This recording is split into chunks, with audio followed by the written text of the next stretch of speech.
Hello everyone, I'm Thomas, and I'm here to help you unwind and drift off tonight. I know many of you use this video to fall asleep, so before you get too cozy, don't forget to like the video and subscribe to my channel, Stories for Sleep. Also, let me know in the comments, where are you from, and what time is it as you're watching this. Now settle in, get comfortable, and let yourself relax. The vanishing. I used to think time was like a river, always flowing forward, never looking back. Now I know better. Time is more like a noose, and with each loop, it tightens around reality itself, strangling away pieces of existence one by one. It started subtly enough. That Tuesday morning, I noticed the same red Volkswagen Beetle pass by my house 3 times in 10 minutes. At first, I dismissed it as coincidence. Maybe the driver was lost or looking for an address. But then I saw the license plate. Loop 247. The same plate, same slight dent on the rear bumper, same elderly woman with pearl earrings behind the wheel. I remember standing at my kitchen window, coffee growing cold in my hands, watching that car make its 4th pass.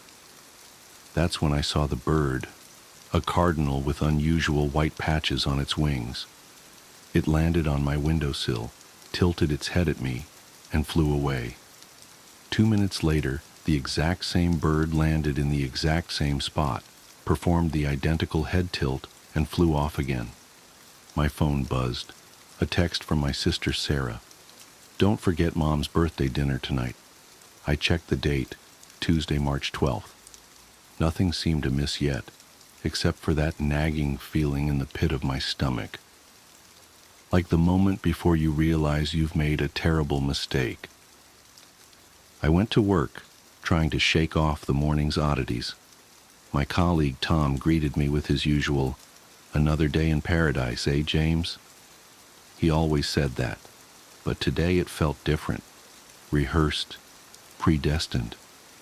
I sat at my desk, opened my laptop, and found myself staring at yesterday's work. All of it.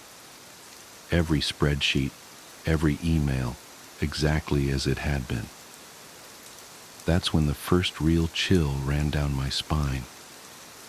I distinctly remembered completing 3 major reports the day before, yet here they were, unfinished.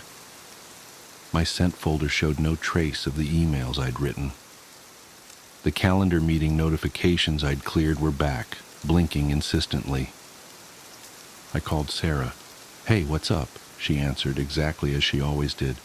"Sarah, this is going to sound crazy, but is today Tuesday?" "Yeah, March 12th. Don't forget Mom's birthday dinner tonight." The exact same words from her text.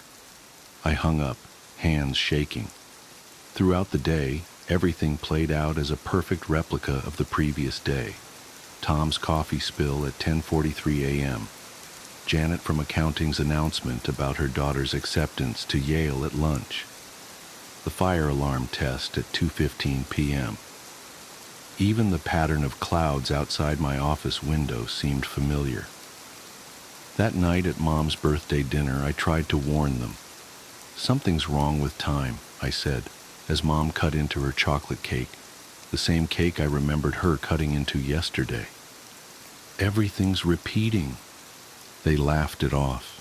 Sarah patted my hand and said I was working too hard. Mom reminded me I'd always had an overactive imagination, just like when you were little.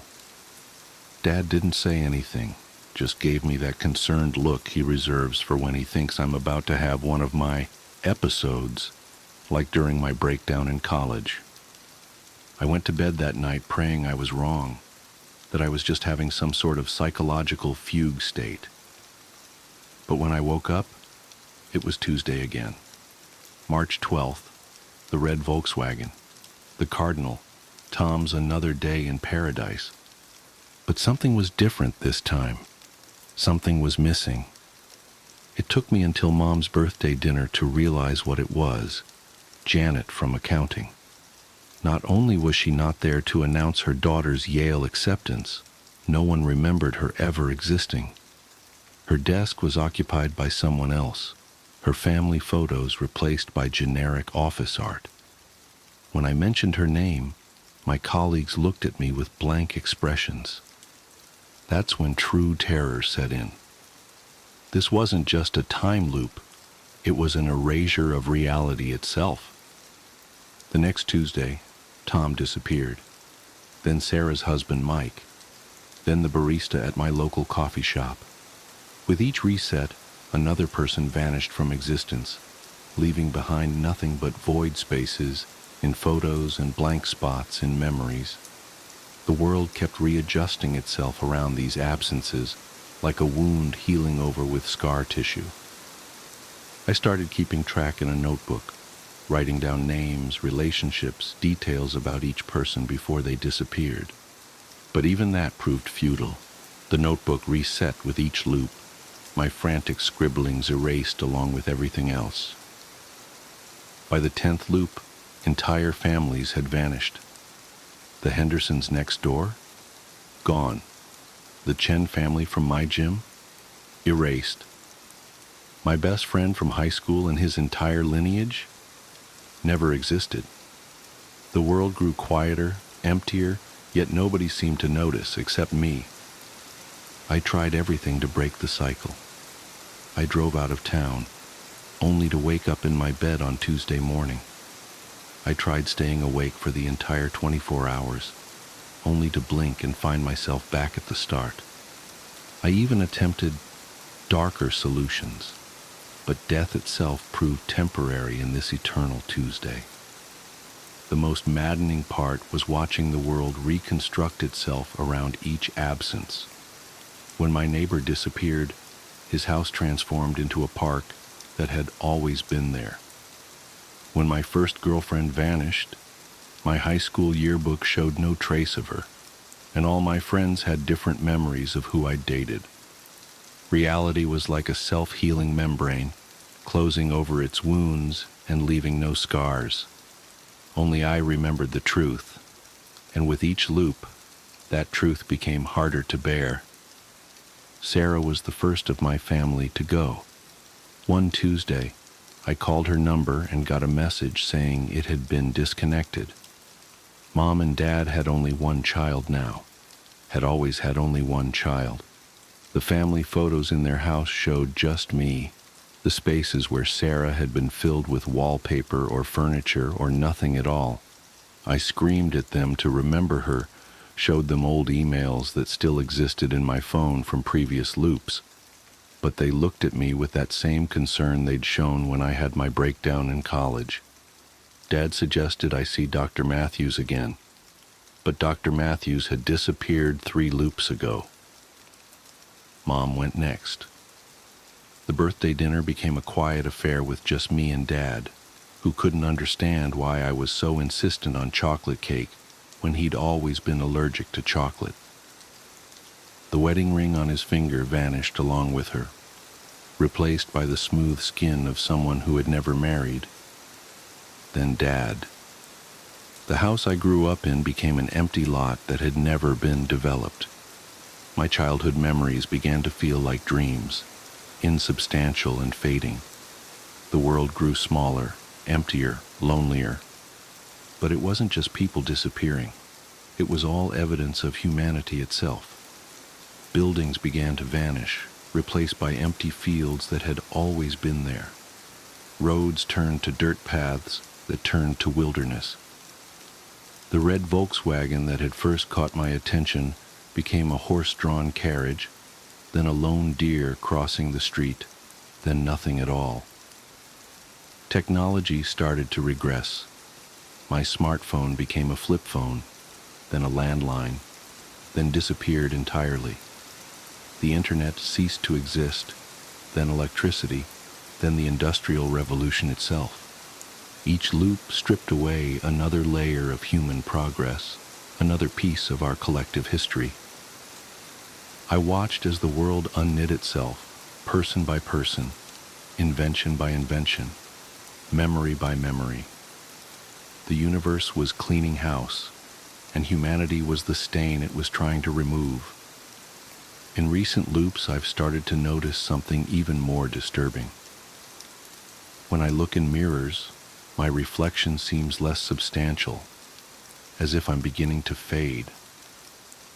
My fingerprints are becoming smoother, my footprints in the mud shallower.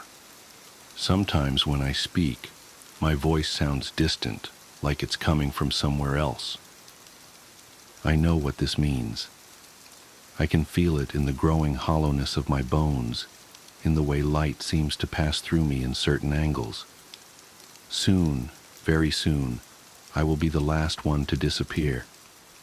But here's the true horror, the revelation that keeps me awake during these endless Tuesdays. I don't think I'm trapped in a time loop at all. I think time is operating exactly as it should. This is entropy on a cosmic scale, the universe's immune system identifying and eliminating a viral infection called humanity. We were never meant to exist. We're a mistake, a glitch in the matrix of reality, and now that glitch is being corrected. The loop isn't a malfunction, it's a quarantine procedure, isolating the infection before systematically erasing it from existence. And I'm not the protagonist of this story, I'm patient zero. Somehow I became aware of the correction process, and that awareness has made me the focal point of the universe's autoimmune response. Through me, it will undo everything we ever were or could have been. As I write this, I'm sitting in what used to be my living room. The walls disappeared 3 loops ago, along with the concept of architecture. The ground beneath me is losing its solidity, becoming conceptual rather than physical. The sky above is less a thing than an idea of a thing. The cardinal with the white-patched wings just landed nearby. It's the only other thing that seems to maintain consistency between loops, but I understand now that it's not really a bird at all. It's watching me, studying me, measuring the progress of humanity's elimination. I can feel the next loop approaching. The air is getting thin, reality stretching like plastic wrap about to tear. Soon I'll wake up to another Tuesday, another version of the world with fewer people, fewer things, fewer memories. But this time feels different. My hands are becoming transparent as I write these words, my thoughts growing distant and strange. I think this might be the last loop, the final Tuesday.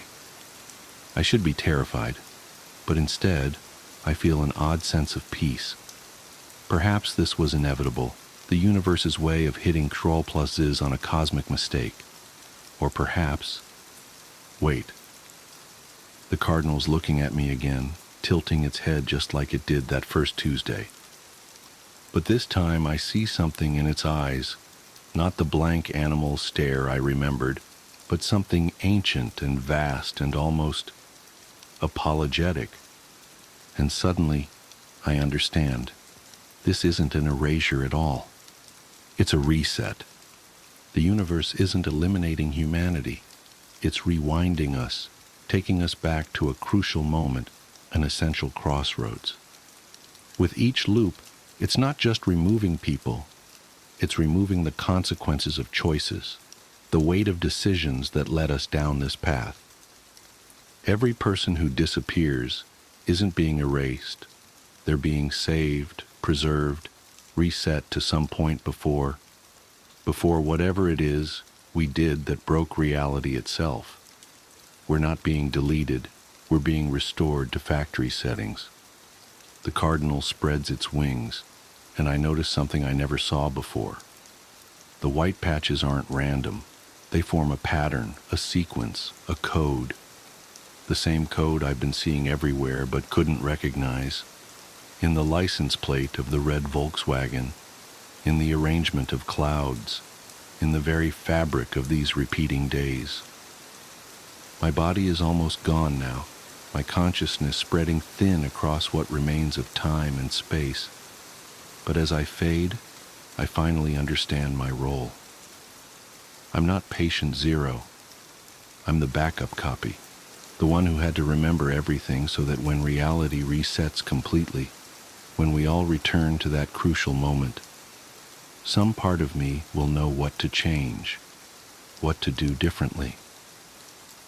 The cardinal takes flight, and as the world dissolves around me, I see what's written in its wings, the message that's been there all along. See you next loop. And then, it's Tuesday morning, March 12th. A red Volkswagen Beetle passes by my house. But this time I know exactly what I need to do. After all, that's why they chose me to remember, isn't it? Working as a search and rescue officer for the U.S. Forest Service Part 1. One of my first jobs as a trainee search and rescue officer for the U.S. Forest Service was a search op for a 4-year-old kid that had gotten separated from his mom. This was one of those cases where we knew we were going to find him because the dogs were on a strong scent trail, and we saw clear signs that he was in the area. We ended up finding him in a berry patch about half a mile from where he'd been last seen. Kid wasn't even aware that he'd wandered that far. One of the vets brought him back, which I was glad for because I'm really not good with kids, and I find it hard to talk to them and keep them company. As my trainer and I are headed back, she decides to take me on a detour to show me one of the hot spots where we tend to find missing people. It's a natural dip in the land near a popular trail, and people will usually move downhill because it's easier. We hike out there, it's a few miles away, and we get there in about an hour or so. As we're walking around the area, and she's pointing out places she's found people in the past, I see something in the distance.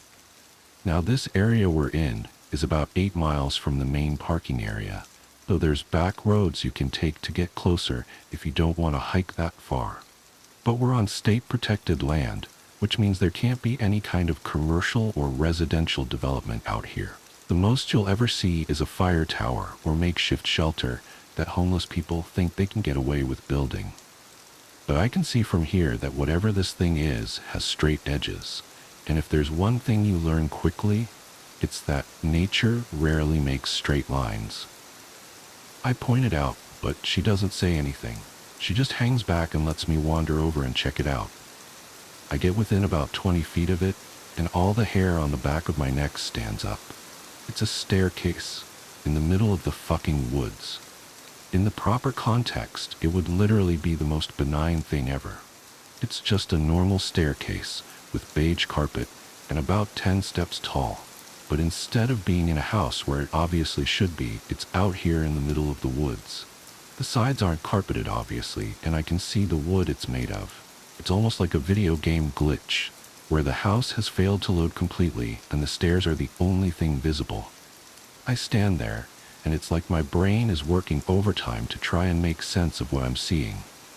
My trainer comes and stands next to me, and she just stands there casually, looking at it as if it's the least interesting thing in the world. I ask her what the fuck this thing is doing here, and she just chuckles. Get used to it, rookie. You're gonna see a lot of them. I start to move closer, but she grabs my arm. Hard. I wouldn't do that, she says. Her voice is casual, but her grip is tight, and I just stand there looking at her. You're gonna see them all the time, but don't go near them. Don't touch them. Don't go up them.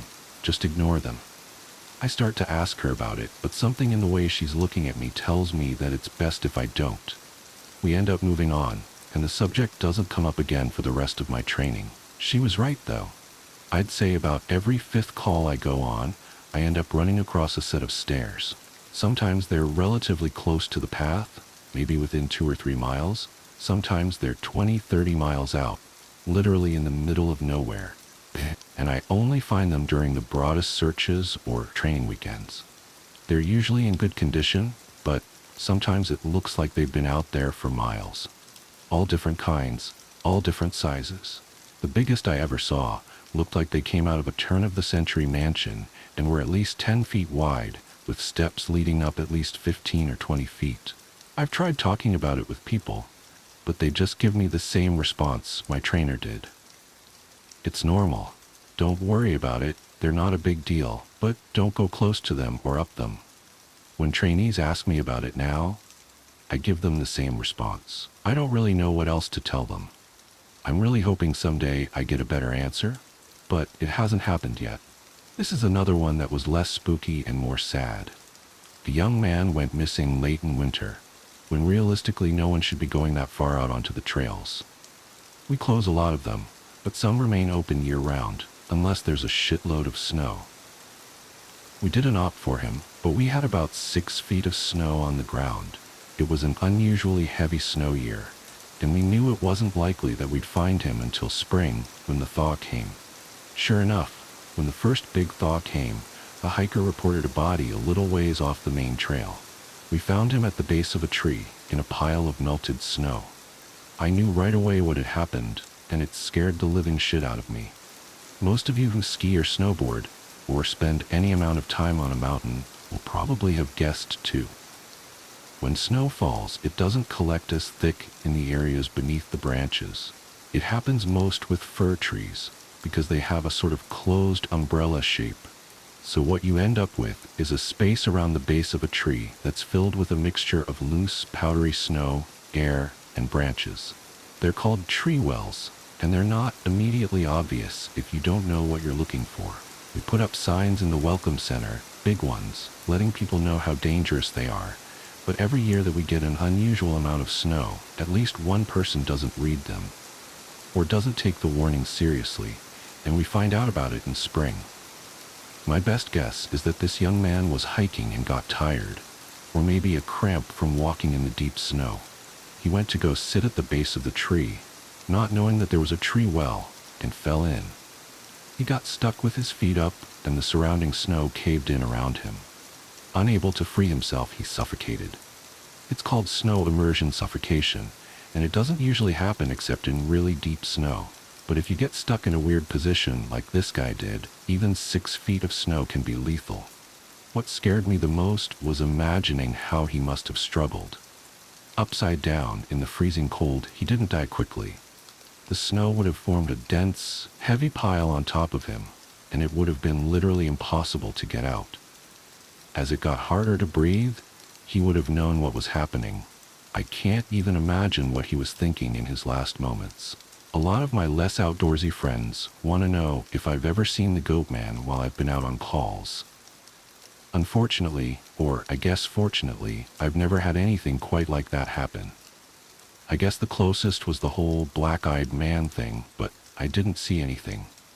However, there was one call where I had something kind of similar happen, but I'm not sure I'm willing to chalk it up to the goat man. We'd gotten a report that an older woman had fainted along one of the trails and needed assistance getting back down to the main area. We hike up to where she's at, and her husband is just beside himself. He runs, well, I guess more jogs to us, and tells us that he was a little ways off the trail looking at something when his wife starts screaming behind him. He runs back to her and she's passed out on the trail. We get her on a backboard, and as we're getting her down to the welcome center, she comes to and starts screaming again. I calm her down and ask her what happened. I can't remember verbatim what she said, but essentially, what happened was this. She'd been waiting for her husband when she started hearing this really strange sound. She said it sounded sort of like a cat, but it was off somehow, and she couldn't quite figure out why. She went a little ahead to try and hear it better, and it sounded like it was coming closer. She said the closer it got, the more uneasy she was, until she finally figured out what was wrong. I do remember this next part, because it was so weird that I don't think I could forget it if I tried. It wasn't a cat. It was a man, saying the word meow over and over. Just meow, meow, meow. But it wasn't a man. It couldn't have been, because I've never heard a man make his voice buzz like that. I thought my hearing aid was going out, but it wasn't. I adjusted it, and it still sounded all buzzy. It was awful. He was coming closer, but I couldn't see him. And the closer he got, the more scared I was, and the last thing I remember was a shape coming out of the trees. I guess that's when I fainted. Now, obviously I'm a little perplexed as to why a guy would be out in the fucking woods chanting meow meow at people. So once we get down the mountain, I tell my superior that I'm gonna go search the area to see if I can find anything. He gives me the go-ahead, and I grab a radio and hike back to where she fainted.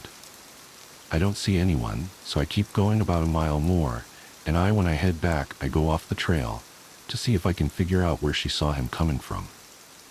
It's almost sunset by this point, and I don't have any desire to be out at night alone. So I just sort of write it off and make a mental note to check it out again tomorrow. But as I'm headed back, I start to hear something in the distance. I stop and I call out for anyone in the immediate area to identify themselves. The sound didn't come closer or get louder, but it sounded exactly like a man saying meow meow in this really odd monotone. As comical as it makes it sound, it was almost like that guy on South Park with the electrolarynx, Ned. I go off the trail in the direction I think it's coming from, but I never seem to get closer. It's almost like it's coming from all directions. Eventually it just sort of fades out, and I ended up going back to the welcome center. I didn't get any further reports like that, and even though I went back to that area, I never heard that exact sound again.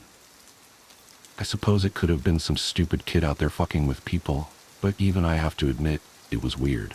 The first happened on a case that I went out on right after I got out of training, and was still pretty new to everything.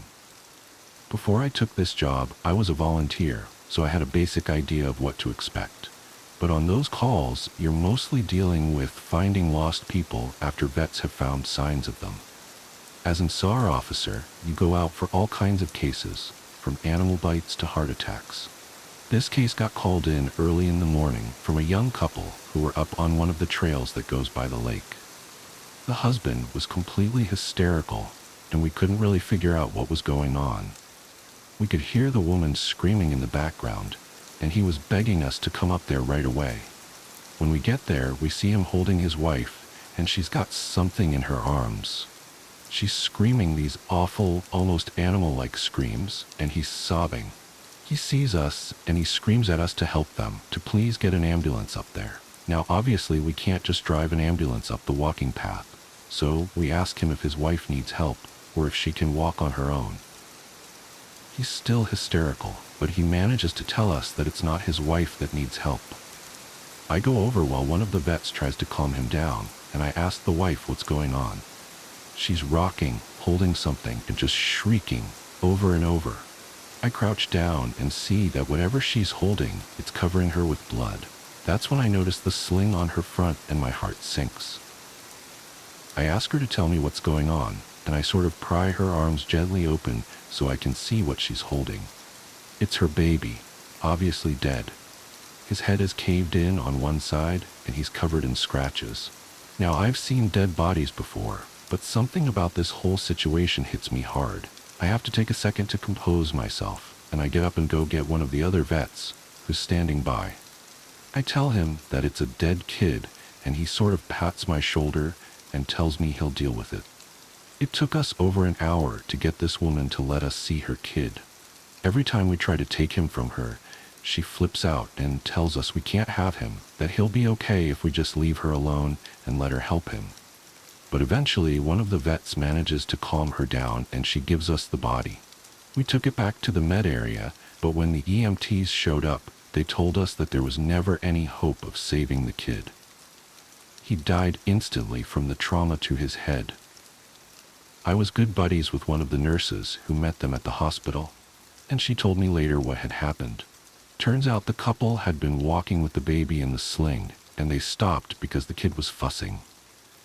The dad takes the kid and is holding him, looking out over this little gully by the path. The mom comes to stand next to him, but she ends up stepping on a loose patch of soil, and she trips. She falls into the dad, who drops the kid, who ends up falling about 20 feet down this little gully onto the rocks at the bottom. The dad climbed down and recovered the kid, but he'd fallen right on his head and was dead by the time he got there. The baby was only about 15 months old. It was a total freak accident, a series of events that coalesced into the worst possible outcome. Probably one of the more awful calls I've been on. I haven't seen a lot of animal bites in my time as an SAR officer, mostly because there aren't that many animals that come around the area. While there are bears in the area, they tend to stay pretty far away from people, and sightings are highly unusual.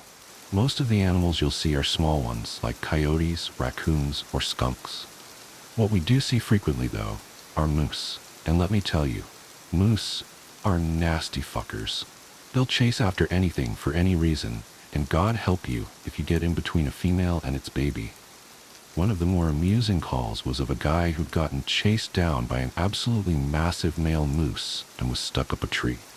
Took us almost an hour to get him down, and when he was finally on solid ground again, he looks at me and says, "God damn, them fuckers is big up close." I guess that's not really a scary story, but we still laugh about that one. I think we can agree that there's stuff going on out here in the woods. And while I'm not going to spout off about what it could be or offer any theories, what I want people to take away from all of this is that it is so damn important to be safe when you're out there. I know a lot of you think you're invincible, but the fact is that you can die out there, or be hurt, or go missing. It's easier than you'd ever imagine. Because of the amount of attention the stories have gotten, I've heard a lot of stories being swapped back and forth. I've heard so many, I can't even remember most of them. The ones I do remember are the ones that I wish I could forget. One story that's made the rounds here was about a young woman who disappeared upstate. Initially, everyone assumed she was a runaway. She didn't come from a great home life, and so it really wasn't any kind of surprise that she'd choose to cut and run. But people started coming forward saying that they'd seen her around the park shortly before she vanished, so some of the rangers in the area were sent out to make sure she hadn't hung herself or something on any of the back trails. It took them a while, but they did find her. Well, not all of her. Just half of her tongue and a quarter of the lower jaw. Very clean cuts from what I heard. They've never found the rest of her. So many stories about children. So many of them going missing and turning up in caves, wedged in between impossibly tight spaces. So many of them found on mountain peaks or at the bottoms of sheer gullies. Missing shoes, missing socks, or found with both in perfect condition, despite them being miles and miles away from where they vanished. So many stories of black-eyed people wandering around the woods and calling out in the night, mimicking the sound of running water or a bobcat screaming. One man in particular goes to every news station he thinks will listen to him and tells the same story. He was deer hunting, had camped out in a very remote area, and woke up because something was scraping against his tent. He thought it was a raccoon or a fox until the thing pressed its face against the door of the tent, at which point he could very clearly make out a human nose and mouth. He kicked at it, but it leaped back and was gone by the time he opened the tent flap, gun at his side. He fired 2 warning shots, and when the sound had faded, he heard a snap behind him. A man was standing at the edge of the campsite. This man was not wearing any clothing, but he also didn't possess any kind of human flesh. As this hunter described it, the man was made of some kind of amalgamation of raw meat and hair, as if someone had scooped up roadkill and molded it into the vague shape of a man. The face was lumpy and only a rough approximation of a human face. The thing opened its lopsided mouth, and from it came the sound of the gun the hunter had fired. It did this twice before mimicking the sound of the tent zipper and fleeing into the night. A young couple, out for a hike in the rocky areas of my park, reported to me yesterday that they had seen something strange out on a peak I'm very familiar with. They were taking turns looking through a pair of binoculars when the man noticed a hiker climbing up a very steep part of the cliff face. He watched the man scale the slope, and it didn't occur to him until the incident was over that this person had no climbing gear. When the climber reached the top of the peak, which was about 5 miles away, they turned and faced the young man. He said whoever or whatever this person was looking right at them. The climber waved in an exaggerated manner before snapping in half at the waist, sideways, and leaping off the peak. The young man didn't see where the climber landed. I sent them on their way with assurances that I'd check it out. I lied. I won't be turning in a report because there are 10 others exactly like it. The climber is well known in that area. I don't question it anymore. There are so many things I won't ever be able to understand about my job, and it would take me years to relate all of the things I've heard in the last few months. When I feel like my job isn't in jeopardy, I will come back. It may be in a different format, but I will come back. Thank you all for sticking by my side and enjoying the things I've talked about. If you go out into the woods, I encourage you to be safe. Bring water, food, survival equipment. Let people know where you're going and when you'll be back. Don't go on uncharted paths unless you know exactly what you're doing. And above all, don't touch them. Don't look at them. Don't go up them. Screens. At the end of the summer between kindergarten and first grade, I caught the stomach flu. This has all of the components of the regular flu. However, with the stomach flu, you throw up in a bucket and not the toilet because you are sitting on it. The sickness gets purged from both ends. This lasted for about 10 days, but just before it had passed, the sickness was granted an extension in the form of pink eye. My eyelids were so fused together by the dried mucus generated during the night that the first day I awoke with the infection, I thought I had gone blind. When I started first grade, I had a kink in my neck from 10 days of bed rest and 2 swollen, bloodshot eyes. Josh was in another group and didn't have my lunch, so in a cafeteria bursting with 200 kids, I still had a table to myself. I started keeping spare food in my backpack that I would take into the bathroom to eat after lunch, since my school meals were usually confiscated by older kids who knew I wouldn't stand up to them, since no one would stand with me. This dynamic persisted even after my condition cleared up, since no one wants to be friends with the kid who gets bullied, lest they have some of that aggression directed toward themselves. The only reason this stopped was due to the actions of a kid named Alex. Alex was in the 3rd grade and was bigger than most of the other kids in any grade. Around the 3rd week of school, he started sitting with me at lunch, and this put an immediate end to the shortage of my food supply. He was nice enough, but he seemed kind of slow. We never really talked at length except for when I finally decided to ask why he had been sitting with me. He had a crush on Josh's sister, Veronica. Veronica was in 4th grade and was probably the prettiest girl in the school. Even as a 6-year-old who fully endorsed the notion that girls were disgusting, I still knew how pretty Veronica was. When she was in 3rd grade, Josh told me, 2 boys had actually gotten into a physical fight, which erupted out of an argument concerning the significance of the messages she had written in their yearbooks. One of the boys eventually hit the other in the forehead with the corner of the yearbook, and the wound required stitches to close. While not one of those 2 boys, Alex wanted her to like him and confessed that he knew Josh and I were best friends. I gathered that he had hoped that I would convey his ostensibly philanthropic deed to Veronica, and that she would presumably be so moved by his selflessness that she'd take an interest in him. If I told her he would continue to sit with me for as long as I needed him to. Because this was during the time when Josh mostly stayed at my house building the raft and navigating tributary with me, I didn't have the chance to bring it up to Veronica because I simply didn't see her. I told Josh about it and he made fun of Alex, but said that he would tell his sister since I wanted him to.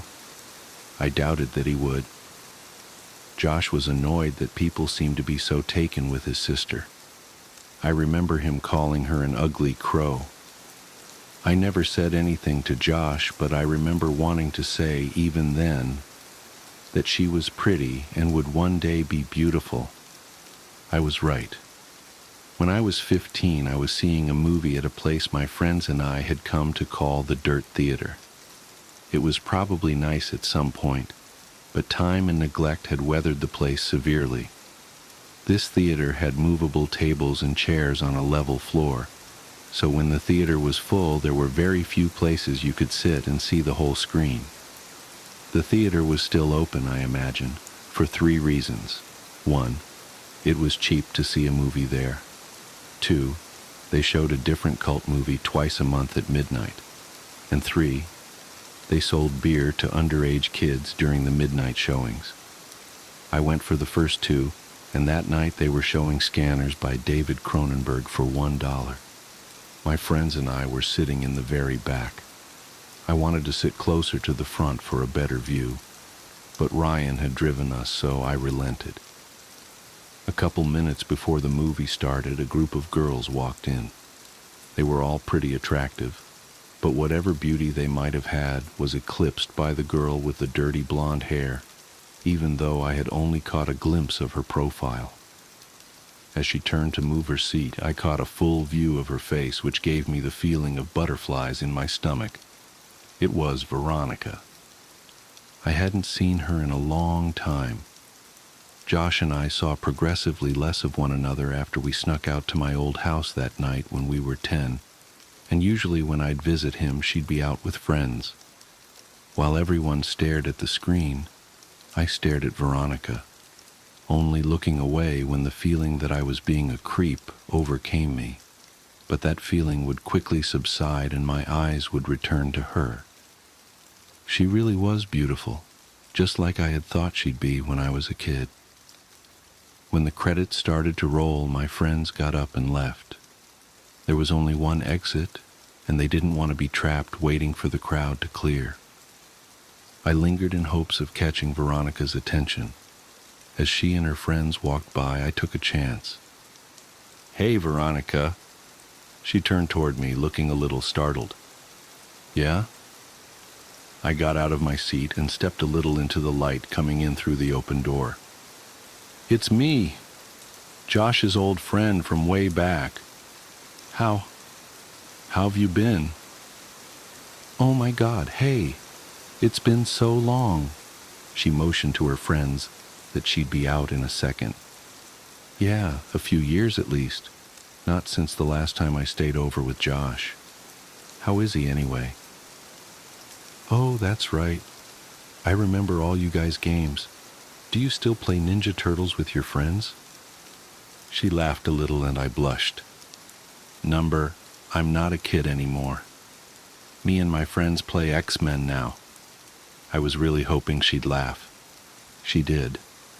"Haha, you're cute. Do you come to these movies every time?" I was still reeling from what she said. Does she really think I'm cute?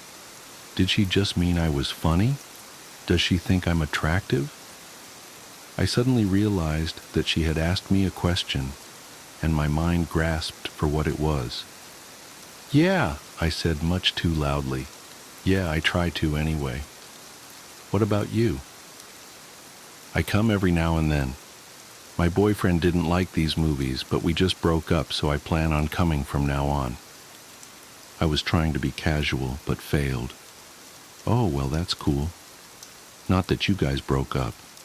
I just meant that you'd be able to come more often." She laughed again. I tried to recover. "So are you coming the week after next? They're supposed to show Day of the Dead.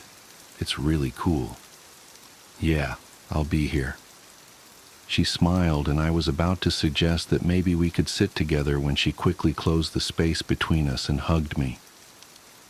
"It was really good to see you," she said with her arms around me. I was trying to think of what to say when I realized the biggest problem was that I had forgotten how to talk. Luckily, Ryan, who I could hear approaching from the hallway, came in and spoke for me. "Dude, you know the movie's over, right? Let's get the fuck out of—" "Oh, yeah!" Veronica let go and said that she'd see me next time. She was played out of the room by the porn music Ryan was making with his mouth. I was furious, but it dissipated as soon as I heard Veronica laughing in the lobby. Day of the Dead couldn't come soon enough. Ryan's family was going out of town, so he wouldn't be able to drive us, and the other friends I was with that night didn't have cars. A couple of days before the movie, I asked my mom if she could take me. She responded almost immediately by denying my request, but I persisted, and she picked up on the desperation in my voice.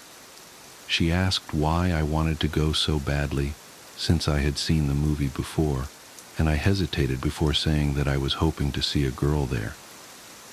She smiled and asked playfully if she knew the girl, and I reluctantly told her it was Veronica. The smile disappeared from her face, and she coldly said no. I decided that I would call Veronica to see if she could pick me up. I had no idea if she still lived at home, but it was worth a try. But then I realized that Josh might answer. I hadn't talked to him in almost 3 years, and if he answered, I obviously couldn't ask to talk to his sister. I felt guilty for calling to speak with Veronica and not Josh, but I dismissed that feeling quickly. Josh hadn't called me in years either. I picked up the phone and dialed the number that was still embedded in my muscle memory from having dialed it so often all those years ago. It rang several times before someone picked up. It wasn't Josh. I felt a mixture of both relief and disappointment. I realized in that second that I really missed Josh. I would call after this weekend and talk to him, but this was my only chance to see if Veronica could or would take me, so I asked for her.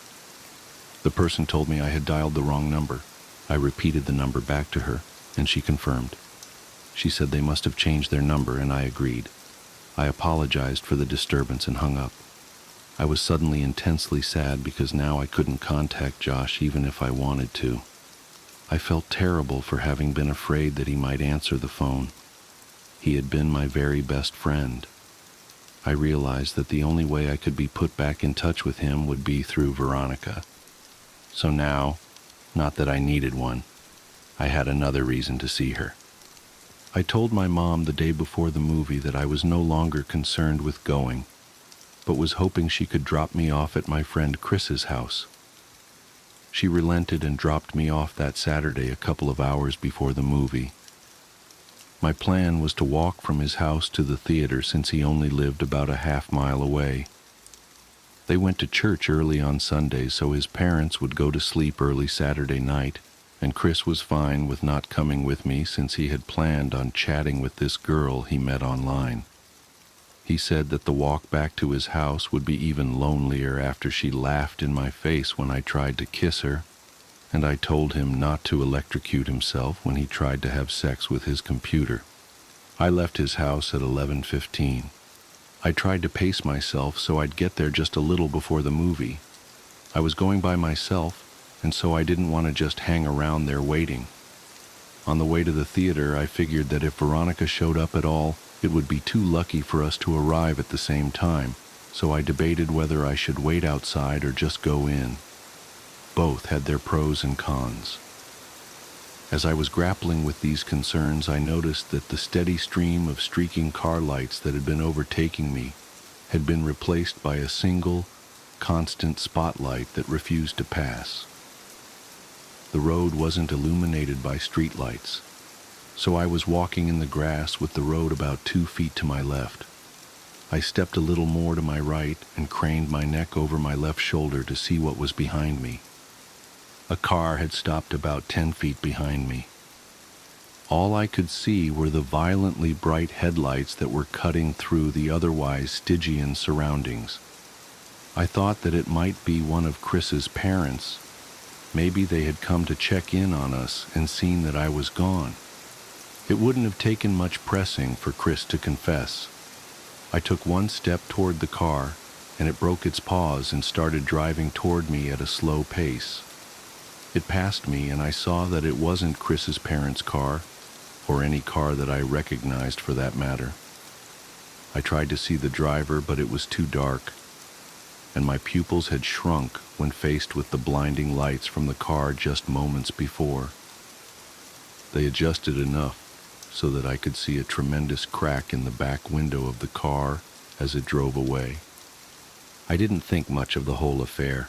Some people find it fun to scare other people. I'd often hide around corners and jump out at my mom after all. I timed it right and got there about 10 minutes before the movie. I had decided to wait outside until around 11:57, since that would give me time to find her inside if she was already seated. As I was considering the possibility that she might not show, I saw her.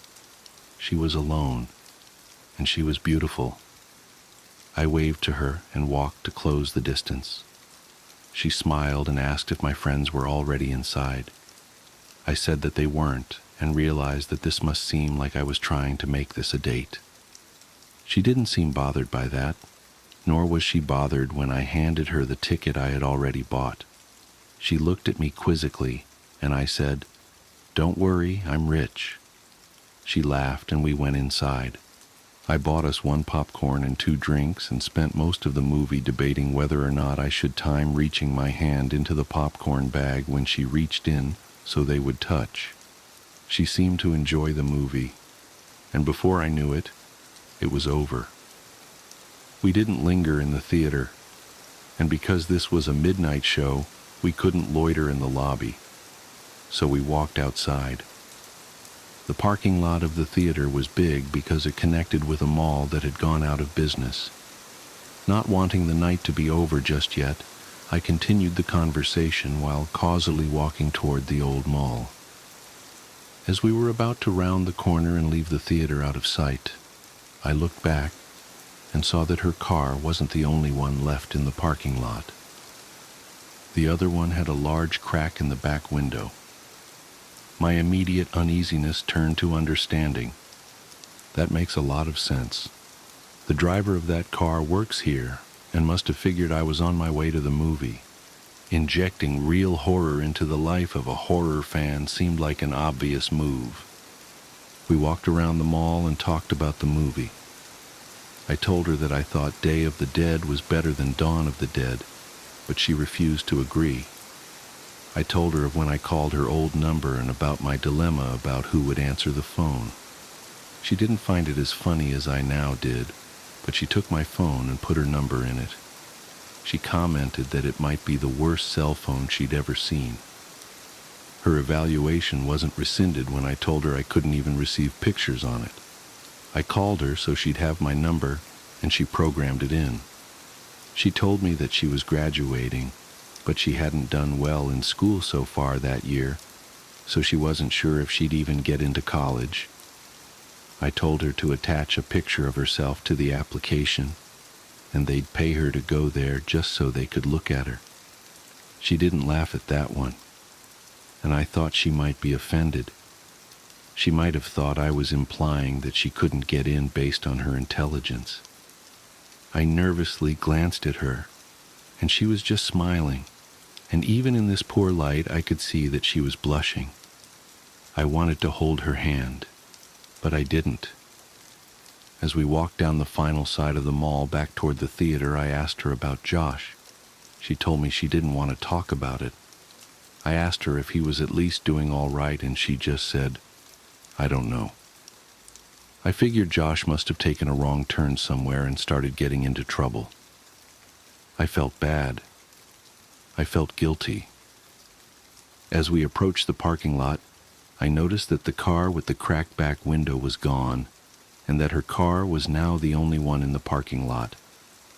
She asked me if I needed a ride, and even though I really didn't, I said that I'd appreciate it. I had drunk my whole soda during the movie, and all the walking was putting pressure on my bladder. I knew that I could wait until I was back at Chris', but I had decided that I was going to try to kiss her when she dropped me off, and I didn't want this biological nagging to rush me out of the car. This would be my first kiss. I could think of no ruse to conceal what I needed to do. The theater had long closed, so I only had one option. I told her that I was going to go behind the theater to piss, but that I'd be back in 2 shakes. It was obvious that I thought it was hilarious, and she seemed to laugh more at how funny I found it than at how funny it clearly was. On the way toward the theater, I stopped and turned toward her. I asked her if Josh had ever told her that kid named Alex had done something nice for me. She paused to think for a moment and said that he had. She inquired as to why I had asked, but I said it was nothing. Josh really was a good friend. When I went to go behind the theater, I realized that there was a chain-link fence extending off and running parallel to the walls of the building. Where I stood, she could still see me. and the fence seemed to stretch on endlessly. So I thought I'd just hop it, duck out of sight, and return as quickly as I could. It may have been too much of an effort, but I thought it polite. I climbed the fence and walked just a little ways until I was out of sight and urinated. For a moment, the only sounds were the crickets in the grass behind me and the collision of liquid and cement. These sounds were overpowered by a noise that I can still hear when it is quiet, and there are no other noises to distract my ears. In the distance, I heard a faint screeching which quickly subsided, only to be replaced with a cascade of thundering vibrations. I realized quickly enough what it was. It was a car. The growling of the engine got louder, and then I thought, number not louder, closer. As soon as I realized this, I started back toward the fence, but before I could get very far at all, I hear a brief, truncated scream, and the roar of the engine terminated in a deafening thud. I started running, but after only 2 or 3 steps, I was tripped by a loose piece of stone and fell hard and fast onto the concrete, my head striking the corner of a chair as I fell. I was dazed for maybe 30 seconds, but the renewed rumbling of the engine drew my senses back, and my equilibrium was restored by adrenaline. I redoubled my efforts. I was worried that whoever had crashed the car might harass Veronica. As I was climbing over the fence, I saw that there was still only one car in the parking lot. I didn't see any evidence of a crash. I thought that I might have misjudged its direction or proximity. As I ran toward Veronica's car and as my orientation changed, I saw what the car had hit. My legs stopped working almost completely. It was Veronica. Her car was sitting between us, and as I closed the distance and walked around it, she came fully into view. Her body was twisted and crumpled like a discarded figure meant to represent a catalog of things the human body cannot do. I could see the bone of her right shin cutting through her jeans, and her left arm was wrapped so hard around the back of her neck that her hand fell on her right breast. Her head was craned back, and her mouth hung widely open toward the sky. There was so much blood. As I looked at her, I actually found it hard to discern whether she was laying on her back or her stomach, and this optical illusion made me feel sick. When you are confronted with something in the world that simply doesn't belong, your mind tries to convince itself that it is dreaming, and to that end, it provides you with that distinct sense of all things moving slowly, as if through sap. In that moment, I honestly felt that I would wake up any minute. But I didn't wake up. I fumbled with my phone to call for help, but I had no signal. I could see Veronica's phone sticking out of what I thought was her front right pocket. I had no choice.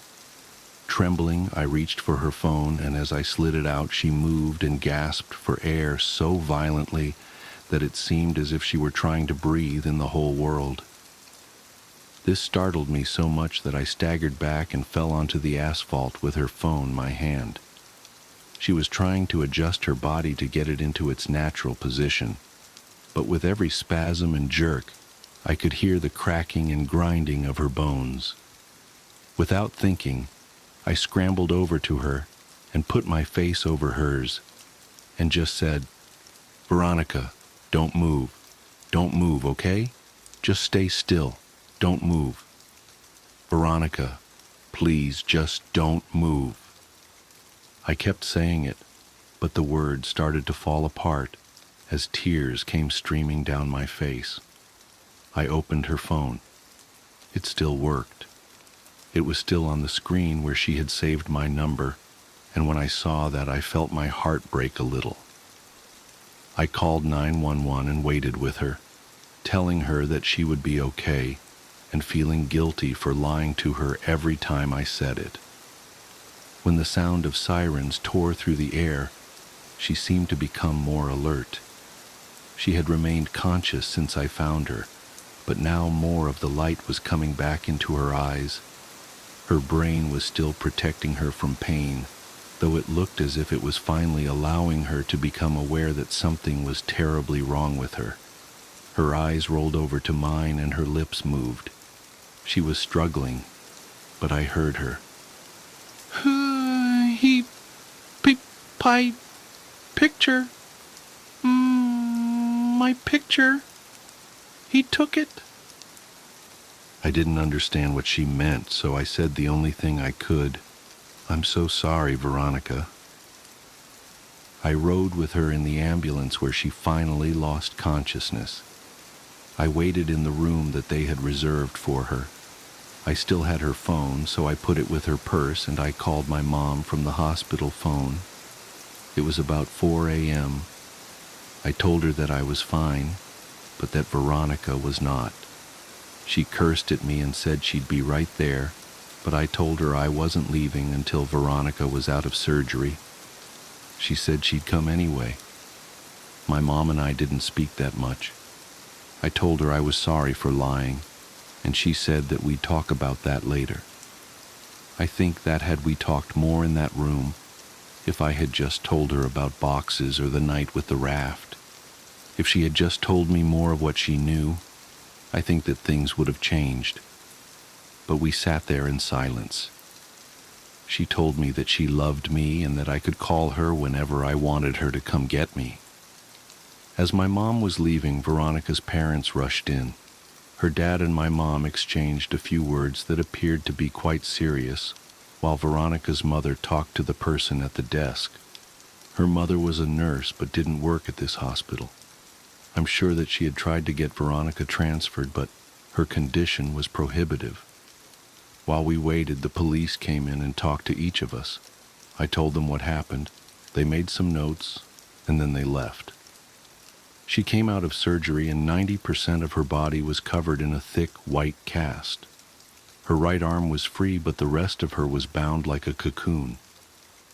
She was still under, but I remembered how I felt when I had my cast before kindergarten. I asked a nurse for a marker, but I couldn't think of anything to write. I slept in a chair in the corner and went home the next day. I came back every afternoon for several days. At some point, they had moved another patient into her room and set up a screen around Veronica's bed to act as a partition. She didn't seem to be feeling better, but she made more moments of lucidity. But even during these periods, we wouldn't really talk. Her jaw had been broken by the car, so the doctors had wired it shut. I sat with her for a while, but there was nothing much I could say. I got up and walked over to her. I kissed her on the forehead and she whispered through her clenched teeth, "Josh." This surprised me a little, but I looked at her and said, "Has he not come to see you?" "No." I found myself really irritated. Even if Josh had been getting into trouble, he should still come see his sister, I thought. I was about to express this when she said, "No. Josh, he ran away. I should have told you." I felt my blood turn to ice. When? When did this happen? When he was 13. Did he leave a note or something? On his pillow. She started crying and I followed her, but I think now we were crying for different reasons, even if I didn't realize it. At this point, there were a lot of things I still didn't remember about my childhood, and there were a lot of connections I hadn't yet made. I told her I had to go, but that she could text me any time. I got a text from her the next day telling me not to come back. I asked why, and she said she didn't want me to see her like that again. I agreed begrudgingly. We texted each other every day, though I kept this from my mom because I knew that she didn't like me talking to Veronica. Usually her texts were fairly short, and mostly only in response to more lengthy texts that I would send her. I tried calling her only once. I was sure she was screening her calls, but hoped I could hear her voice. She picked up but didn't say anything. I could hear how labored her breathing was. About a week after she told me not to come see her anymore, she sent me a text that simply read, "I love you."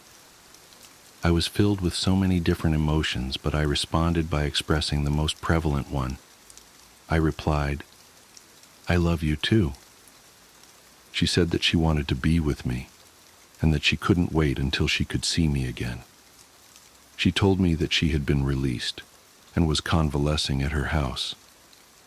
These exchanges carried on for several weeks, but every time I asked to come see her, she would say, "Soon." I kept insisting, and the following week, she said that she thought she might be able to make it to the next midnight movie. I couldn't believe it, but she insisted that she would try. I got a text from her the afternoon of the movie saying, "See you tonight." I got Ryan to drive me since Chris's parents had found out what had happened and said I wasn't welcome at their house anymore. I explained to Ryan that she might be in bad shape, but that I really cared about her, so to give us some space. He accepted that and we headed down there. Veronica didn't show. I had saved a seat for her right next to me near the exit so she could get in and out easily, but 10 minutes into the movie, a man slid into the chair. I whispered, "Excuse me, this seat is taken." But he didn't respond at all. He just stared ahead at the screen. I remember wanting to move because there was something wrong with the way he was breathing. I forfeited because I realized that she wasn't coming. I texted her the next day asking if she was all right, and I inquired as to why she didn't show the previous night. She responded with what would turn out to be the last message I'd received from her. She simply said, "See you again, soon." She was delirious and I was worried about her. I sent her several replies reminding her about the movie and saying it was no big deal, but she just stopped replying. I grew increasingly upset over the next several days. I couldn't reach her at her home because I didn't know that number, and I wasn't even sure where they lived. My mood became increasingly depressed, and my mother, who had been really nice as of late, asked me if I was okay. I told her that I hadn't heard from Veronica in days, and I felt all the warmth leave her disposition. "What do you mean?" "She was supposed to meet me at the movies yesterday. I know it's only been like 3 weeks since she got hit, but she said she would try to come, and after that she just stopped talking to me altogether. She must hate me." She looked confused, and I could read on her face that she was trying to tell if my mind had simply broken. When she saw that it hadn't, her eyes began to water, and she pulled me toward her, embracing me. She was beginning to sob, but it seemed too intense a reaction to my problem, and I had no reason to think that she particularly cared for Veronica. She drew in a shuddering breath and then said something that still makes nauseous even now. She said, "Veronica's dead, sweetheart." "Oh God, I thought you knew. She died on the last day you visited her." "Oh baby, she died weeks ago." She had completely broken down, but I knew it wasn't because of Veronica. I broke the embrace and staggered backwards. My mind was swimming. This wasn't possible. I had just exchanged messages with her yesterday. I could only think to ask one question, and it was probably the most trivial I could ask. "Then why was her phone still on?" She continued sobbing. She didn't answer. I exploded.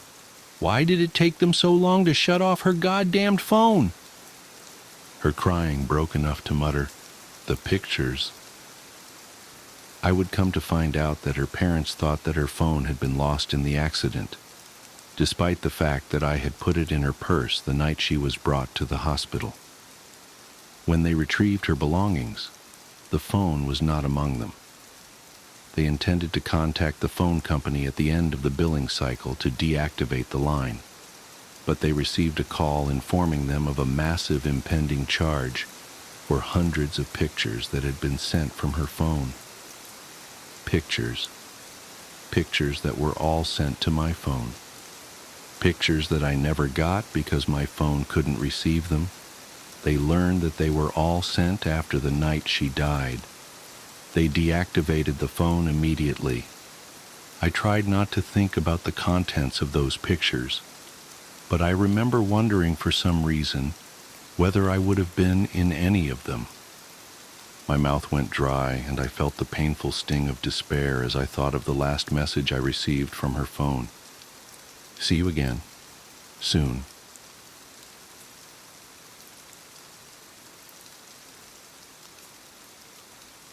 I never wanted to write this down, but my therapist says I need to process what happened, that putting it into words might help make sense of it. Help me accept that it was real. Though honestly, I still wish I could convince myself it wasn't. It started with my friend Marcus's confession. We were having our usual Friday night drinks at O'Malley's, that dive bar downtown where the neon beer signs barely cut through the perpetual haze of cigarette smoke that seems embedded in the walls. I remember everything about that night with this weird, sharp clarity. The way the ice clinked against his glass as his hand trembled. How his voice dropped to barely above a whisper when he finally told me. I found something in the church basement, he said, staring into his whiskey. Something that shouldn't be there. I should mention that Marcus was the maintenance guy at St. Augustine's, this ancient Gothic revival church that looms over the east side of town like something out of a Victorian ghost story. The place had been around since the 1800s, all weathered limestone and creeping ivy, with those towering spires that always seemed to scratch at the belly of the clouds.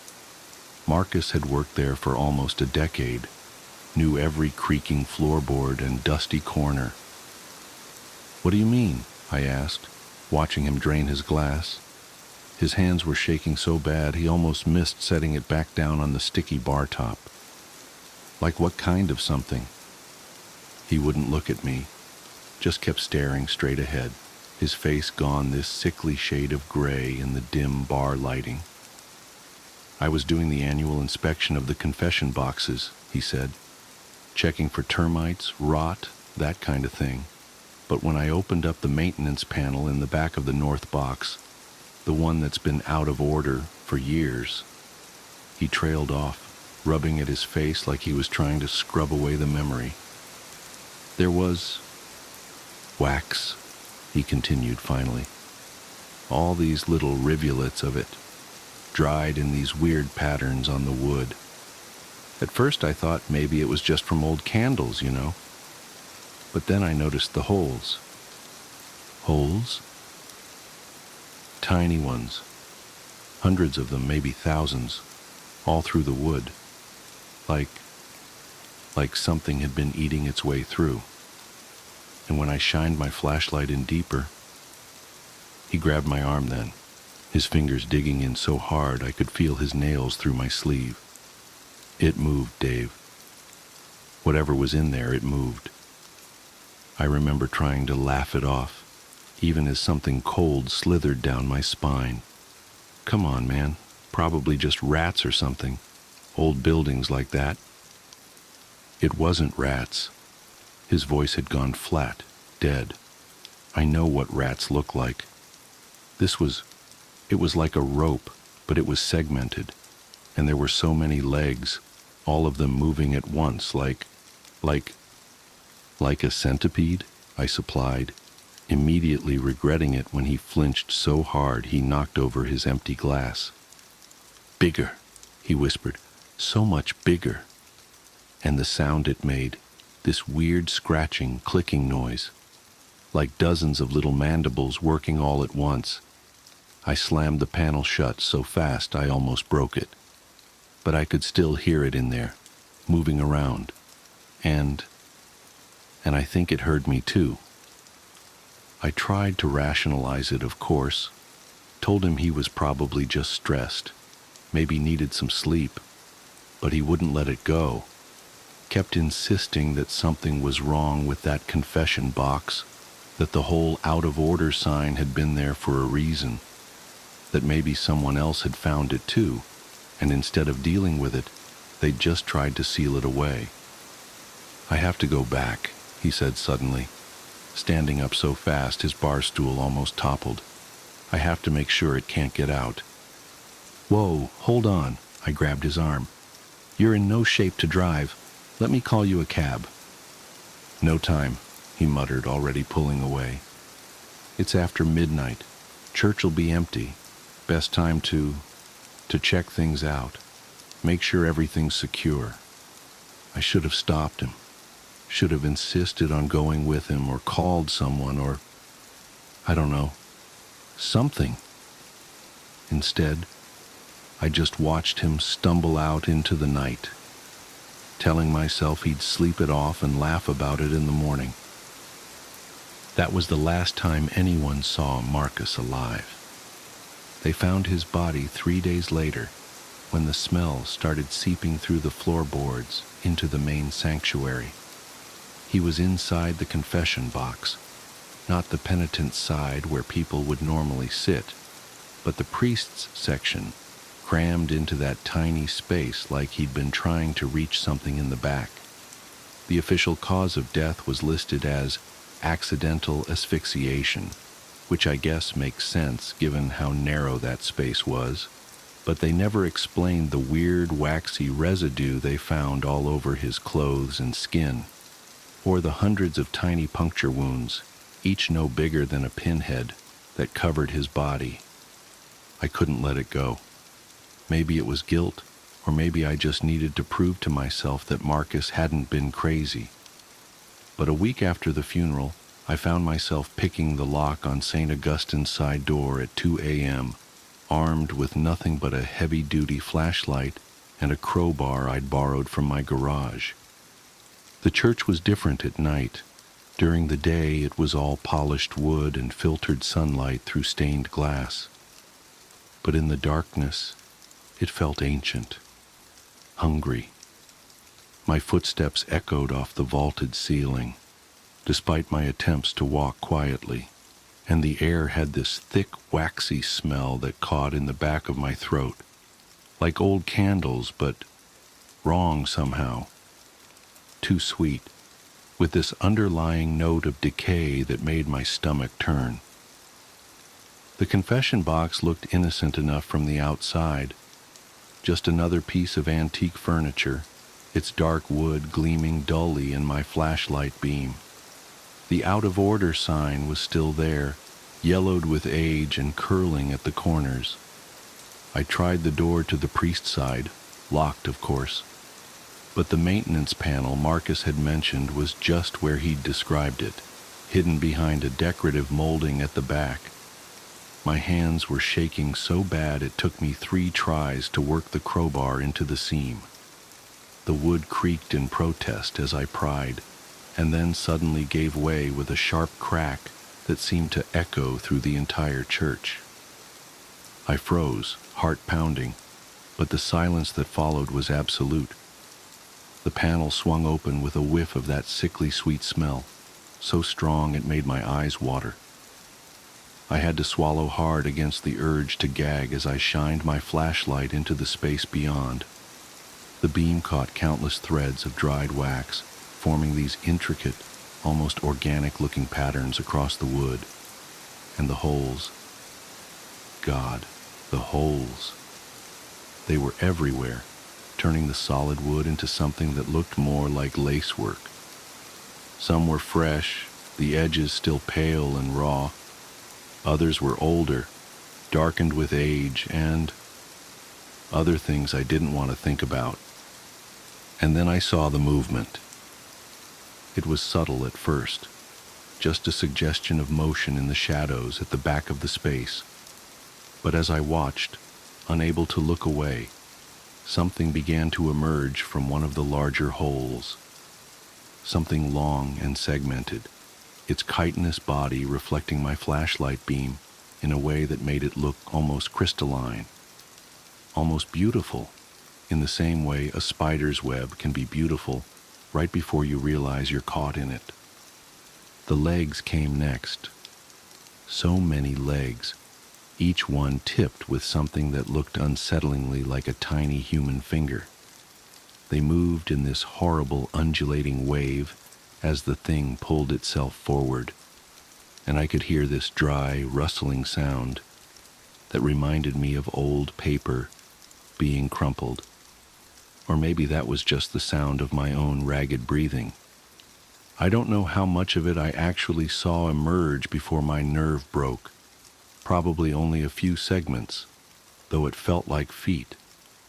But what I remember most clearly was the moment it turned what I guess you'd call its head toward me. Because that's when I saw the face, or rather, faces. Dozens of them, tiny and distorted, pressed against the translucent surface of its carapace like fossils in amber. Some of them were moving. I think I screamed. I must have, because my throat was raw afterward. I remember dropping both the flashlight and the crowbar, remember stumbling backwards so fast I slammed into one of the pews. By the time I scrambled to my feet, I could hear that clicking, scratching sound Marcus had described, growing louder and faster, like something picking up speed. I ran. I ran until my lungs were burning and my legs felt like they were going to give out. Ran until I was halfway across town, before I finally collapsed in front of an all-night diner. The waitress must have thought I was having some kind of breakdown, the way I was shaking and crying and babbling about faces in the wax. Maybe I was. They found my flashlight the next morning, still lying on the floor in front of the confession box. The crowbar was gone. So was the maintenance panel, just smooth wood where it had been, like it had never existed at all.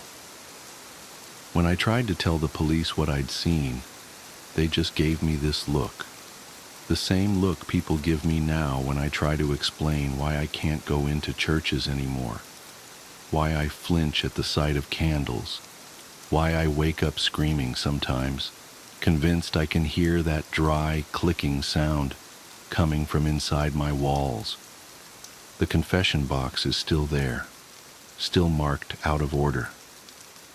Sometimes I drive by St. Augustine's late at night and I swear I can see a faint light flickering behind those windows, like candlelight.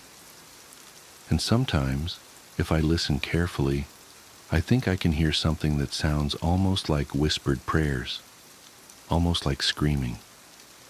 But the worst part, the part that keeps me up at night, that makes me question everything I think I know about reality, it's not the memory of what I saw in that church.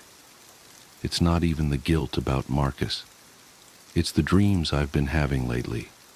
Dreams where I'm back in that confession box. But this time, I'm inside the walls, moving through tunnels of wax and wood, feeling my body stretch and segment, growing new appendages with every molt.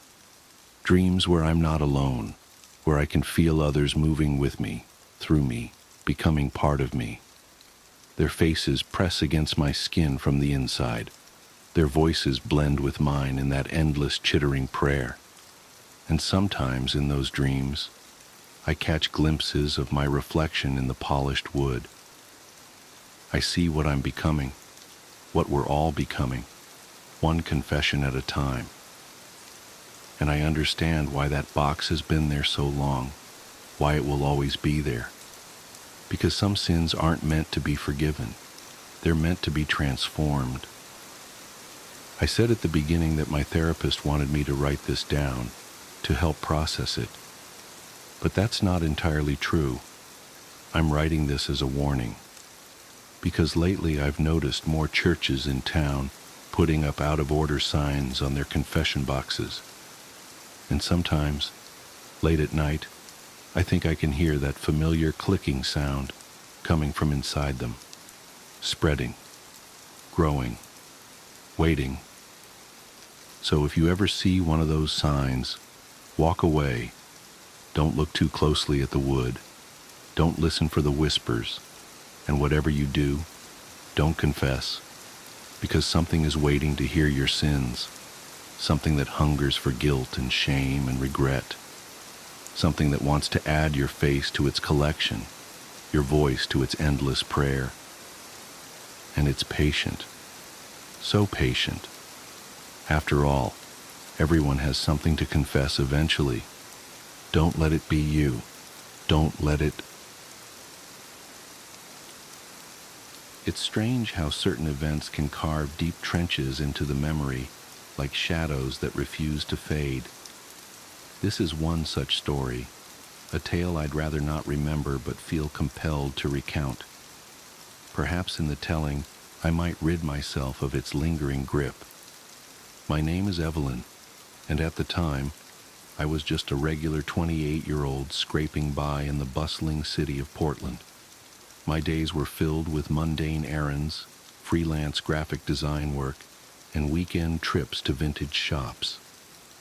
I had a soft spot for anything old, weathered, and steeped in mystery. Furniture, trinkets, books. That's how I stumbled across her. The shop was a little out of the way, tucked between a boarded-up theater and an abandoned laundromat. Haven Antiques, the faded wooden sign read. It smelled of mildew and dust, its cramped aisles a labyrinth of forgotten relics. I'd been there a handful of times before, but had never ventured to the back corner. That's where I found the doll. She sat propped against a yellowed lace curtain in a wicker chair, her porcelain face cracked just enough to lend her an air of melancholy.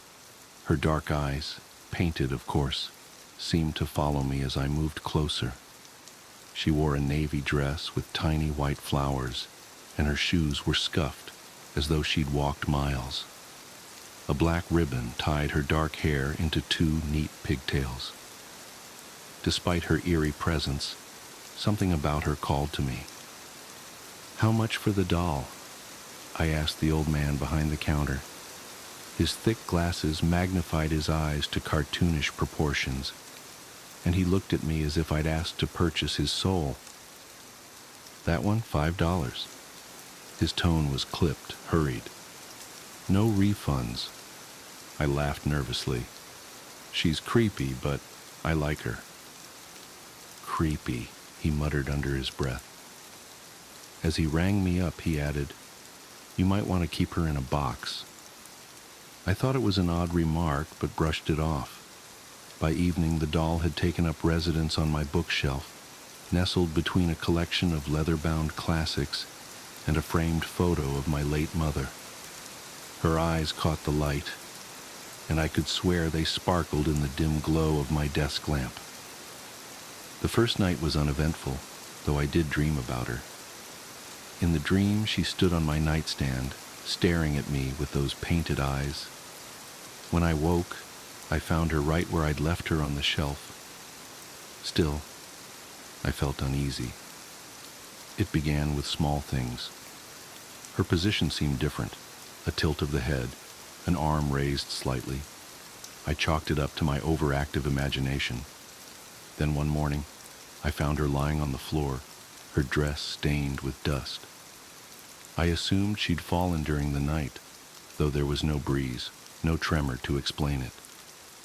"Stay put, okay?" I murmured as I set her back on the shelf. Her painted lips seemed to curl into a subtle smirk. By the third night, I'd started to feel irrationally paranoid. I woke to a loud thud, my heart racing as I fumbled for the bedside lamp. The doll was on the floor again, this time closer to my bed. Her unblinking eyes stared up at me, almost accusatory. That was when I decided to move her. I placed her in a wooden box and shoved it into the closet. For a few days, life returned to normal. The oppressive feeling of being watched dissipated, but my relief was short-lived. It was a week later when the nightmares started. I dreamed of the doll every night. She would crawl out of the box, her porcelain limbs creaking as she climbed onto my bed. Sometimes she'd whisper in a voice like dry leaves, though I could never make out the words. Other times, she'd simply sit at the foot of my bed, her head tilting unnaturally as if observing me. I tried to ignore it, attributing the dreams to stress, but then I began hearing noises at night, the soft scrape of something dragging across the floor, faint giggles that seemed to echo from the closet. One night, I bolted upright to find the box sitting on my dresser, lid ajar. My skin prickled with cold dread. I threw the box into the basement, determined to forget about it. Yet the nightmares persisted, and soon I began finding the doll in unexpected places. Perched on the kitchen counter, nestled in the laundry hamper, even sitting at my desk. Each time her eyes seemed more lifelike, her smirk more pronounced. "Stop it!" I screamed one night, hurling her against the wall. Her head cracked further, and a thin wisp of black smoke curled out before dissipating. I stared in disbelief, my chest heaving. That night, I slept with the lights on. Desperation drove me to research. I scoured forums, read about haunted objects, and even consulted a psychic. "It's not just a doll," she said, her voice trembling. "It's a vessel." "A vessel for what?" Her eyes darkened. "For something old, something angry." She advised me to burn it, but when I tried, the flames wouldn't catch. I doused it in lighter fluid, struck match after match, yet the doll remained unscathed. Defeated, I decided to return it to Haven Antiques. When I arrived, the shop was gone. In its place stood a vacant lot, overgrown with weeds. Confusion turned to dread as I realized the truth. Haven Antiques had never existed. The doll, whatever it was, had found its way to me, and it wasn't leaving. The nights grew darker, the air heavier. Shadows seemed to stretch and twist, whispering my name. The doll's movements became more brazen. I'd find her in my bed, her cracked face inches from mine, her cold fingers tangled in my hair. And then, one night, she spoke. Her voice was a child's, sweet and chilling. "Why won't you play with me?" I screamed, throwing her across the room. She landed on her feet, her head snapping toward me. "You can't get rid of me," she said, her voice dripping with malice. "I'm part of you now." Weeks turned to months, and my life unraveled. Friends stopped visiting, claiming my house felt wrong. My freelance work dried up as clients complained about unsettling images in my designs, images I didn't remember creating. I became a recluse, terrified to sleep, to dream, to live. And then came the final night. I woke to find the doll sitting on my chest, her weight crushing, her eyes glowing faintly. She leaned in, her lips brushing my ear as she whispered, "It's time." Time for what? I didn't know. But as darkness engulfed me, I realized with horrifying clarity that I was no longer alone in my own body. When they found me days later, I was sitting in the corner of my room, clutching the doll. My eyes were vacant, my lips stretched into a grotesque smile. They say I mumbled the same phrase over and over. "She's here. She'll always be here." I don't remember much after that, but sometimes, in the dead of night, I feel her stirring inside me, waiting, and I know this is far from over. The morning commute. I've been trying to write this down for 3 days now. My hands still shake when I think about it, but I need to document what happened while the details are fresh. Maybe someone can make sense of it, because I sure can't. I keep checking news sites and local forums, but there's nothing. Just the usual traffic reports and weather updates. It started last Wednesday. Nothing special about that morning. Just another dreary February commute. I remember being annoyed because my travel mug was leaking slightly, leaving little brown rings on my center console. The heat was blasting to fight off the 28-degree chill, making that plasticky new car smell more noticeable than usual in my recently leased Civic. I always take the back roads to avoid I-95 traffic. There's this stretch of Route 27 that winds through the woods for about 4 miles before connecting to the industrial park where I work. Usually I zone out on autopilot there, just following the gentle curves while my mind wanders to the day ahead. But something felt off that morning, even before anything actually happened. The first thing I noticed was the radio. I always listen to NPR during my morning drive. Helps me feel somewhat informed about the world. But around 7:45 a.m., right as I was entering that wooded stretch, the signal started cutting out. Not unusual for that area, but this was different. Between bursts of static, I could swear I heard what sounded like backward speech. Not garbled nonsense, but actual words being played in reverse. I tried changing stations, but they were all doing it. I switched the radio off, deciding to drive in silence rather than deal with the unsettling noise. That's when I noticed how quiet everything was. No wind in the trees, no birds. Even my engine seemed muffled, like someone had thrown a heavy blanket over the car. The morning fog was thicker than usual too, clinging to the road in a way that made the yellow lines look like they were floating. I checked my phone. No signal, which wasn't completely unusual for that stretch, but the time display caught my eye. 7:47 a.m. I distinctly remember because I had just checked it 2 minutes earlier when the radio started acting up. Still 7:47 a.m. I watched for another 30 seconds or so. Still 7:47 a.m. The seconds weren't moving. My rational brain kicked in. Obviously, the phone's frozen. Force restart it later. But my skin was starting to prickle. That animal instinct that tells you something's wrong before your conscious mind can process why. I pressed the accelerator a little harder, wanting to get through the woods and back to civilization. That's when I saw the first one. At first I thought it was just a trick of the fog, a darker patch that seemed to be moving wrong. You know how fog usually drifts with the wind?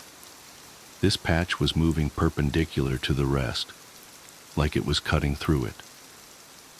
As I got closer, it resolved into what looked like a person walking alongside the road. Nothing inherently scary about that, except they were walking backwards, perfect fluid backward steps, like a video being rewound. And they were wearing what looked like business casual clothes, slacks, button-up shirt, but the fabric was wrong. It rippled and shifted like static on an old TV, black and white pixels constantly rearranging themselves. I gripped the steering wheel harder, my knuckles going white. Just someone exercising in weird athletic wear, I told myself. One of those recovery suits with the electronic muscle stimulation or whatever. But even as I thought it, I knew that wasn't right. As I passed them, they turned their head to track my car. That's when my heart nearly stopped. Where their face should have been, there was just more static. Not blank skin, not a mask, but a void of shifting black and white pixels, like a TV tuned to a dead channel.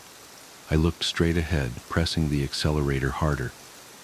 Don't acknowledge it. You're tired, you're imagining things, just get to work. But in my peripheral vision, I could see more dark shapes emerging from the fog. 3, then 7, then dozens, all walking backwards along both sides of the road, all wearing those business casual clothes that weren't quite clothes, all turning their static-filled faces to watch my car pass. The air in the car felt thick, like trying to breathe underwater. My ears popped like I was changing altitude, and the engine noise became even more distant. The forest beyond the figures was wrong too. The trees looked like cardboard cutouts, flat and artificial. When I blinked, they seemed to shift position slightly, like a glitching video game trying to render a scene. I reached for my phone to try recording what I was seeing, but my hands were shaking so badly I dropped it between the seats. When I glanced down for a split second to grab it, I heard a sound that I still can't properly describe, like a dial-up modem screaming through a meat grinder, but deeper, more organic. I looked up and immediately slammed on the brakes. One of them was standing in the middle of the road facing my car, not walking backwards like the others, just standing perfectly still. It was closer than any of the others had been, close enough to see details I wish I hadn't noticed. Its clothes weren't just shifting patterns, they were flowing upwards, like water running in reverse, and there were gaps in it, places where the static cleared for a fraction of a second, showing something underneath that my brain refuses to properly process. Something geometric but non-Euclidean, folding in on itself in ways that shouldn't be possible. I sat there, engine idling, hands frozen on the wheel, staring at this thing through my windshield. It cocked its head at an angle that went slightly too far, like a bird but wrong. The static of its face started forming patterns, almost like it was trying to mimic my features. That's when I noticed the temperature display on my dashboard, 77.7 degrees. The same numbers kept flickering over and over, even though I could see my breath fogging in the freezing air. The clock read 7:47 a.m. The odometer was stuck on 7,177.7 miles. That's when I did something either very brave or very stupid. I laid on the horn.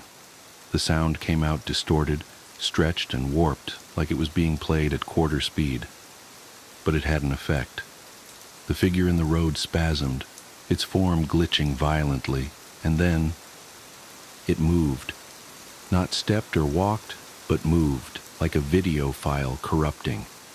One frame it was in the road, the next it was beside my car, hand pressed against my driver's side window. The static of its face pressed close to the glass, forming and reforming into almost recognizable patterns. Was it trying to communicate? Trying to get in? I didn't wait to find out. I slammed the accelerator and swerved around where it had been standing. My tires found purchase on the wet asphalt and I shot forward, engine finally roaring at its proper volume. In my rearview mirror, I could see all of them turning to watch me go. Their movements jerky and wrong, like stop-motion animation at too few frames per second. The fog began to thin. My phone suddenly chimed with a dozen delayed notifications. The radio burst back to life mid-sentence, some story about local council elections. The clock jumped to 8:15 a.m. The temperature reading settled back to a realistic 29 degrees. Everything was normal again. I pulled into the first gas station I saw, hands trembling so badly I could barely put the car in park. The morning commuters filling their tanks and buying coffee gave me odd looks. I must have seemed crazy, sitting there hyperventilating in my car. When I finally got my breathing under control, I checked my phone. The photos I tried to take were corrupted, just blocky digital artifacts and strange patterns. But I did find something else. In my podcast app's recently played history, there was an entry from 7:47 a.m.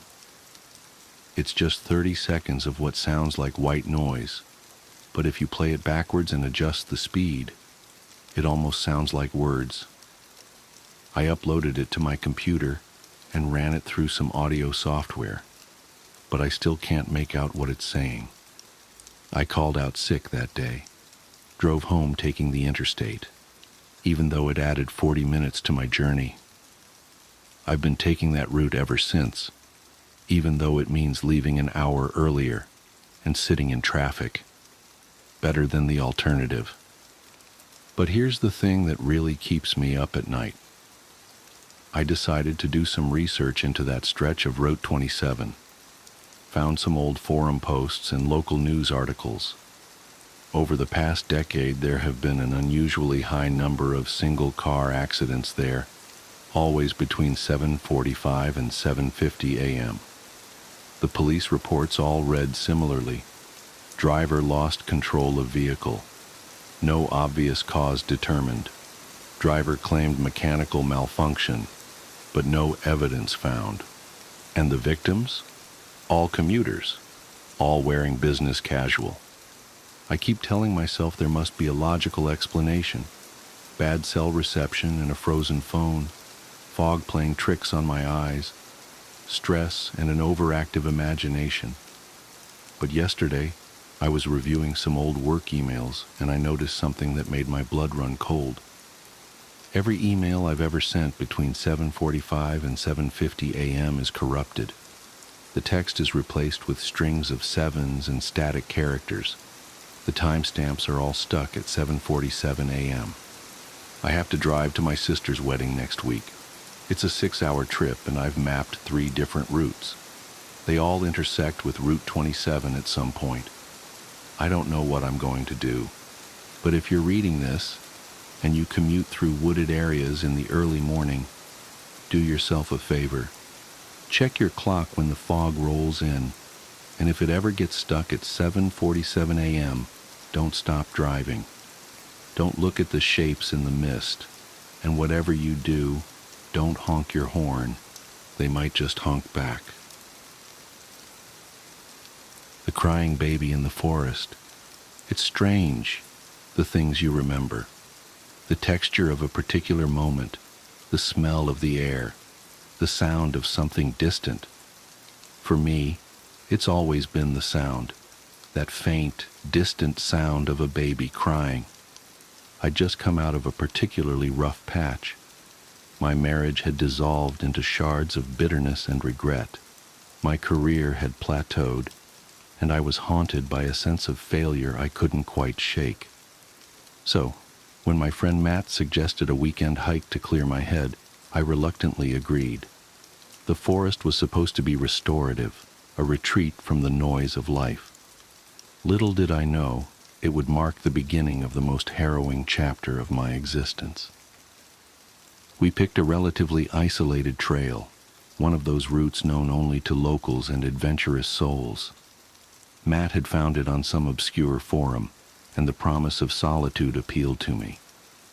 The trail wound through dense woods, and the further we walked, the more the modern world seemed to fade. Cell service disappeared within the first hour, replaced by the hum of nature, chirping crickets, rustling leaves, and the occasional snap of a twig underfoot. We set up camp by a small clearing as twilight descended. The air was crisp, carrying the faint smell of pine and damp earth. We built a fire, cooked a simple meal, and talked. Well, Matt talked. I mostly nodded, my mind drifting between his words and the mesmerizing dance of the flames. That's when we first heard it. It was faint at first, barely audible over the crackle of the fire. A soft, plaintive cry that seemed to hang in the air like a fragile thread. Matt froze mid-sentence, his eyes narrowing as he tilted his head to listen. "Did you hear that?" he asked. I nodded. "Sounds like a baby." He laughed uneasily. "Out here? No way." But the sound persisted, growing louder and more distinct. It was unmistakably the cry of an infant, filled with a desperate urgency that sent chills down my spine. Against every instinct screaming at me to stay put, I stood up. "We should check it out," I said. Matt hesitated, his usual bravado tempered by unease. "You sure? Could be, I don't know, a wild animal or something." "Since when do wild animals sound like babies?" I shot back. "What if someone's in trouble?"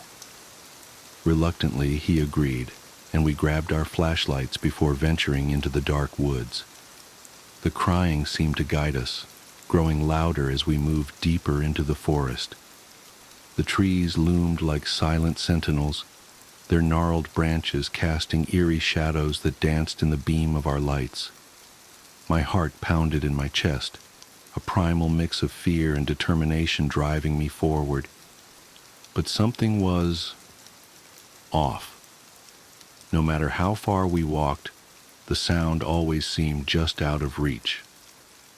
It was as if the forest itself was conspiring to keep the source hidden. And then, without warning, the crying stopped. We stood there in the oppressive silence, the only sound our own ragged breathing. Matt's flashlight flickered, casting brief bursts of light that only deepened the shadows around us. "Let's head back," he said, his voice trembling. Before I could respond, the silence was shattered by laughter.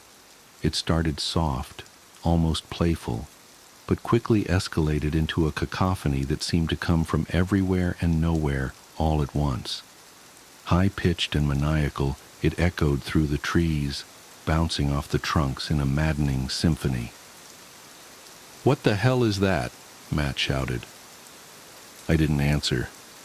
I couldn't. My throat felt like it had closed up, my body frozen in place.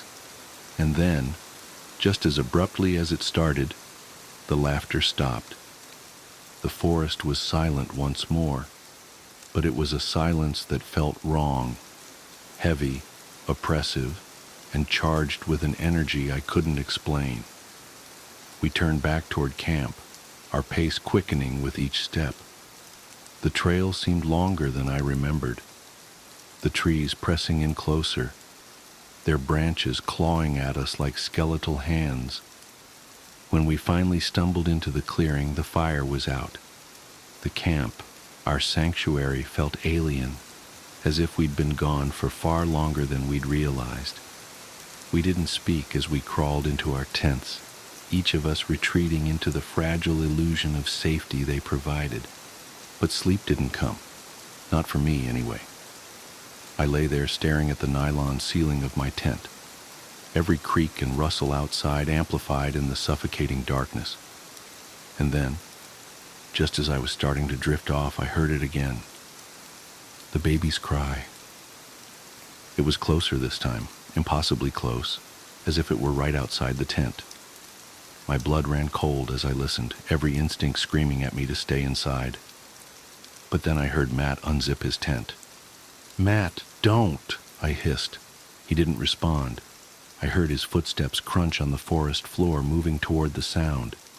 Gathering every ounce of courage I had, I unzipped my own tent and stepped outside. The night was unnaturally still, the air thick with an unspoken threat. Matt's flashlight beam bobbed in the distance as he moved deeper into the woods. "Matt!" I called, my voice trembling. "Come back!" But he didn't stop. He didn't even turn around. It was as if he were in a trance, drawn toward the crying like a moth to a flame. And then, just as he disappeared from view, the crying stopped again. What followed was the most excruciating silence I've ever endured. Minutes felt like hours as I stood there, my flashlight beam cutting through the dark, searching for any sign of him.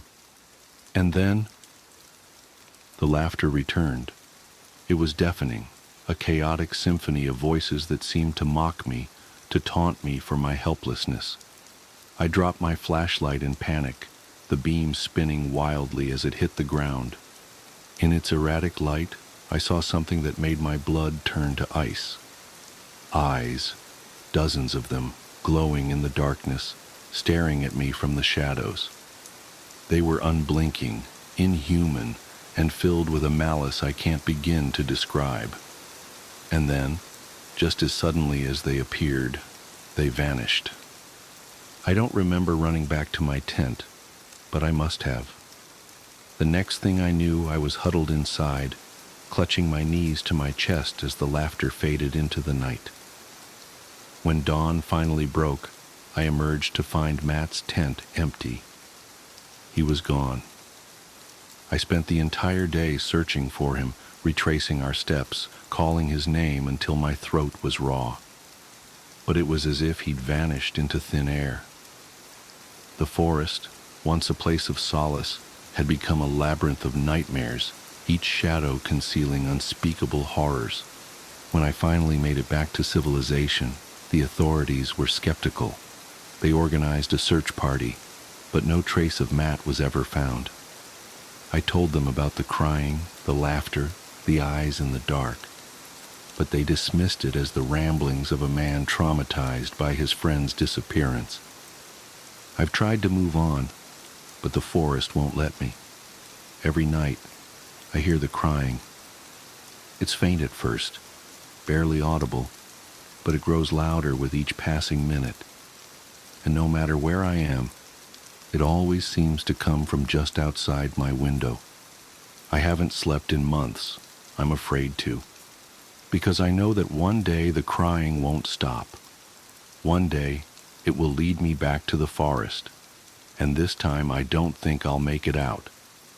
But perhaps the most chilling part of all is the ending twist I've been too afraid to admit. In my dreams, the rare ones I do have, I see Matt. He's always smiling, standing at the edge of the forest, and in his arms, he's holding a baby.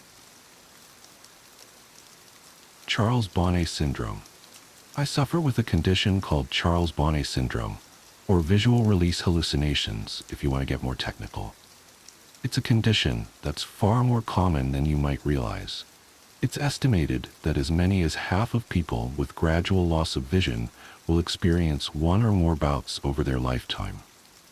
Yet I'm willing to bet that most of you have never heard of it. The reason for that is because most sufferers are scared to tell anybody what we experience. I know I was, but I'm getting ahead of myself. My name is Andrew, and I'm 26. 2 years ago, I woke up with awful blurred vision, every single edge and detail clouded, as if somebody had smeared Vaseline on a camera lens. It never got better. I was scared then, and got over to Dr. Harper's surgery as fast as I could. Suddenly needing to take a cab rather than climb in the car I'd driven without incident ever since I'd bought it 3 years prior. The doctor did some tests, asked me some questions. Have you been much thirstier lately? How often do you urinate? How would you describe your tiredness levels? And then gave me the diagnosis that changed my life forever. Diabetes, type 1. He explained that I would need to take insulin shots with every meal, that eating the wrong foods without monitoring my blood sugar could see me drop into a coma. Or worse. Then he got to my eyes. Andrew, your diabetes has resulted in maculopathy. Do you know what that is? I shook my head dumbly, already reeling with the shock of my diagnosis, and Dr. Harper went on. It's when the diabetes affects the blood vessels at the back of your eye, blocking them and causing them to leak into the macula, the central part of your retina that helps you to perceive color and fine detail. When these blood vessels leak into the macula, it can cause significant damage. With a lump in my throat, I asked, "Okay, so how do we make this better?" I couldn't see Harper's face properly when he spoke, but his tone of voice was enough to tell me what I'd been dreading. "I'm sorry, Andrew," he replied gravely. "Perhaps if we'd caught this a little sooner, we might have had some treatment options available to us, but I'm afraid the damage has been pretty extensive.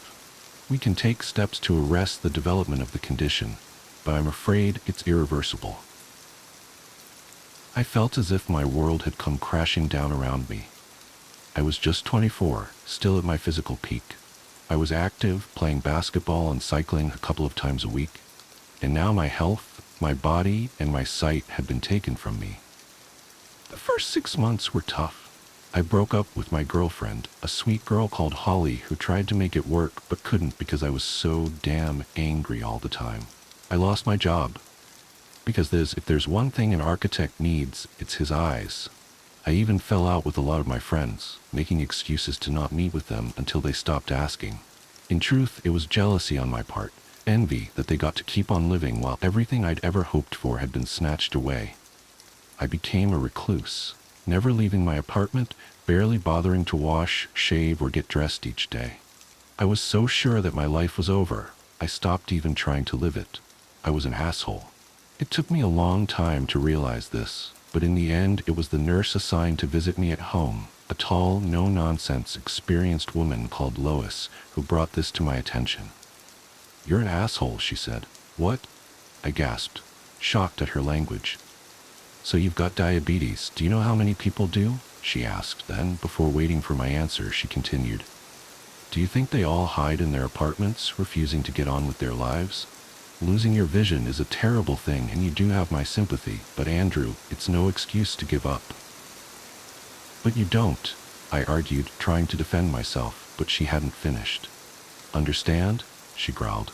"One of the bravest men I know was paralyzed from the neck down when he was just a child, and he hasn't given up. You can do so much more with your life, and you have people that want to help you do that, but you can't even be bothered to shave that ugly fucking beard off. Stop being a crybaby and make a fucking difference." Of course it didn't happen overnight, and I argued with her. I was furious at her blunt insensitivity and told her to leave. I said I'd tell her superiors, but she laughed and told me I wouldn't. "You won't because you're a smart guy and you've got too much pride for that," she said. "I'll see you next week." That night, I shaved. I opened my curtains and actually looked around. Things were blurry, but when I really looked, I could see the things scattered around my home, the mess I'd let it become. When Lois came back the following week, the place was tidy. I was clean shaven, dressed. I'd even attempted to comb my hair. She didn't say anything about it, didn't mention the argument of the week before, but she took me out for coffee down the street. She guided me along the sidewalk to the coffee shop, talking to me, reassuring me. It was daunting, even though it was less than a block away, but I felt so proud when I got there.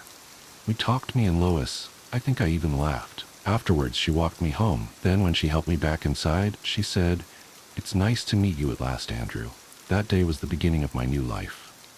I moved to a new apartment, a ground floor place, and joined a group of other young people with visual impairments.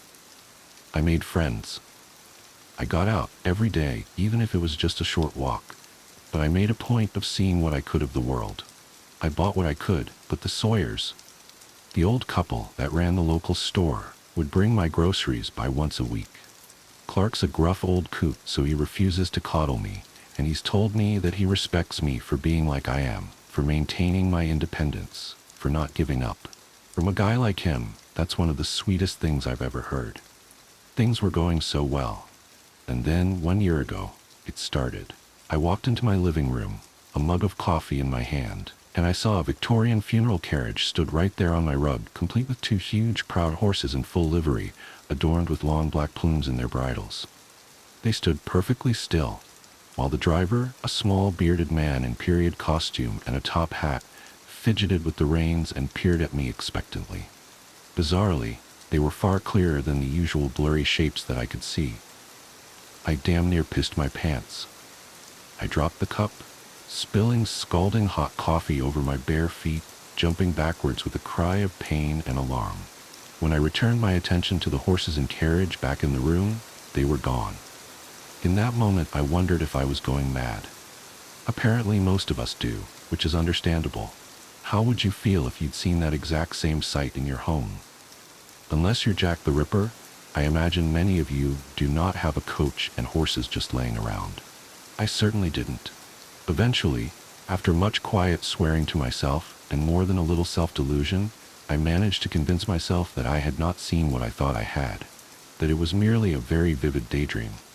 This seemed to work, and I got on with living, even if I entered that same room a little more cautiously in the days that followed. Finally, I forgot about it. 2 weeks later, I saw a giant, floating, swirling orange ball in my bathroom. I damn near pissed myself again.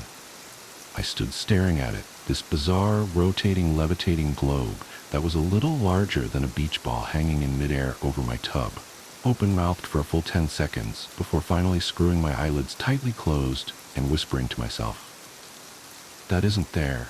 That isn't there." After 5 seconds, I opened my eyes again. It wasn't there. Have you ever had cause to doubt your own sanity? To wonder whether what you perceive is truly there, or if your mind has betrayed you? Honestly, compared to the loss of my vision, the prospect at losing my wits was so much more terrifying. I'd fought against adversity and took pride in the fact that I am not just a survivor.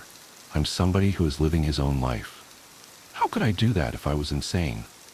I barely slept that night, and I remained jumpy for days afterwards.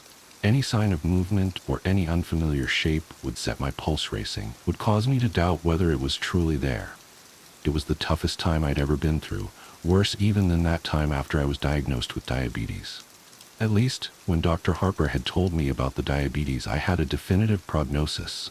I was given facts by a medical professional. My affliction was physical, it had a name, and most important, it had a treatment plan. This was something else. My own mind had turned against me. My senses and perception of reality had become twisted and unreliable. It's only when you're in that position that you realize just how terrifying it is. Your senses and the way in which your brain interprets them are your only true defenses against danger. You perceive danger and you avoid it, preventing your body from becoming harmed. But what happens when you can't trust your perception to alert you to dangers that are truly there? Lois picked up the problem first, noticing my skittish manner. She asked what was wrong, if I needed to talk about anything, but I told her no, I was fine, but I hadn't been sleeping well. That last part was true. I hadn't been able to sleep a wink. Just the very thought of being institutionalized, spending the rest of my days a sedated, blue pajama-clad zombie in a white room with only the echoing cries of my fellow inmates for company, terrified me beyond measure. But what was the alternative?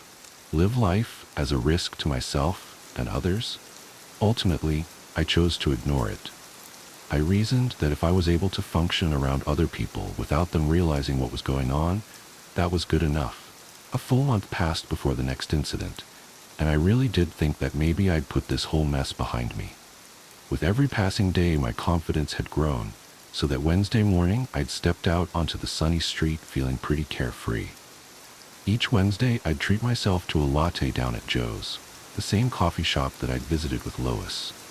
It was a custom that gave me a great deal of pleasure, one that had seen me forge friendships with other regulars as well as the staff, including Joe himself. As I made my way down the street, white stick in hand, I glanced about me, taking in the colors and shapes of the world around me.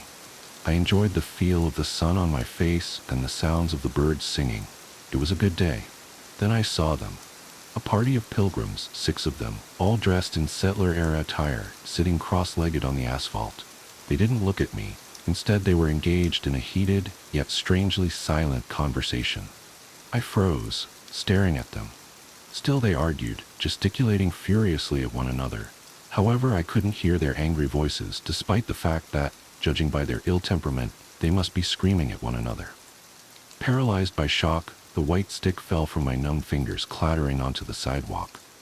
I turned to leave, desperate to flee from the haunting sight of the colonists in the road, but I was so panicked, in such a hurry, that I stepped on my cane. It rolled underfoot, and before I knew it, I pitched over, tumbling to hard ground below. I didn't quite break my fall in time, banging my cheek hard on the floor and skinning my palms. I heard a cry from a passerby, a friendly, concerned woman who rushed to my side. She knelt beside me, helping me up, applying a Kleenex to my throbbing cheek, which she informed me was now bleeding. I tried to tell her that I was okay, there was nothing to worry about, but this good Samaritan insisted on driving me to Dr. Harper's office to get my injuries looked at. Now I think back to it, I'm pretty sure that she knew my obvious distress was nothing to do with the fall. At the time I was embarrassed and angry, but now I realize I owe her a debt of gratitude. Without her intervention, I don't know how much longer this would have gone on before I cracked up and ended up in an asylum after breaking down through sheer stress. "Andrew, why don't you tell me what happened?" Dr. Harper asked, gently dabbing at my cheek with disinfectant. I explained that I just lost my balance, that no harm was done, but I think he saw through my feeble protestations to my underlying agitation. He didn't press. He didn't force the matter. He simply asked what might have caused my clumsiness. Then he asked how I'd been as of late. When I'd finished mumbling my way through the most non-committal answer I could muster, he placed a gentle, reassuring hand on my shoulder. "Andrew," he repeated gently, "why don't you tell me what happened?" I burst into tears. I told him how scared I was, how I'd fought so hard for my independence, and now I knew it would be taken from me. He listened, patiently, then asked me to tell him why I ever thought that. I paused then, took a deep breath, and thought about it. This was the point of no return. But really, what other option did I have? So with tears running down my cheeks, I told Dr. Harper everything. I told him about the horse and carriage, the orange globe, and the pilgrims. I told him how I'd been living each day in fear. How I was terrified that I was losing my mind. Dr. Harper thought for a while. Then he said, "Andrew, I don't think you're losing your mind." The sense of relief at that moment was so powerful it overwhelmed me, rendering me speechless. "You say that even though you've seen these things, you've never heard any noise from them? Have you detected any odors or experienced any other physical sensations, such as touching them?" I shook my head no, and he patted my shoulder once again. "Andrew, have you heard of Charles Bonnet syndrome?" he asked. "Charles Bone? Who?" I asked, confused by this sudden, unexpected turn of conversation. "Okay, let me explain," Dr. Harper said kindly. Charles Bonnet was a Swiss naturalist who was born in the 1700s. He discovered a curious condition in his elderly grandfather, who was nearly completely blind due to cataracts. The old man regularly experienced visual hallucinations, including random patterns and even people and places. Sound familiar? "Yes," I replied, still confused. Am I suffering dementia?" "No, Andrew, not at all," Dr. Harper reassured me. "Do you know how perception works? In layman's terms, your eyes take in light via the iris and pupil, which is then processed via the retina and translated into electrical signals, which are decoded by the brain, which simply organizes these signals into a recognizable image." "With me so far?" I nodded, finally starting to understand. When the retina becomes damaged, such as those that have undergone macular degeneration, those signals become warped and jumbled, Dr. Harper went on. The brain still receives them, so it does its job, translating these distorted signals into an image. It kind of fills in the gaps for you. Sometimes it fills these gaps with colors, patterns, creatures, and places that aren't present. And this is called Charles Bonnet syndrome. I nearly wept with relief. "So I'm not mad?" I cried. "Not at all," the doctor replied. "This is an entirely physical condition. Your mind is in full working order. If you were suffering any form of mental illness, your delusions wouldn't be limited to just the one sense. You'd hear these interlopers, smell them, even feel them. This is a condition solely related to your eyes, not your brain." As I left Dr. Harper's office, I felt as if a weight had been lifted from my shoulders. Sure, my vision was still an issue, but now I knew it was only a problem with my eyes, not my mind. I knew I could handle the situation. I was ready to face the world again. Since then, I've seen plenty of weird visions. I saw a huge waterfall in the park, complete with a hazy mist and butterflies flitting about it. I saw a Native American warrior, complete with a huge feather headdress, sitting at a stool at the counter in the coffee shop. I saw an intricate and quite impossible structure of scaffolding crisscrossing the entire front of my apartment block.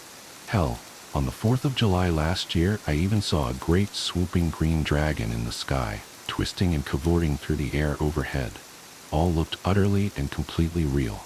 Yet now I knew they were simply tricks of the eye. They were no longer disturbing. In fact, I actually came to quite enjoy them. Even looking at them as unique and entertaining little shows or works of art that existed purely for my pleasure and nobody else's, I came to welcome them. Then a month ago, I saw her. It was nighttime. It's always nighttime when I see her, and I was just getting ready for bed. I walked into the kitchen to get myself a glass of water, and actually cried out in alarm when I spotted the figure in the corner. She was tall, by far the tallest woman I'd ever seen, and even though she stood hunched, she still had at least 6 inches on me. I was used to seeing characters in dated and bizarre dress, but this was different somehow. It didn't seem like an outfit from any one time, instead a bizarre mishmash of items. She wore a tuxedo jacket, figure-hugging and black, tailored to the female body shape, over a dirty old ruffled dress shirt. To complete the ensemble, she wore a bright red bow tie. On her hands, which she held out to either side as if shrugging, or maybe feeling for rain, she wore dirty white gloves. Her fingers were disproportionately long, almost spidery, and occasionally they twitched, as if she longed to grip and squeeze something in them. On her lower half she wore shorts the same crimson as her bow tie, over opaque black nylons. Her legs were long, lithe, a attractive, if the truth be told, the legs of a dancer. She also wore red heels, the same hue as her shorts and bow tie, but they sparkled and shimmered, bringing to mind Judy Garland's ruby slippers from The Wizard of Oz. As strange as this ensemble was, I couldn't tear my eyes from her face. Most of it was obscured by a jaunty bowler hat, tipped and tilted to hide her eyes and nose, but beneath the brim of her hat I could see the deathly pale skin of her face and a grin that sent shivers down my spine. It was wide, too wide, with entirely too many teeth. A smile is meant to be an expression of warmth. It's meant to feel welcoming and benevolent, but the look on this woman's face oozed malice. It felt much like the sort of glee I'd expect from a snake as it corners a rat. However, the thing that startled me most was that she had a third arm sprouting from her back, curled up and over her head like a scorpion's tail. It was longer than any arm should be, and the hand only had 3 fingers, like a claw. It was pointed straight at me, and as I swore in dismay and stumbled sideways, it seemed to track my movement. I stood staring at the creepy figure for a few seconds, trying to get my head around the situation. She just stood there in the corner, grinning back. Finally, I realized that this was just another of my hallucinations, and breathed an audible sigh of relief. One of the tricks I've picked up over the months of suffering with Charles Bonnet syndrome is to break the line of vision toward whichever stimulus is causing my brain to interpret the images into the hallucination. Think of it like restarting a faulty computer, how refreshing the system debugs it. To this end, I close my eyes and count to 5, then when I reopen them, the hallucination is gone. So as I stared at the horrifying, malformed figure in my kitchen, I knew that to make the image go away, I simply had to close my eyes. I'll be honest here, when I counted to 5, I hesitated a little before opening my eyes. If I'd opened my eyes and she'd still been stood there, smiling that wicked smile at me, I think I might have had a heart attack. She wasn't, and I breathed another long sigh of relief, fetched my glass of water, and went back to bed. The tall woman haunted my thoughts in the days after I saw her. She was different to the other visions I'd had. Somehow she felt more real. It was this agitation that my buddy Jason picked up on when we met for lunch the following Friday. Jason was one of those same friends I'd tried to drive away shortly after I lost my vision, yet he'd refused to give up on me, continuing to get in touch week after week. Good friends are hard to come by, but great friends, the ones who will be by your side for life, are even rarer. Jason, God bless his kind heart, is one of the latter. "You've got to tell me what's going on, dude," he said as we sat down over pizza. "What do you mean?" I asked, trying to brush it off. "You're so distracted, it's like you're looking for something in here all the time. You've eaten like 1 slice in pizza in the time it's taken me to eat 4. So, I repeat, you've got to tell me what's going on," Jason said, waving a slice of pizza around for emphasis. "It's nothing," I replied, feeling a little stupid. "I just had a hallucination a couple of nights ago that really got to me." "I thought you were cool with those now?" he asked, putting the pizza slice down. "Yeah, I am. I mean, I was, but this was different," I replied, resigned to talking about it. "She scared me." "She?" Jason asked, his interest clearly piqued. "Tell me about it." So I did. I described the tall woman and how she'd appeared to me. I explained that unlike any of my other hallucinations, she felt more real, and that she was the first to feature such a weird and unsettling mutation. Sure, I'd seen smaller versions of people in the past, a phenomenon referred to as Lilliputian by medical professionals, but the extra appendage and impossibly distorted face were something I had yet to encounter thus far. I think it was that, combined with the unnerving expectant stance, that had disturbed me the most. "So," Jason said after I'd finished, "you say she had great legs?" "Shut up, you asshole," I laughed, throwing my napkin at him. "No, seriously, I get it, man," Jason replied, passing the napkin back to me. "If I walked into a room and a giant mutant was waiting for me, it'd scare the shit out of me too. But you know what caused you to see this? It's like the coachman and that waterfall you saw. It's a condition that you know you have, and it's one that you know how to deal with, okay?" I know, I replied. "Thanks, man, you're right." I did feel better too, so I smiled at him, took a big bite of my pizza, and changed the subject, asking him about his psycho ex. a conversation he was all too happy to dive into. The next time I saw the tall woman, just under a week later, I was brushing my teeth. I was stood at the wash basin, brushing away, when I spotted a figure in the mirror. She was out in the dark hallway, peeking around the door behind me. That same sinister grin I'd seen before stretched her narrow face into a distorted grimace, the dirty bowler hat pushed down over her eyes once again. Each of those 3 long, spidery hands gripped the door frame. As crazy as this sounds, it felt like she was trying to avoid being spotted. I cried out, spitting toothpaste foam all over the mirror, my toothbrush clattering into the basin. I spun around, my heart thumping in my chest, my breathing ragged in my throat. She wasn't there. Of course she wasn't. The doorway was empty. I tiptoed forward, hesitantly, trying to look around the doorframe into the hallway without actually sticking my neck out into its shadowy confines. The seconds ticked by as I drew closer and closer. I couldn't see anything, so, finally, with a whisper of self-affirmation, I stepped out of the bathroom. The hallway was empty, as was the rest of my apartment. I was shaken again. This was the first time I'd seen a hallucination in a reflection, and I wasn't even sure that I'd actually seen it. Now, as I sit here, writing this, knowing what would follow, I think I thought like that to try to protect myself, to shield myself from the truth. I was an idiot. A full fortnight passed without incident. Sure, I saw a flash of color one day, a dancing yellow lightning bolt that zigzagged back and forth on the street outside my apartment. But that was exactly the sort of thing I'd come to expect from my condition. It was exciting, otherworldly, but it wasn't scary, not like she was. In retrospect, that fortnight was blissful. It was a reminder of what life could be like, the existence that I'd carved out for myself since my diagnosis. Life was good.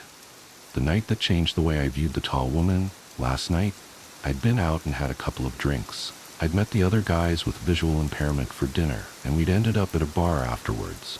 I wasn't hammered, but we got through plenty of beer between us, and by the time I stepped out into the cool night air, I felt decidedly lightheaded. It took me a while to make it home, laughing and talking to a couple of the other guys from our group as we strolled along. It had been a great evening. It's probably the last truly good one I'll ever have. I bid the other guys good night and, fumbling with my key, let myself in. With swaying steps, I strolled into my hallway, slamming the door a little too loudly behind me. I took off my jacket, hung it on the hook by the door, then hit the light switch. She was waiting at the end of the hallway, all 3 hands held aloft into claws, reaching for me, that same maddening malevolent grin on her pale face. I swore again, louder than ever, actually jumping back a step, recoiling from the impossibly tall and terrifying figure lying in wait in my own home. The tall woman didn't move, she just stood there, staring and smiling at me. I stared back, but I sure as hell didn't smile. Jesus Christ, I muttered under my breath. You know how you can feel a little paranoid after a few beers? That feeling of non-specific post-alcohol dread? Imagine that combined with a giant grinning mutant woman suddenly appearing in your home. Suffice it to say, it was very, very, very uncool. I don't need this, I sighed and closed my eyes. 1, 2, 3, 4, 5. When I opened my eyes, her face was just a foot from my own, grinning wider than ever. She dashed the length of the hallway and was now stood so close that her long, grasping arms were either side of me, her fingers twitching and clawing at the air around my face. I could see her chest heaving, as if she were actually laughing silently at my attempts to dismiss her, as if the thought that I could ever be free of her was amusing. I screamed, a full-bodied shriek of terror, and actually dropped to my knees, covering my head as if to fend off an expected blow. It never came. Finally, I lowered my hands, gasping for breath, shaking. The hallway was empty, the tall woman nowhere to be seen. I stayed there, on my knees for a moment, gasping for breath. Then I was on my feet, and I turned and ran, out of the apartment, out of the building, and into the street. I stood there, shivering, terrified beyond reason, without a clue as to what I'd do next. Finally, I pulled my phone from my pocket, and I made a phone call. "Hey, Andy. What's up?" Jason asked. "Jason, I need you to come here," I said, sobbing. Jason didn't ask why, didn't complain. Instead, he simply replied, "I'm on my way." Less than 20 minutes later, his car pulled up outside and he dashed over to the steps outside my building where I was sitting, shivering. He threw his jacket around my shoulders and asked what happened, his voice filled with concern. "She's in there," I stammered. "The tall woman. She's back." Okay, he said, gently helping me to my feet. "Come on, man. Let's go in there and check it out." I wish I could say that I was brave when we went inside, but I'd be lying. I cowered behind Jason, one hand on his shoulder as we made our way through my home. Of course we didn't find a thing. We're talking a giant mutant woman in a poky little one-bed apartment. Where the hell was she going to hide? Finally, after we'd checked every single room twice, I had to admit that she was gone. "I'm so sorry, man," I apologized, feeling genuinely stupid. I got scared and... "I'm sorry, man." "Hey, forget about it, buddy," Jason said. "So I'm here now. Where do you keep your booze?" Half a bottle of bourbon later, we were both feeling pretty talkative. "She's, just kind of different, I tried to explain. I get it, he said. "It's like you saw something bad and you feel bad and that's bad." He didn't get it. "No, she's different, I explained. "I've never had a repeat hallucination before, and they've never been scary, She's not like the others." "Dude," Jason said, taking another sip of bourbon, "you've got like Charlie Boney syndrome, and that makes you see shit, so..." He waved his hands in the air like a magician who'd just performed a trick. I know, I replied. "No, listen, Andy," he said. "You know what makes you see shit? It's just your eyes, yeah? You didn't hear anything, you didn't feel anything. This is how that stuff goes. It's your eyes, and I know it's scary, man, but you've been through, like, hell and high water in your life so far. You're tough. One of the toughest, bravest guys I know, and you can handle some creepy hallucination, bitch." I laughed. I couldn't help it. "She is a very creepy hallucination bitch though, dude." He laughed too, and we both took a drink. "That could help," he said finally, his voice thoughtful. "What, drinking?" I asked. "No, well, yes, it does," he giggled. "I mean, like, demystifying her. You should give her a name. Something stupid, so she's not scary." "I've got to say that as much as I like creepy hallucination bitch, that's a bit of a mouthful," I laughed. "Yeah, I get that," he replied. Suddenly something he'd said came back to me. "How about Helen?" I suggested. "Helen Highwater?" "Awesome," he said, then raised his glass. "Here's to Helen, buddy." "To Helen," I smiled and drained my glass. Jason spent the night on my sofa, mainly because he'd had too much to drink to even think about getting behind the wheel of a vehicle. But honestly, I think the reason he drank so much was so he'd have an excuse to stay and keep an eye on me. I'm glad he did. Knowing that he was there made me feel safer, and I was able to get some sleep. It gave me a sense of security to know that if the strange vision I'd just christened Helen was to appear again, I'd be able to call on him for support. This morning, we both needed support. "It feels like a mule kicked me in the head," he groaned when I made my way into the living room. "Yep," I replied, my own head thumping. "Joe's?" "Joe's," he replied firmly, and staggered to his feet. As we drank strong black coffee and ate muffins, we didn't talk much. Finally, Jason broke the silence. "So, you feel cool now?" he asked, his mouth still full of blueberry muffin. I nodded. "Yeah, I think so." "Not still freaked out about you-know-who?" he asked. "Helen?" I replied with a smile. "No, I really don't think I am. I reckon I can handle some creepy hallucination bitch." "Good," he laughed, giving me a hearty pat on the back. "That's cool, man. I bet you can." Now, after a night spent cowering in my bathroom, too scared to go out into my apartment, I know we were both wrong. About everything. Remember how earlier I told you that the thought of being institutionalized, that the very idea of losing my grasp on reality was the most terrifying thing I could imagine? Now I'd welcome that, because the alternative is far, far worse. After breakfast, I said goodbye to Jason, and he climbed into his car and drove away. The day passed without incident, and when Lois stopped by this afternoon, she even commented on how upbeat I seemed. "You got a lady in your life?" she asked casually. I laughed at that, wondered what she'd think if she knew the truth. "Yeah," I chuckled. "Something like that." "Good for you," she sniffed. "You make sure you treat her right." That tickled me even more, and I had to bite my lip. "Sure," I replied. "I'll do my best." Tonight, still a little wiped from the exertions of the previous evening, I decided to turn in early. I brushed my teeth, washed my hands and face, and got changed. Finally, I fetched a glass of water and walked into my bedroom.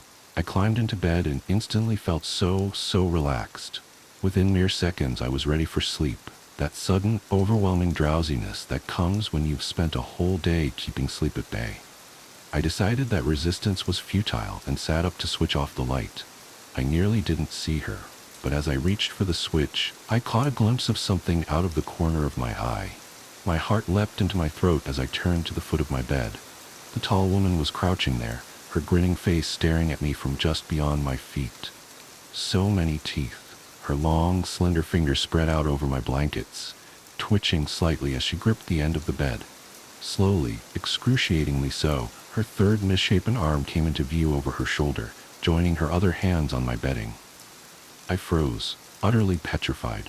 I was at a crossroads here, arriving at a pivotal moment that had been coming for some time. She watched me, grinning as if she was waiting to see what I'd do, cruel amusement flickering across her pale face. But this time, I'd had enough. "You don't scare me anymore," I said, my voice filled with defiance and anger. "I'm not letting you do this to me." I reached across to the light switch. "Good night, Helen," I said triumphantly, then flicked it, plunging the room into darkness. I laid there, a sense of tremendous pride surging through me, and I grinned to myself in my warm, comfortable bed, overjoyed at the emotional victory of overcoming my own fear. And then it happened. The thing that led me here, something that turned my blood to ice water, my bowels to jelly. "Good night, Andrew," her rasping voice hissed from the darkness. The collection. My sister Sarah was always the rational one between us. She had explanations for everything. The creaks in old houses were just settling foundations, shadows in corners were tricks of light, and strange noises at night were inevitably raccoons or the neighbor's cat. That's why what happened to her shook me so deeply. When someone that grounded starts to unravel, it makes you question everything you thought you knew about reality. It started with a phone call at 3:47 a.m. on a Tuesday in late October. I remember checking the time because my first thought was that something had happened to our parents. But when I answered, Sarah's voice was different than I'd ever heard it, tight and thin, like she was trying to speak without moving her lips. "Jenny, are you awake?" she whispered, though she'd obviously woken me with the call. "I am now," I said, sitting up in bed. "What's wrong?" "I need you to come over. Please. I know it's late, but—" She broke off, and I heard a sharp intake of breath. "Something's happening and I can't. I just need you here. Please." The tremor in her voice had me already reaching for clothes before she finished speaking. "I'll be there in 20 minutes. Did you call the police?" "No!" The word came out too loud, almost frantic. "No police, just you. And Jenny, bring candles. As many as you can find." "Candles? Sarah, what?" "Please, the power's out and I can't. I need light. Real light. From flame." She hung up before I could ask anything else. I threw on jeans and a sweater, grabbed my emergency kit with flashlights and batteries, and then, remembering her odd request, dug through my kitchen drawers until I found some half-used taper candles from last Christmas's dinner party. The whole time, my hands wouldn't stop shaking. Sarah had always been my rock, the successful architect who approached everything with calm logic. Hearing real fear in her voice felt fundamentally wrong, like gravity suddenly working sideways. The streets were empty on the drive to her condo, wet with recent rain and reflecting the yellow streetlights. I kept checking my rearview mirror, though I couldn't have said what I was looking for. When I pulled into her complex, I noticed immediately that her building wasn't actually dark. Lights glowed in most windows, including hers on the third floor. The power definitely wasn't out. I used my spare key to let myself in, calling her name softly as I entered.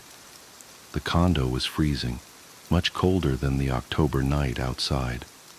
My breath clouded in front of me as I moved through her usually immaculate living room, now cluttered with open books and scattered papers. The air had a sharp mineral smell, like old pennies. "Sarah? In here." Her voice came from the spare bedroom she used as a home office. When I pushed open the door, I found her sitting cross-legged in the center of the room, surrounded by a circle of lit tea lights. She didn't look up when I entered, just kept staring at something in her lap. A worn shoebox with familiar department store lettering faded on the sides. "The power's not actually out," I said, stepping carefully around her candles. "Want me to turn on the lights?" She shook her head sharply. "They don't work right anymore. The electrical light, it bends wrong, makes things look different than they are." Her fingers were white-knuckled where they gripped the shoebox. "Did you bring candles?" I held up my sad collection of old tapers. "What's going on, Sarah? You're scaring me." Finally, she looked up at me. Her face was pale and drawn, dark circles under her eyes like bruises.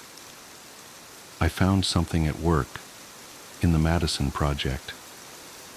The Madison Project, she'd mentioned it before, a historic renovation downtown her firm was handling, some old warehouse being converted into luxury apartments. "What do you mean, found something?" We were doing the initial walkthrough documenting the existing conditions. There was this space that didn't make sense. A room that shouldn't have been there based on the blueprints. She swallowed hard. It was small, maybe 8 by 10 feet. No windows, no obvious purpose. Just bare concrete walls and this. She tapped the shoebox, sitting in the exact center of the floor. "And you just took it?" I asked, lowering myself to sit across from her. I had to. The others couldn't see it, the room or the box. They walked right past the doorway like it wasn't there.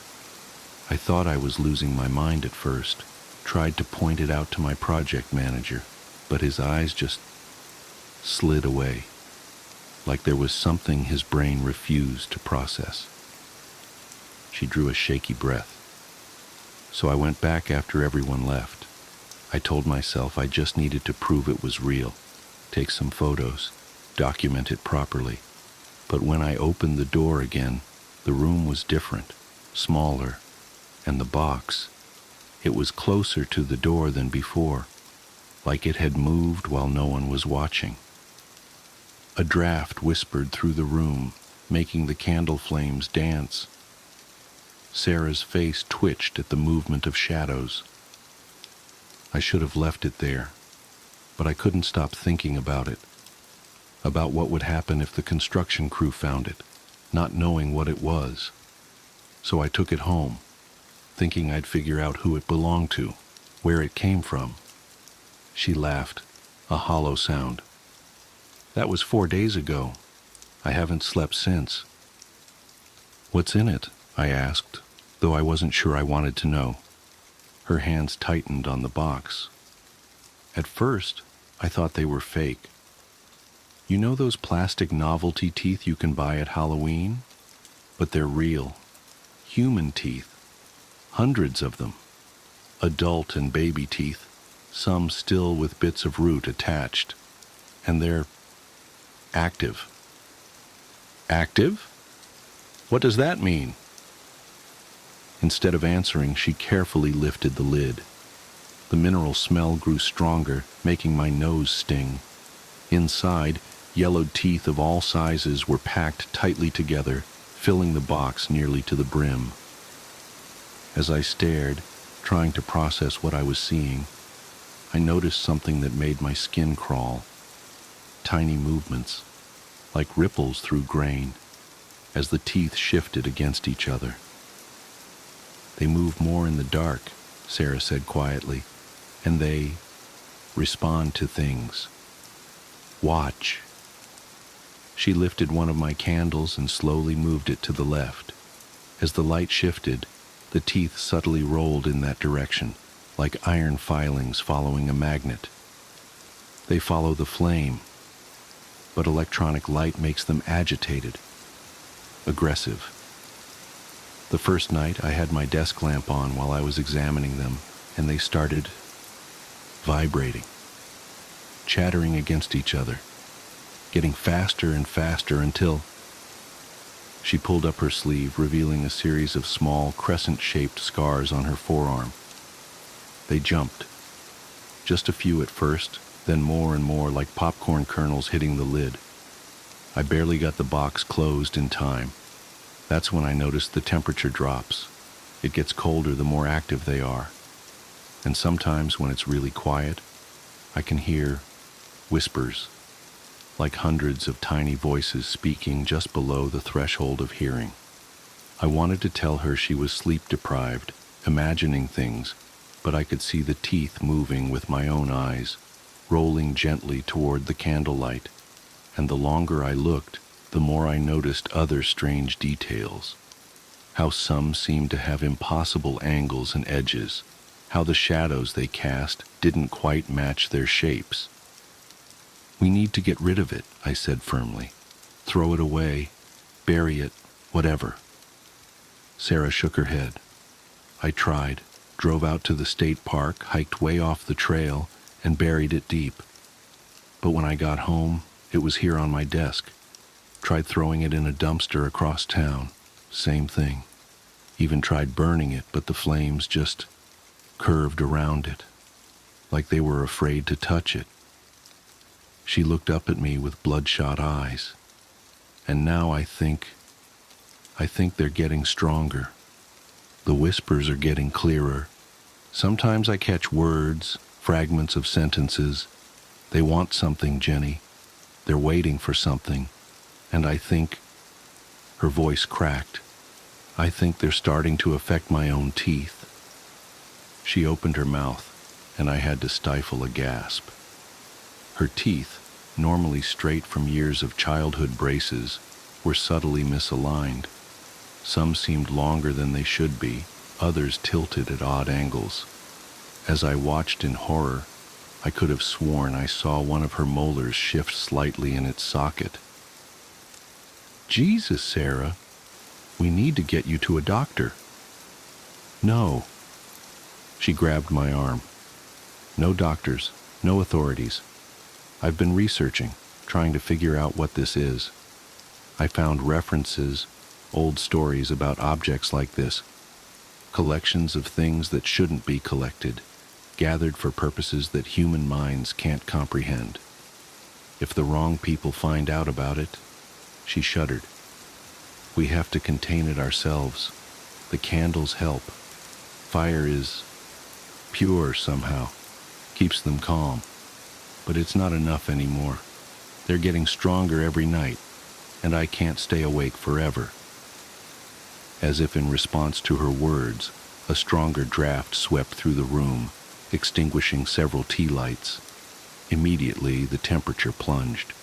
My fingers went numb with cold, and my breath came out in thick white clouds. From the shoebox came a sound like sand shifting, but with an underlying rhythm that was almost like language. Sarah's hands were shaking as she tried to relight the candles. "No, no, no," she muttered. "Not now. Please, not now." The remaining flames flickered and died, plunging us into darkness. In the sudden quiet, I could hear it clearly. Hundreds of tiny voices speaking in overlapping whispers, growing louder by the second. The shadows seemed to thicken, becoming almost solid around us. And beneath it all was a steady, rhythmic clicking, like thousands of teeth chattering in perfect synchronization. "Sarah?" I reached for where I'd last seen her, but my hand passed through empty, freezing air. "Sarah!" Her voice came from somewhere to my left, tight with panic.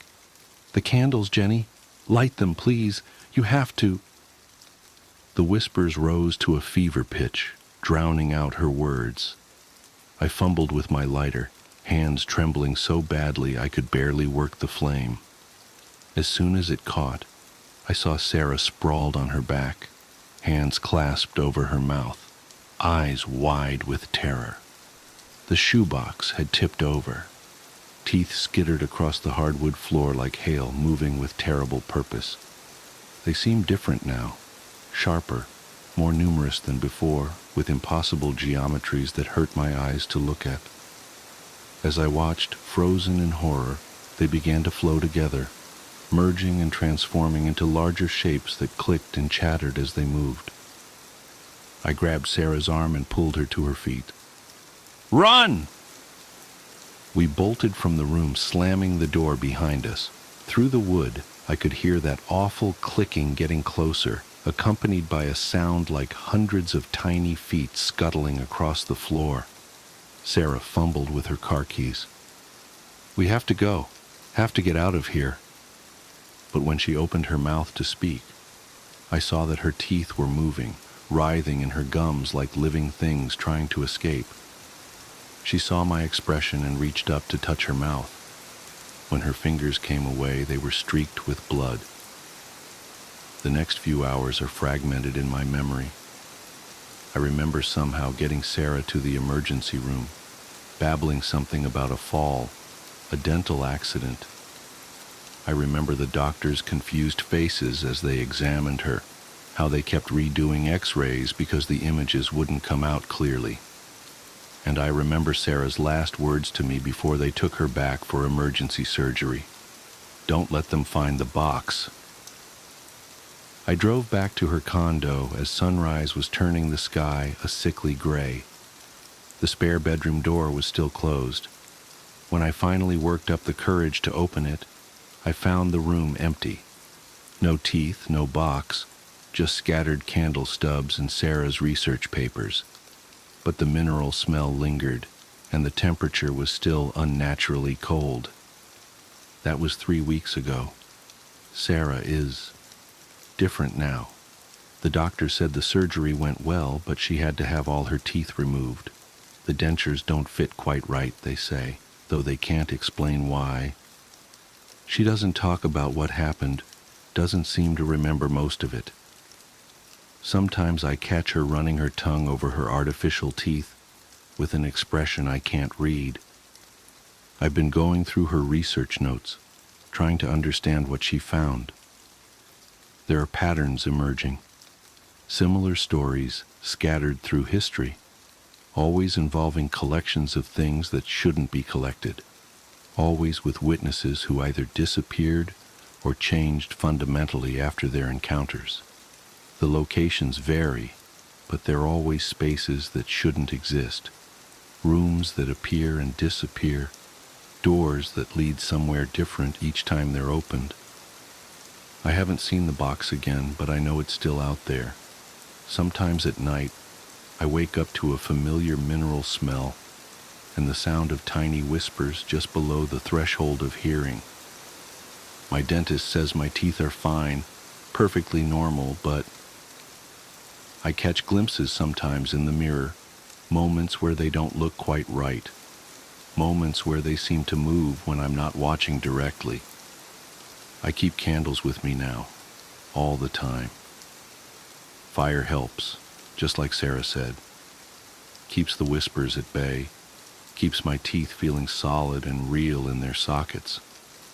But I can't help wondering, what happens when the candles burn out? What happens when the flame isn't enough anymore? And sometimes, in my darkest moments, I wonder about that empty room in the Madison building. I wonder if it's still there, appearing and disappearing, waiting for someone else to find what was left behind. I wonder what's inside it now. Because the thing that terrifies me most, the thought that keeps me awake at night, is this. What if the box we found wasn't the only one? What if it was just the first? What if somewhere out there, in spaces that shouldn't exist, other collections are waiting to be discovered? Collections of fingers, of eyes, of tongues. I try not to think about it. I try to focus on taking care of Sarah, on keeping the candles lit, on pretending everything is normal. But late at night, when the shadows grow thick and the whispers start again, I find myself running my tongue over my teeth, counting them, making sure they're all still mine. And I wonder how long it will be before they're not. The odd kids. One summer, when I was a boy, my parents sent me to stay with my grandparents for the break. Raised in the Pacific Northwest, a small town in eastern Mississippi might as well have been an entirely different country for all I was concerned. The instant we got out of the airport, I was struck with the oppressive humidity, and I became convinced right then and there that my parents downright despised me. Of course, the reality was much kinder than that. My grandparents were good folks, and thankfully I met a girl within a few days of arrival, and we became fast friends. Her name was Jessie, a local girl with long blonde hair and green eyes, the first pair I'd ever encountered. I was in love at first sight. Jessie was a year or two older than me, but that didn't matter much to us. Jessie was the reason I got up every morning, not in a romantic sense, of course, but a very literal one. Sure, my grandparents were very hospitable, but they were old and southern, about as far removed from my narrow worldview as could be. They just had no idea how to entertain me, and I think Jessie was as much a relief to them as she was to me, taking me off their hands during the days and curtailing somewhat my boundless youthful energy. The place where my grandparents lived was about a mile out from a place called Ashbury Wood, and it was a mile I walked daily. I would always meet Jessie on the path, heading my way. On rare occasions, she would already be at my grandparents' house when I was leaving, and I never saw where she lived. It didn't matter much to me, though, because the woods were our real home. Ashbury Wood wasn't particularly dense, but boy did it seem to go on forever. Jessie showed me a few paths around the woods. Unofficial trails to interesting sights like clearings, hollowed-out trees, or even just a place where a funny-looking bush was growing. We told each other stories of our hometowns, imagining what life would be like if one of us lived where the other did. Whenever we fantasized about having her come live with me, she would get a strange tone in her voice, but I never thought much of it. While the woods were our home and playground, we still set limits for ourselves. If we went too long without seeing something Jessie recognized, we immediately turned around until we were in familiar territory again. She also set boundaries, significant features we shouldn't go past for one reason or another. Decades later, and the only I can remember is the creek. The creek itself was nothing to be concerned about. It was just a shallow stream of water that may have come up to my waist, with slope banks on either side that were sheer but not insurmountable. The first time I discovered it, I immediately headed down into the water, just about ready to cross to the other side when Jessie cried out from behind me, "Stop!" I whirled around on one foot as gracefully as a young boy can and looked up at her. She stood staring across the creek and out into the woods on the other side. Her hands were balled into fists and kept straight at her sides, and I remember being worried that she might begin crying. I climbed back up the side of the creek, coming up beside her. "What's wrong?" I asked. "We need to turn around." Jessie's voice was barely above a whisper. She looked terrified and slowly peeled her gaze away from the trees and onto me. "We have to turn back." Reluctantly, I agreed, but only because I could see how upset the situation was making her. Like I said, the water itself wasn't that deep or rapid, and it wasn't even that far into the woods. On the walk back, I raised these points, but Jessie stayed quiet, leading me to a small clearing in the trees that we used as a sort of home base for our adventures. Sitting me down, Jessie stared into the grass for a long moment before she spoke. 2 years ago, I had a friend named Emma. Her hands were balled up in her lap, shaking. We used to play in these woods, like you and me do, and one day, just like you and me, we found that creek. I laughed, not because of the content of the story, but because I'd never heard someone pronounce it creek before. Her head snapped up to look me in the eyes, and I fell quiet. Standing across from it was these kids who looked about our age, only they weren't right. That time there was only 2. One of them, His head just hung to the side like this. Jessie let her head flop to the left, hanging limp. Another was real tiny, and his hands and head were even littler, like tinier than a baby's. Now, I'm not proud of this next part, but we weren't exactly sugar and spice to him, if you know what I mean. I shook my head that I did not. She sighed. We would call him names, tease him, because they was weird. Emma would throw sticks sometimes, though she couldn't hit water if she fell out of a boat.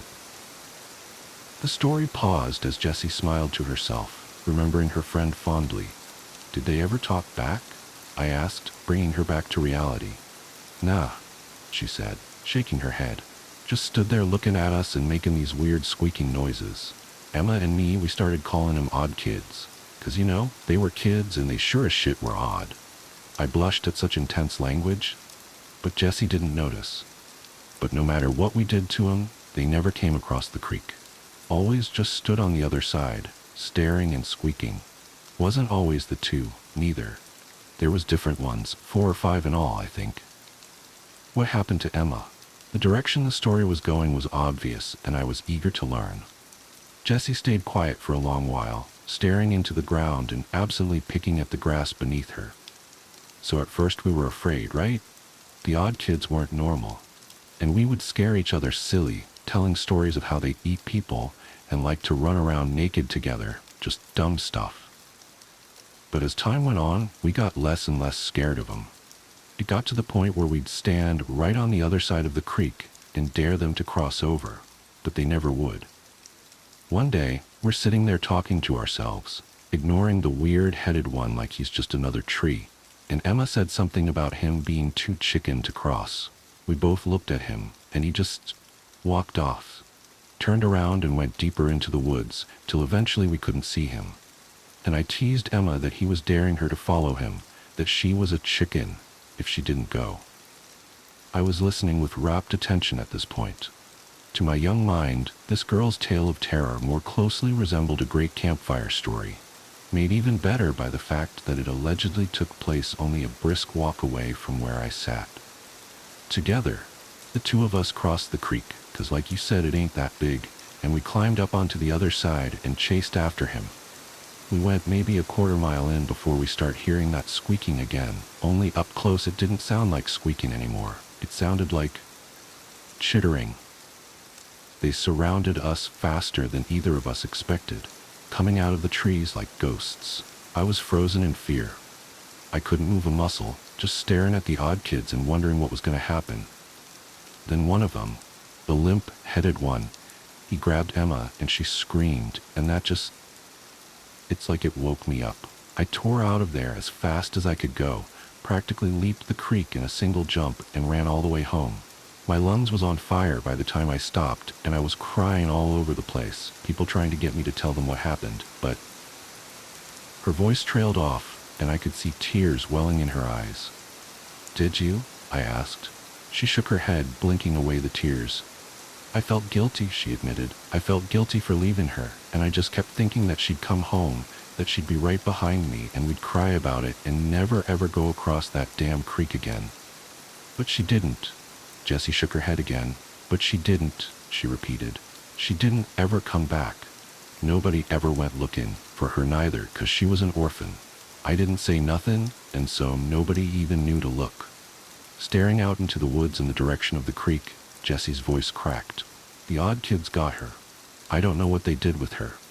I'm sorry. I tried consoling her, unsure of what to say, but Jessie wasn't paying attention to me anymore. She stood up, brushed the dirt off her denim shorts, and started walking towards town. I got up and chased after her. Wait. I cried. Where are you going? Home. Home? But why?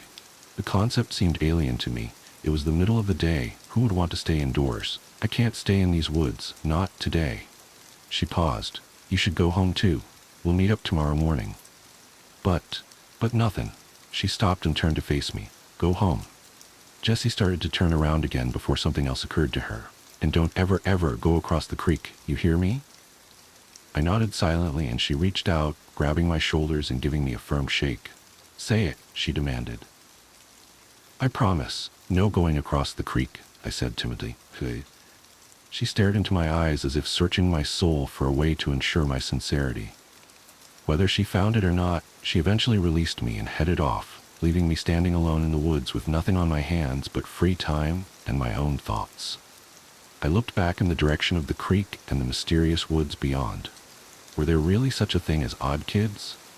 I knew monsters didn't exist in Oregon, but here in Mississippi, it felt like anything could be true.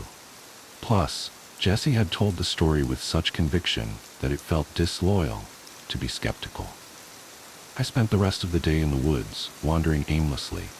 Part of me wanted to go back to the creek, but, real or not, Jesse's story had scared the hell out of me.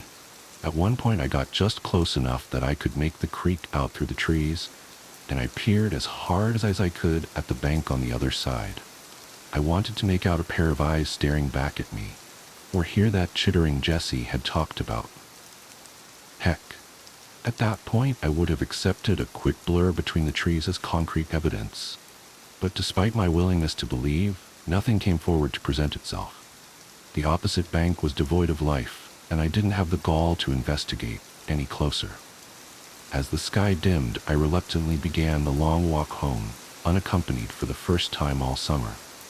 I considered Jessie's story of the odd kids, and almost started to get a little angry with her. Of course they didn't exist.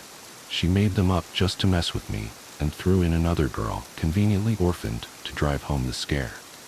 I shook my head and laughed, thinking about how gullible I had been. Later at dinner, I ate with the ferocity of an animal. I hadn't realized how hungry I'd become, alone in the woods all day thinking, and the chicken my grandmother cooked was the most delicious thing I'd ever eaten. It was only on my third drumstick that I stopped long enough to ask them a question. "Did you guys ever hear of anyone going missing in the woods?" I asked between bites, interrupting the regular mealtime silence. They looked at one another quizzically, as if searching their collective memory. "No, I don't think so," my grandmother eventually said. "Don't ring any bells," her husband agreed. "Why do you ask?" I shook my head, taking another bite to buy myself some time to think of an answer. "Just something I heard some kids talking about," I told them. "Some jerks were trying to scare Jessie and me by saying a girl named Emma went missing." Suddenly, my grandmother's eyes lit up with recognition. "You know, I didn't hear nothing about that, but I do recall that girl being terrified of those woods." She nodded thoughtfully over a spoonful of corn. "Yeah, it was a couple years back that the girl come tearing out of the woods like the devil himself is on her heels, screaming and crying. I didn't nose my way into it on account of her father asking people if they would leave his daughter alone, but I overheard that the girl weren't right for a couple weeks, just sitting in her room and not talking to nobody." She clucked her tongue and took another bite of corn. "Lord only knows what happened to that girl, but it shook her something fierce." I suddenly felt a sick terror in my stomach, like the feeling you get watching a recording of yourself only to see something terrifying looming just out of your sight. Something you never knew was there. Did this mean the odd kids were real? Had they been watching me as I stepped into the creek? "So you never found out what happened?" I hesitantly asked, unsure if I wanted the answer. Grandma just shook her head, and the three of us continued eating in silence.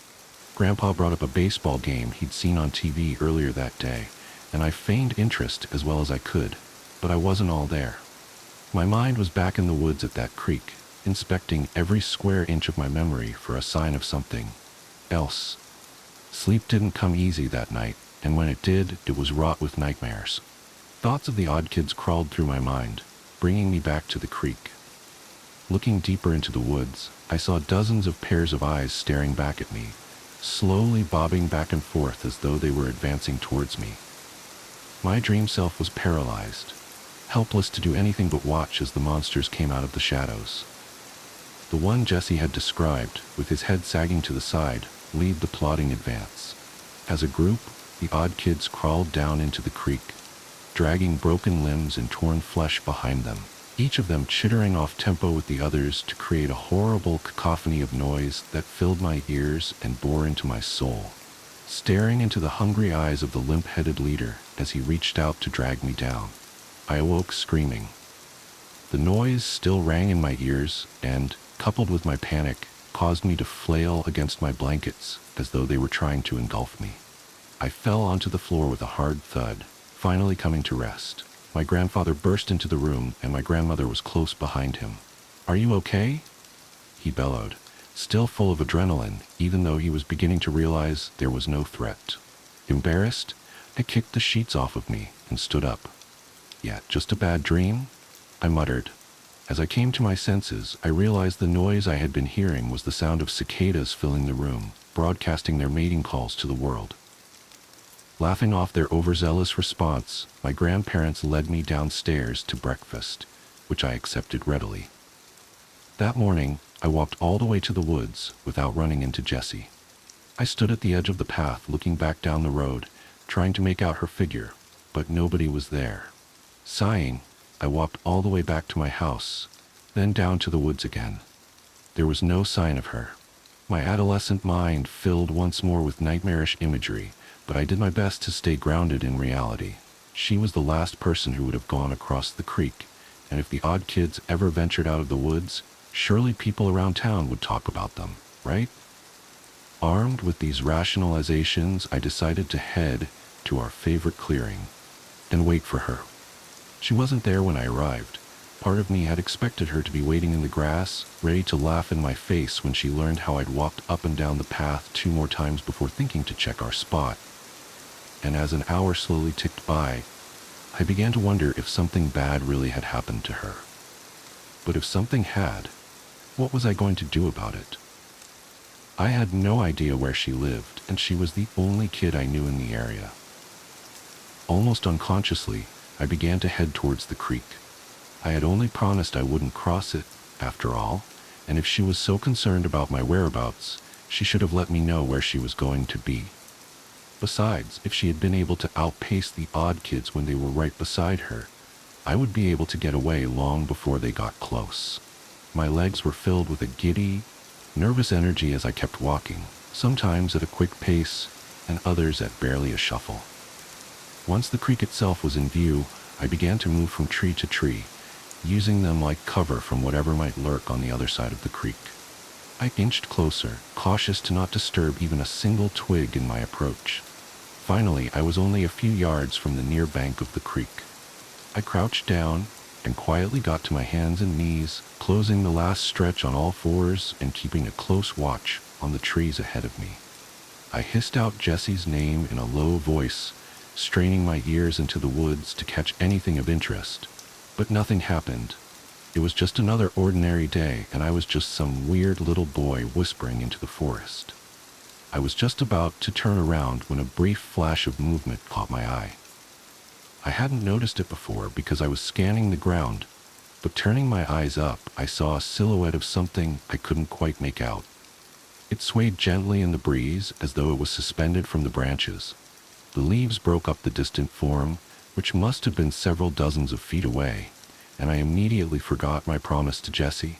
I had to know what that thing was. Just as I was about to swing my legs down the bank of the creek, a call startled me to my feet in an instant. "What are you doing?" Jessie was standing a ways behind me, clinging onto a tree as though she might fall without its support. Though her tone was one of anger, her face was ghost white. She beckoned me towards her, clearly unwilling to go closer to the creek than she was. I twisted my body around, raising an arm to point at the thing I had seen in the treetops, but I couldn't relocate it.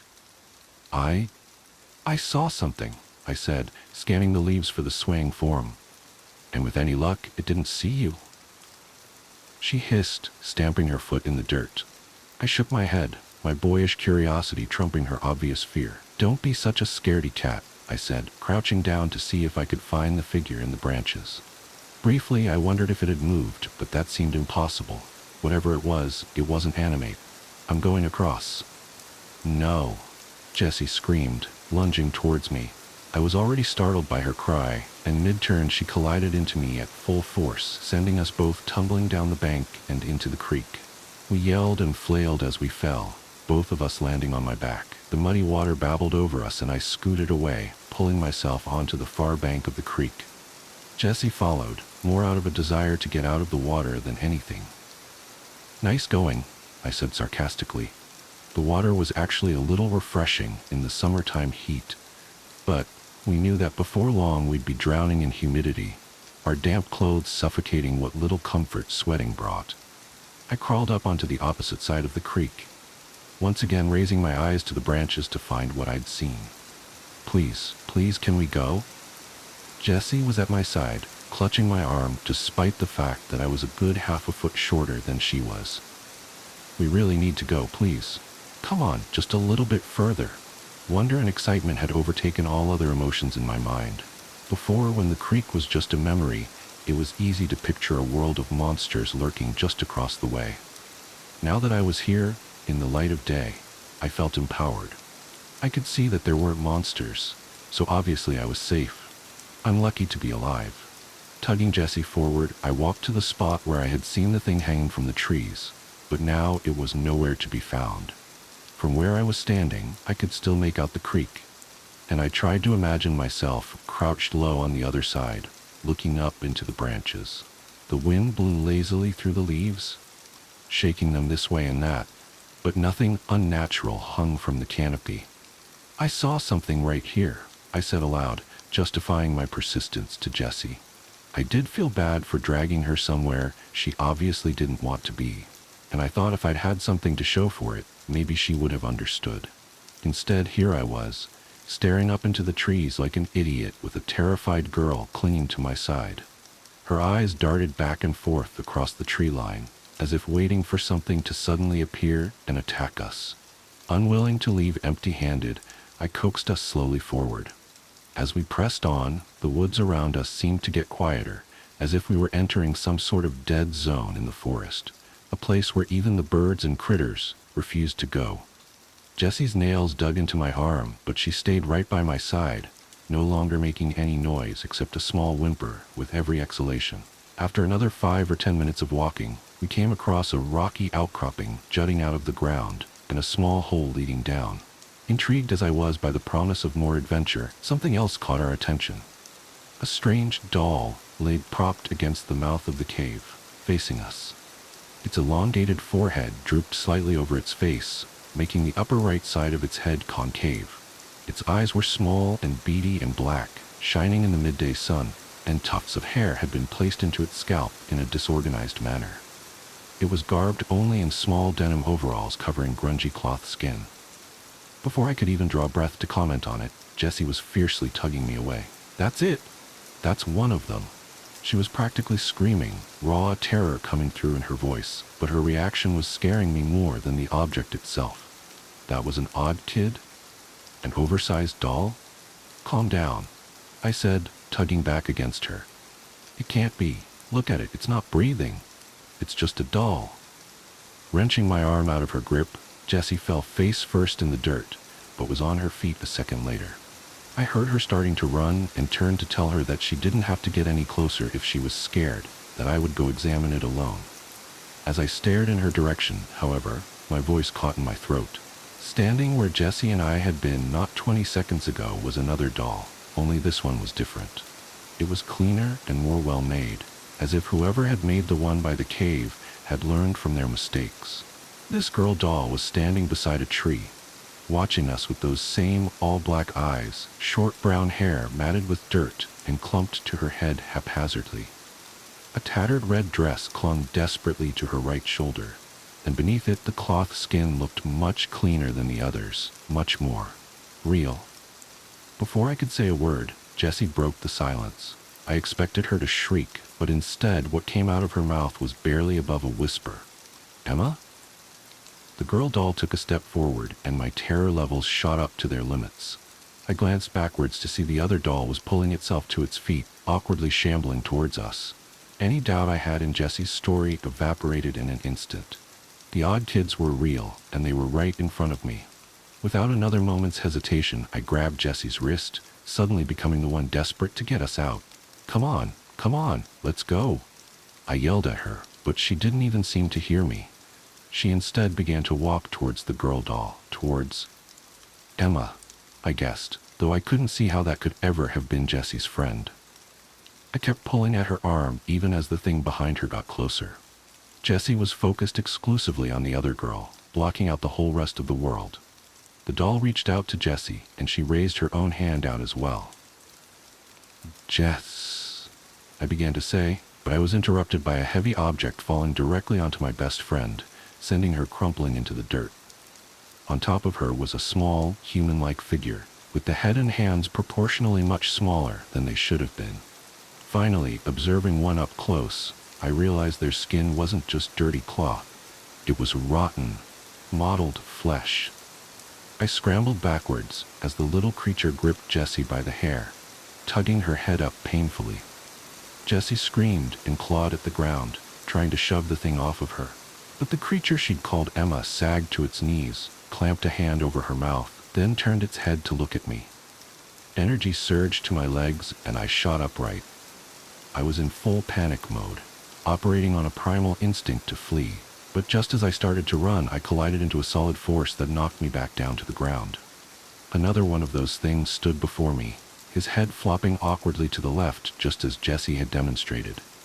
The one I had seen slumped by the cave came into my view, holding a large rock in its hands.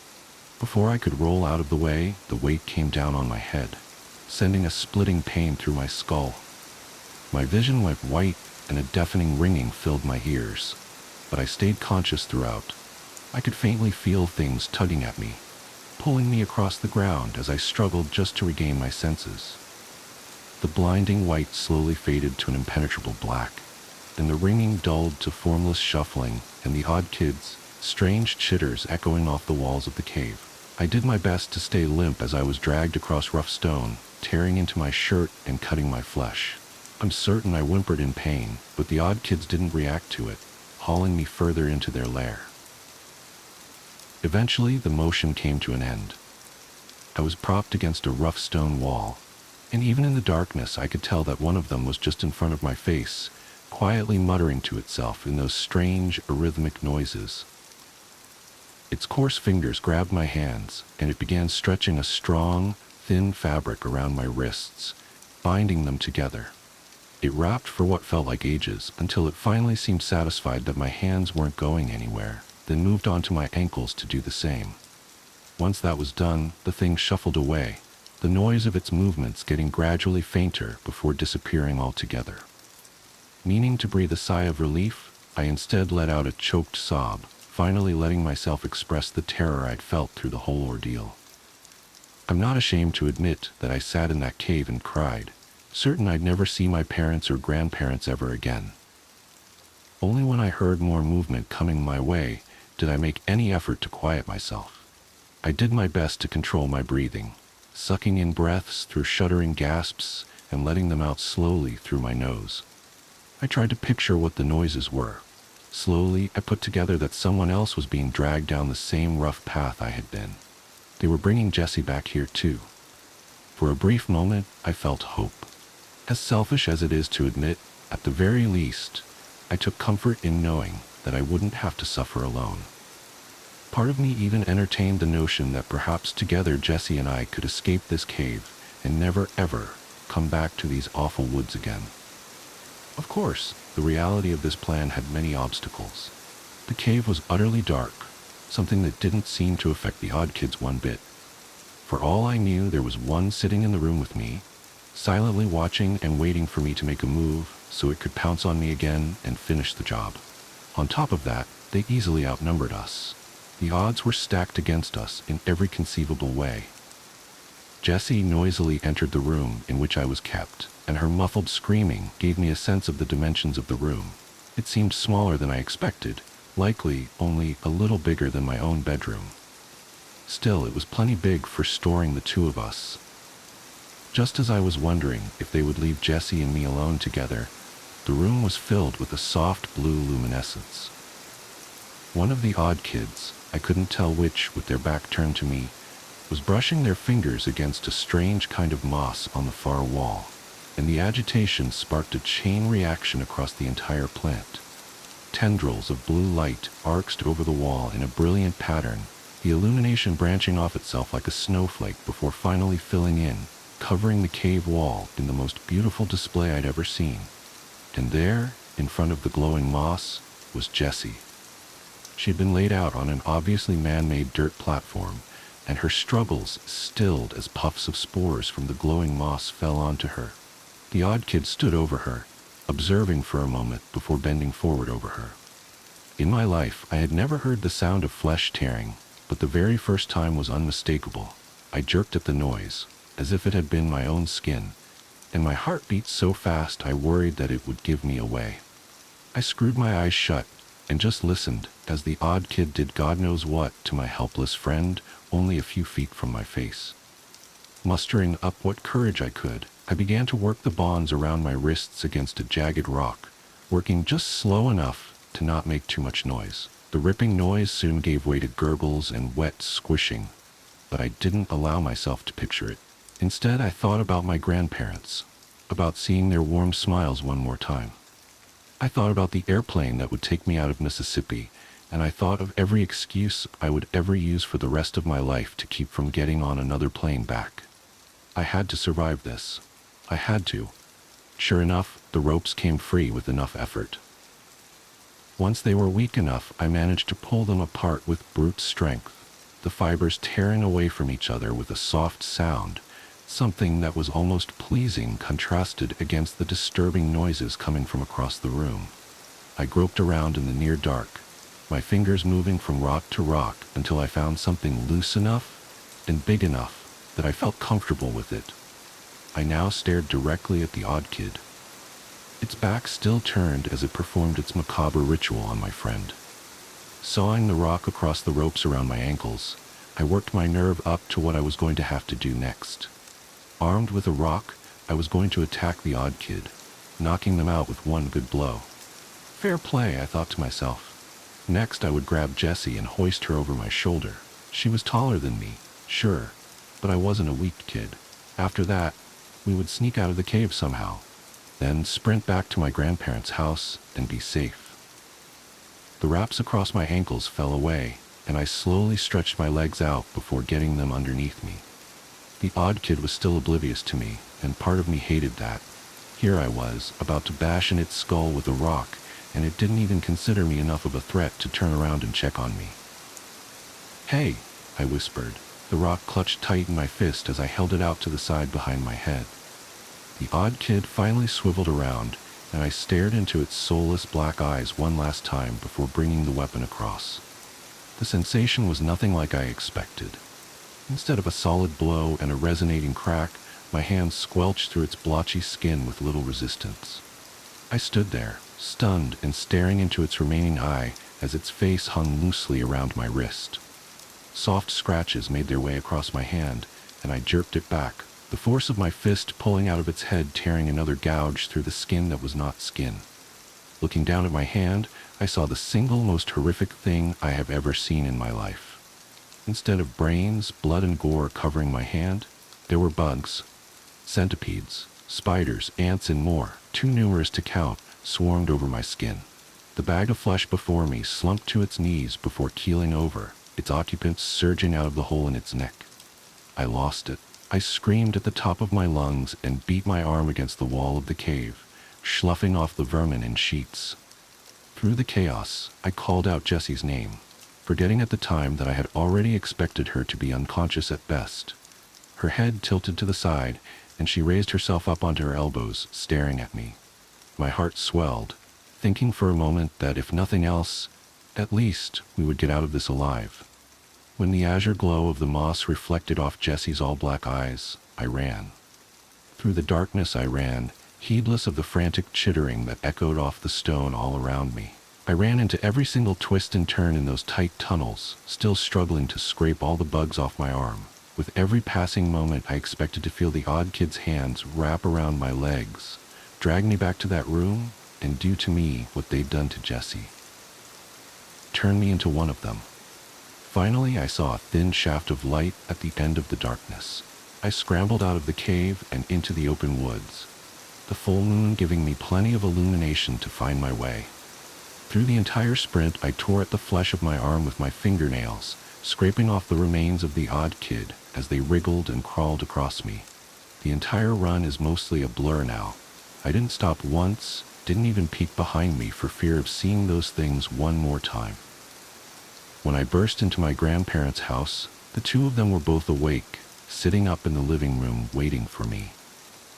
I must have told a tale with a single look, because their stern expressions melted upon seeing my eyes, and they stayed up with me the rest of the night. Sitting on the couch and wrapped in a blanket, I just stared out the window at the dusty road that led from the house, praying that I wouldn't see Jessie walking down it. The next day, after I'd slept and eaten, my grandparents tried to coax out of me what happened. I didn't know what to tell them. Eventually I told them I'd just fallen asleep in the woods and had a nightmare, freaked myself out and ran home crying. They hugged me and laughed gently, and my grandpa said I should call ahead the next time I'm going to worry them half to death. I smiled, and Jessie's face appeared in my mind's eye. I didn't let myself be alone for the rest of the vacation. This meant staying indoors for the most part, something I was more than fine with. When word got out that Jessie hadn't been home in a few days and people started searching, my grandparents asked me if I knew anything about it. I wanted to tell them about the odd kids. I should have said something. I know that now. But, like the scared child I was, I just said I didn't, and they left it at that. 3 weeks later, I got on a plane and went home. And for the first time since the cave, I felt like I could breathe again. I no longer had the threat of the odd kids looming over me, just waiting for a moment's lapse in readiness so they could pounce. I'd like to say that I don't know what happened to Jessie, that her fate remains a mystery, but that would be the coward's way out. Jessie died because of me. Because of my hubris, my curiosity, and my stupid thirst for adventure, Jessie lost her life. This is something I think about every day, even some 30 years later, and it hurts just as much as the very first time I realized it. Thousands of miles and a couple decades now lay between me and the worst summer of my life. But it isn't perspective that's prompted me to finally write out my tale. My daughter Maggie has been getting excited about collecting bugs, and as uneasy as it may make me, I'm not the kind to stop her. What really unsettles me about it is how her bugs act. Every time she brings me one of her little jars, the bugs inside. Watch me. I know how crazy this sounds. I know bugs don't see like you and I, but it's like they want me to know that they know I'm there. I went into my daughter's room a few days ago when she was out at school and picked up her ant farm to see what would happen. I expected them to freeze, to turn and look at me, but instead, they went into a frenzy. Every last ant swarmed the side of the container, crawling over each other and climbing against the plastic that separated them from my right hand. The hand the bugs were on for minutes as I stumbled blindly through that cave, frantically clawing them off. I watched, horrified, as the ants literally tore each other apart to be the one closest to my hand. What did the odd kids do to me? The anniversary. Something's wrong with the light. I'm standing at the altar of St. Michael's Church, my husband Thomas's hands clasped in mine, and the afternoon sunlight streaming through the stained glass windows isn't moving. It should be shifting, creating slowly sliding patterns of blue and red and gold across the wooden pews. But it's frozen, static, like a photograph. "Margaret," Thomas says, his voice gentle as always, "do you take this man in renewal of your sacred vows?" The words fade into a hollow echo as I stare at his face, his familiar face, lined now with 25 years of laughter and worry and love. But something strange about his eyes. They're the same warm brown they've always been, but there's a depth to them I've never noticed before, like looking down a well and seeing something move in the darkness far below. I've done this before. The thought hits me with such force that I actually sway slightly on my feet. Thomas's grip on my hands tightens, just a fraction, just enough to steady me, just enough to trap me. "Margaret?" he prompts again, still smiling that gentle smile. "Are you all right, dear?" The word catches in my throat as memories begin to surface, like bodies floating up from the bottom of a lake, hundreds of them, thousands. each one a different version of our marriage, playing out in parallel tracks across 25 years. Making dinner in our first apartment, chopping carrots, noticing a strange metallic taste to the coffee he'd made me that morning, beginning to feel dizzy. Reset. Finding a hidden compartment behind the basement shelves, filled with photographs of women who'd gone missing in the area, my hands shaking as I recognized their faces from the news. Reset. Waking up in the middle of the night to find him standing over our bed, perfectly still, watching me sleep with eyes that reflected the darkness like a cat's. Reset. Each memory burns as it surfaces, searing away the comfortable fog I've been living in. How many times have I discovered the truth? How many times have I tried to run, to tell someone, to fight back? How many times has he simply reset everything, starting our marriage over from the beginning, wiping my memory clean like erasing a chalkboard? Margaret? There's an edge to his voice now, barely perceptible beneath the concern. The pressure of his hands on mine increases slightly. In the pews, our friends and family sit in perfect stillness, their faces fixed in expressions of joy and celebration. They haven't moved in several minutes, I realize. They might not be breathing. I remember, I whisper, the words falling from my lips before I can stop them. I remember everything. Thomas's smile doesn't waver, but something shifts in those deep brown eyes. Something ancient and patient and hungry unfolds itself behind his human face. No, dear, he says softly. Not everything. Not yet. And then he shows me what else I've forgotten. The first time I tried to leave him was 6 months into our marriage. The memory surfaces like a splinter working its way out of skin. I'd found a notebook in his study, hidden behind a row of engineering textbooks. The pages were filled with detailed observations of my daily routine, dating back to 3 years before we'd even met. Every coffee shop I frequented, every jogging route I took, every friend I spent time with. The final entry was a calculation of exactly how long it would take me to accept his proposal. I packed a bag while he was at work, left a note saying I was visiting my sister, and drove straight to the airport. I made it as far as the ticket counter before the fluorescent lights began to flicker, and time slipped, like missing a step on a staircase. When I opened my eyes, I was back in our apartment, making coffee on a sunny morning 6 months into our marriage. The notebook didn't exist. The memory of finding it felt like a dream, growing fainter by the second. But now, standing at the altar 25 years later, I remember that moment with perfect clarity. And I remember what came after. I remember every attempt to escape, every time I gathered evidence, every time I went to the police, every time I tried to warn the other women I'd seen in those photographs. Every single time, reality would shiver and reset, and I'd find myself back in our life together, my memories wiped clean, starting fresh with only a lingering sense of unease that I could never quite place. How many times? I ask, my voice barely audible over the oppressive silence of the church. None of our guests have moved. The sunlight remains frozen on the floor. Thomas smiles wider, and for a moment I see something else beneath his face, something with too many teeth. You know I'm a perfectionist, dear, he says. I wanted to get it exactly right. The first few hundred attempts were messy, but you helped me refine the process. Your escapes became more clever, more creative each time. It was fascinating to watch you work through different strategies, even with your memory wiped clean. Some part of you always knew, I think, always remembered, deep down. He reaches up to brush a strand of hair from my face.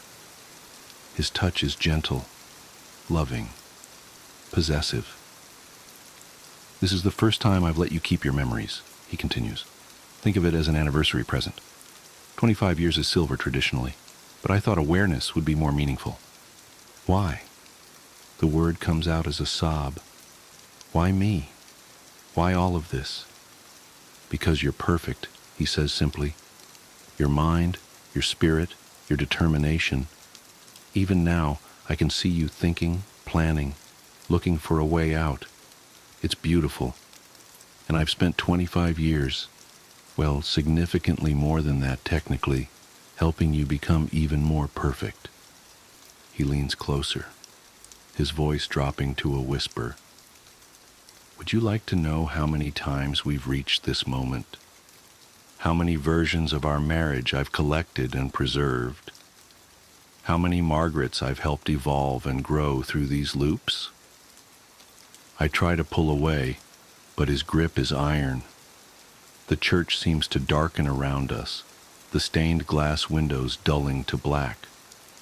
Our audience of friends and family begin to fade like old photographs, revealing their true nature. Empty shells, props, memories given form but no substance. "The best part," Thomas continues, "is that this isn't even the final version. We're going to keep working on it, you and I, making it better, making it perfect. And now that you're aware, the real work can begin." The darkness at the edges of my vision begins to creep inward. I can feel time starting to slip again, reality preparing to reset. But this time it's different. This time, I'll remember. "Happy anniversary, my love," Thomas says, and his face splits into something that was never human at all. The darkness swallows us both, and somewhere in the distance, I hear wedding bells begin to toll. I wake up on the morning of my wedding day, 25 years ago. Sunlight streams through the window of my childhood bedroom. My wedding dress hangs on the closet door, pristine and white. I remember everything. And somewhere nearby, my perfect, patient husband-to-be is waiting to begin again. Rather than scream, I smile, because this time I remember all my previous attempts to escape. Every strategy, every failure, every reset. 25 years of experience compressed into perfect clarity. And I have a new plan. This time will be different. This time I'm not running away. This time I'm taking him with me into the void. The unrest stop. It's been nearly 2 decades since that night, and I still can't drive down an empty highway without feeling my stomach churn. Even now, the memory lingers like a shadow at the corner of my vision, always there, always waiting to remind me of what we saw, or what we think we saw. I've told the story to friends, co-workers, anyone who'd listen, and while most just laugh it off or give me skeptical looks, I've stopped caring. It's not about whether they believe me. It's about getting it out, like purging some toxin from my system. But if you're willing to hear me out, I'll tell you everything. Every detail, every chill, every moment when the world seemed to fold in on itself. I was 16 then, stuck in that awkward stage where I thought I knew everything and simultaneously felt like I knew nothing. My mom had decided that our summer vacation would be a road trip, a cross-country journey from New York to California, crammed in a battered minivan with my older sister Jenna, who was 20 and eternally exasperated with me. The trip was supposed to be an adventure, a bonding experience. What it became was something else entirely. It was late, past midnight, when we found ourselves on a desolate stretch of interstate somewhere in the Midwest. The road was long and flat, cutting through endless fields of nothingness. We hadn't seen another car in what felt like hours, and the only sound was the hum of the engine and the occasional crackle of static from the radio. Despite the emptiness, we weren't tired.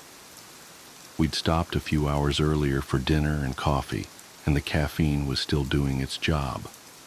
But nature called, and the gas gauge was dipping toward empty. When the glow of a rest stop appeared on the horizon, it felt like a blessing. A small green sign announced its presence. Rest stop, 1 mile. My mom, ever the pragmatic one, pulled off the exit without hesitation. As we approached, the place looked ordinary enough. A single-story building with the usual gas pumps out front, a flickering neon open sign in the window, and a scattering of parked vehicles. There was a van full of teenagers, their laughter and chatter spilling into the night air, and a small gray sedan parked at the pump directly in front of us. 2 men stood by the car, their figures silhouetted in the harsh fluorescent light.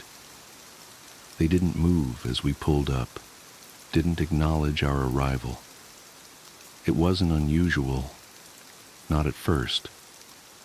"I'll go in with Jenna," my mom said, unbuckling her seatbelt. "You stay here and watch the car." I nodded, content to scroll through my phone and enjoy the brief solitude. They disappeared into the building and I was left alone, the quiet wrapping around me like a blanket. That's when the unease began to creep in. It was subtle at first, a faint prickle at the back of my neck, an inexplicable sense that something was off. The teenagers were the first to react. I heard one of them say, "This place is creepy as hell," followed by murmurs of agreement. They fumbled with the gas pump, muttering about it not working, and then, just like that, they piled back into their van and sped off, their taillights disappearing into the darkness. I turned my attention to the gray car in front of us. The 2 men were still there, standing as still as statues. They weren't talking. They weren't moving. They weren't even looking at each other. It was as if they were frozen in time. I felt a chill crawl down my spine. When my mom and Jenna came rushing out of the building, their faces pale and eyes wide with fear, I knew something was wrong. "Get in the car," Mom said, her voice sharp and urgent. I didn't argue. As soon as they slammed the doors shut, I saw it. The men turned to look at us, slowly, deliberately, but they didn't move their bodies, only their heads. Their eyes. I'll never forget their eyes, or rather the lack of them. Where their eyes should have been, there was nothing but darkness. Not black like ink or shadow, but an absence of light, an emptiness that seemed to pull at my very soul. I couldn't look away, and yet every fiber of my being screamed at me to run, to flee, to get as far away as possible. "Go!" Jenna shouted, and Mom floored the gas pedal. The tires squealed and the minivan lurched forward. As we sped out of the parking lot, I glanced in the rearview mirror. The men hadn't moved. They just stood there watching us, their empty eyes fixed on our retreating car. We didn't stop driving until we reached the next city, an hour away. Even then, we couldn't bring ourselves to talk about what had happened. It wasn't until the next morning, when we were safely ensconced in a brightly lit diner, that we finally compared notes. And that's when things got even stranger. We tried to find the rest stop on a map, retracing our route and pinpointing the exact location where we'd pulled off. But it wasn't there. No matter how many times we searched, no matter how many locals we asked, there was no trace of it. It was as if the place had never existed. To this day, I don't know what we saw.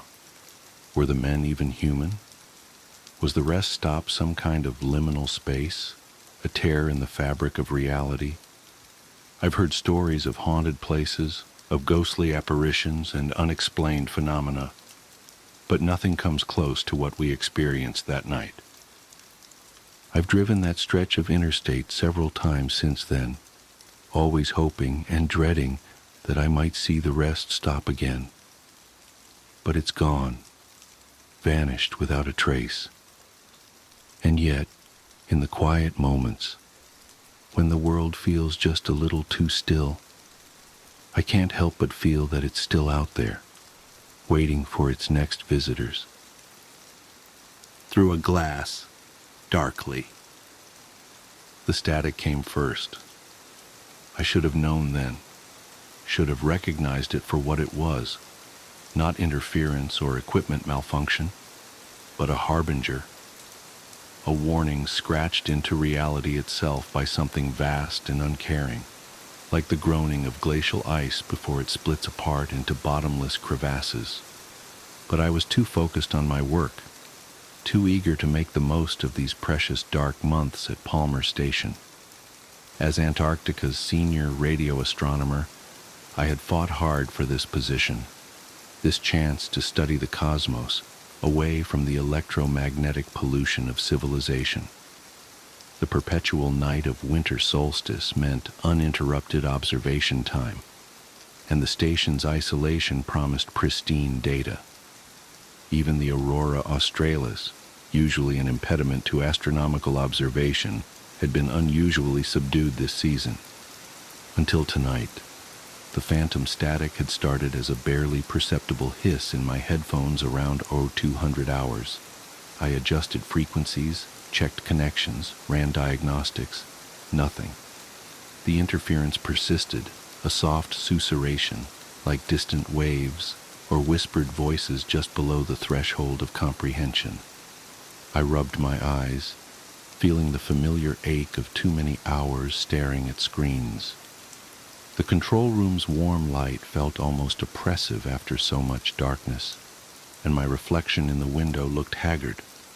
Beyond the glass, wind-driven snow created shifting patterns in the floodlights, while the aurora painted ethereal curtains of green and purple across the sky. "You're losing it, Sarah," I muttered, reaching for my coffee mug only to find it empty. Again. Time for a break. The corridor outside was dim and silent. Most of the winter crew of 15 were asleep, leaving the station feeling larger and emptier than usual. My footsteps echoed oddly on the metal floor as I made my way to the kitchen. The walls seemed to absorb the sound, making each step feel muffled and distant. The coffee maker's gurgle was oddly comforting in the midnight quiet. I leaned against the counter, letting my mind drift. The static in my headphones had been strange, yes, but probably just some atmospheric phenomenon, the kind of thing that... A flicker of movement caught my eye. Outside the kitchen window, the aurora had intensified, its colors deeper and more vibrant than I'd ever seen. The typical flowing curtains had transformed into intricate geometric patterns that seemed almost deliberate. For a moment, I could have sworn they formed themselves into symbols, not like any writing system I knew, but somehow suggestive of meaning nonetheless. My hands trembled slightly as I poured the coffee. "You're overtired," I told myself. The human brain is wired to find patterns, even where none exist, but I couldn't shake the feeling that something was wrong. The air felt different somehow, heavier, like the pressure change before a storm. Back in the control room, I nearly dropped my mug. The static had grown louder, even though I'd left my headphones on the desk. It seemed to be coming from the equipment itself now, a harsh electronic keening that set my teeth on edge. The monitors flickered with interference patterns that shouldn't have been possible with our digital systems. "Dr. Anderson?" The voice made me jump. Mike Rodriguez, one of our maintenance technicians, stood in the doorway. His face looked pale in the blue light of the screens. "Sorry to bother you, but have you noticed anything weird with the electrical systems?" I set down my coffee carefully, trying to keep my voice steady. "What kind of weird?" "Power fluctuations, equipment turning on by itself. And there's this sound." He trailed off, glancing nervously at the radio telescope controls. "You hear it too?" Relief and dread mingled in my chest. "How long?" "Started about an hour ago in the mechanical room. I thought it was just interference from the aurora, but—" He stepped into the room, lowering his voice. "I've never seen the lights act like this, and the temperature sensors are going crazy, showing impossible readings, like negative hundreds of degrees in some sections, way past what our thermometers can actually measure." I pulled up the environmental monitoring system. He was right. The temperature graph showed wild fluctuations, with some sensors registering temperatures that would have instantly frozen the air solid. Others showed no reading at all, as if those sections of the station had simply ceased to exist. "This isn't possible," I whispered, more to myself than to Mike. "The equipment must be malfunctioning." "All of it? At once?" His voice cracked slightly. "And what about the telescope? Are you getting any weird readings from—" The lights went out. For a moment we stood in total darkness. Then the emergency systems kicked in, bathing everything in dim red light. The static had stopped, leaving a silence so complete it felt like a physical presence. "I'll check the backup generators," Mike said, already moving toward the door. "Maybe the storm—" "Wait!" I grabbed his arm. Through the window I could see that the regular floodlights were still on, illuminating the swirling snow. "The main power's still working. It's just in here." As if in response, the radio telescope's control panel lit up, not with its usual operational displays, but with a single line of text: "Signal acquired." My heart seemed to skip several beats. "That's not possible," I said again, but the words felt hollow. "The telescope's powered down, and even if it wasn't, it doesn't have text display capabilities like that." Mike leaned closer to the screen, his breath fogging the glass. "What signal?" Before I could answer, every monitor in the room came to life simultaneously. The same two words appeared on each screen in the same stark green text. Below them, numbers began to scroll. Coordinates, I realized with growing horror. But not any astronomical coordinate system I recognized.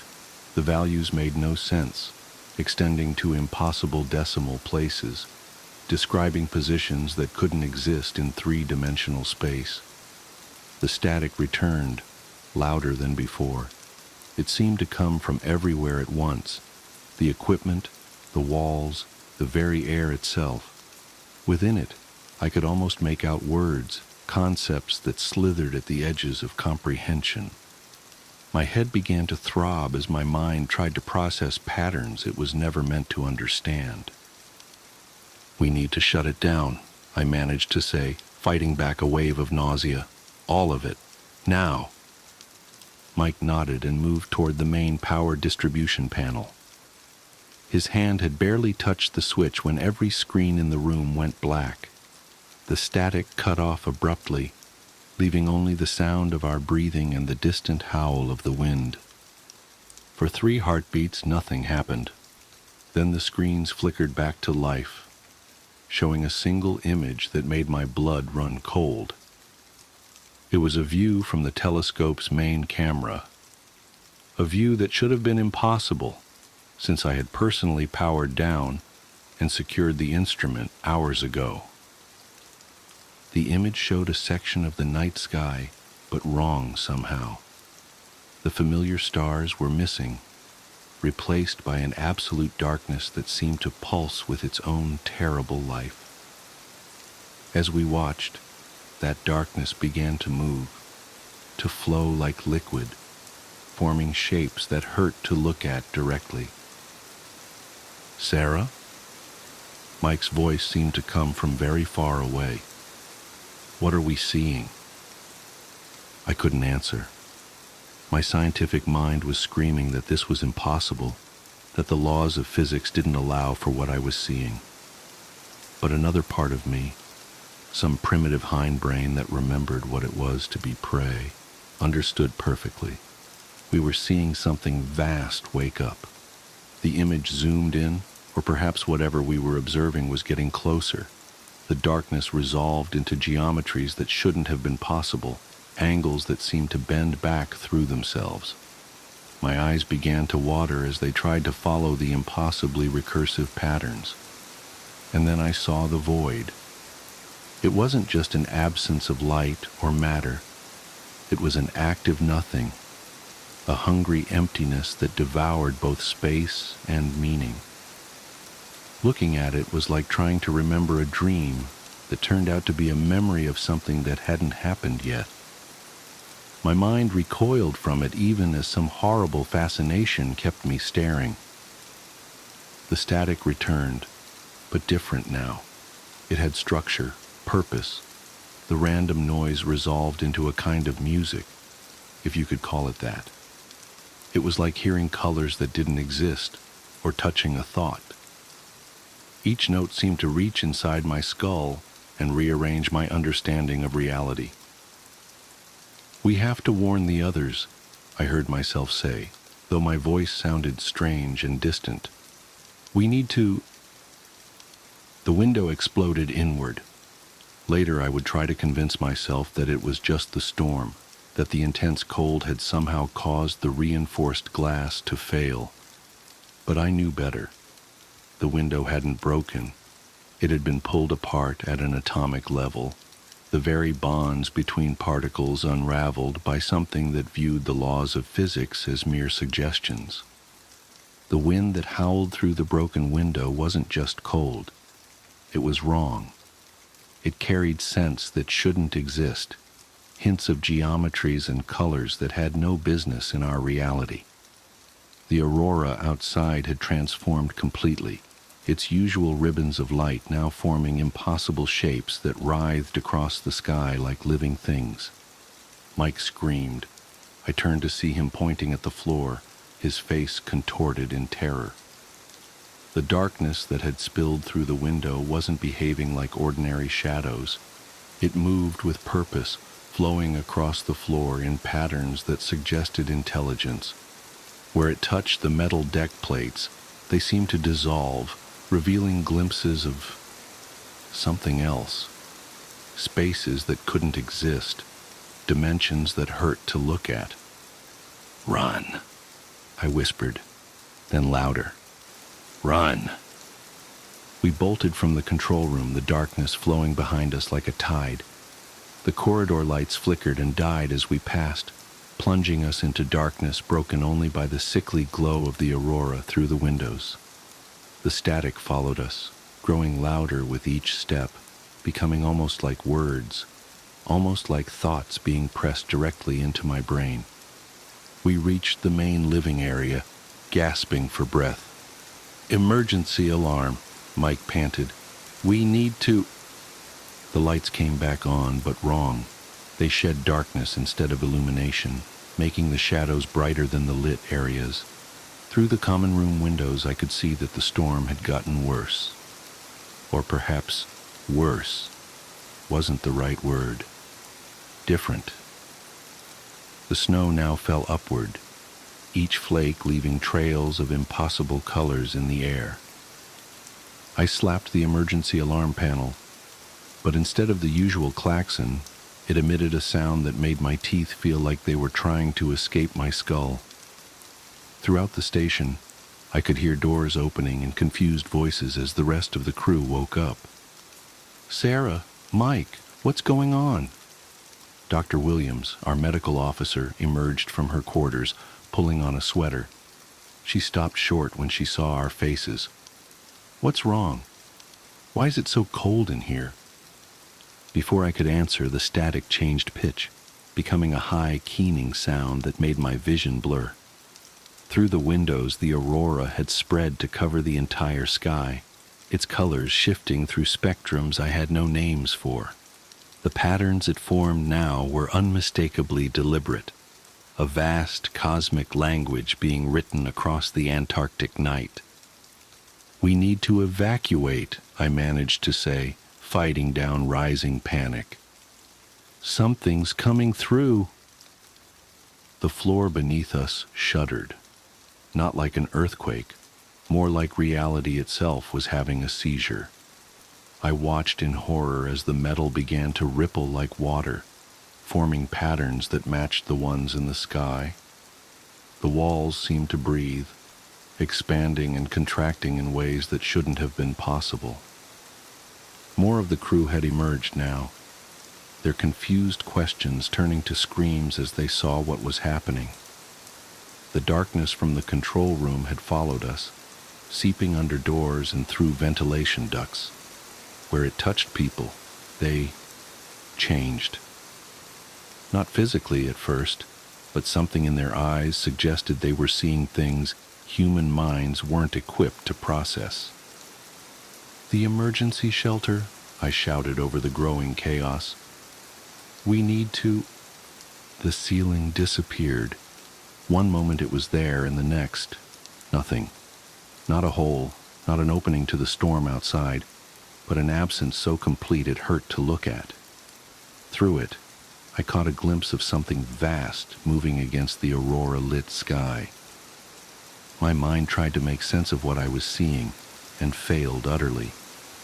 It was like trying to comprehend the size of the universe by looking at a grain of sand, except the sand was alive and made of angles that couldn't exist in Euclidean geometry. The static had become a roar now, drowning out all other sounds. Within it, I could finally understand what I was hearing, the thoughts of something so ancient and vast that galaxies were like motes of dust to it. It wasn't malevolent exactly. We were simply too insignificant for it to consider our existence meaningful, like an astronomer inadvertently destroying a microbe colony while adjusting their telescope. The telescope. Understanding hit me like a physical blow. We hadn't been observing the cosmos. Something in the cosmos had been observing us, and now it had noticed us noticing it.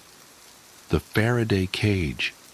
I grabbed Mike's arm, pointing toward the laboratory section. "It's electromagnetically shielded.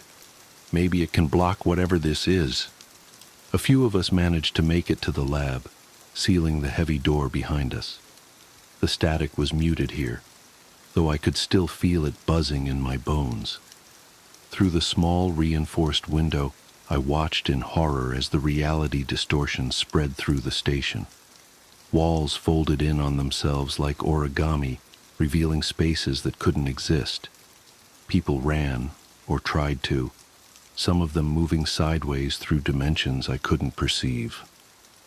"What's happening?" Dr. Williams demanded, her medical training warring with the impossible things she was seeing. "Sarah, you're the physicist. Explain this." I laughed, the sound edged with hysteria. "Physics? Physics stopped working the moment that thing noticed us.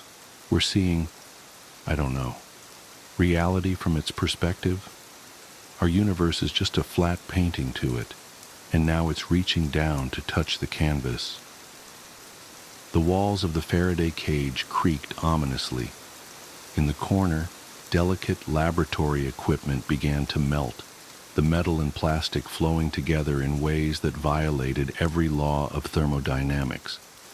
The air itself felt thick, as if gravity was becoming more of a suggestion than a law.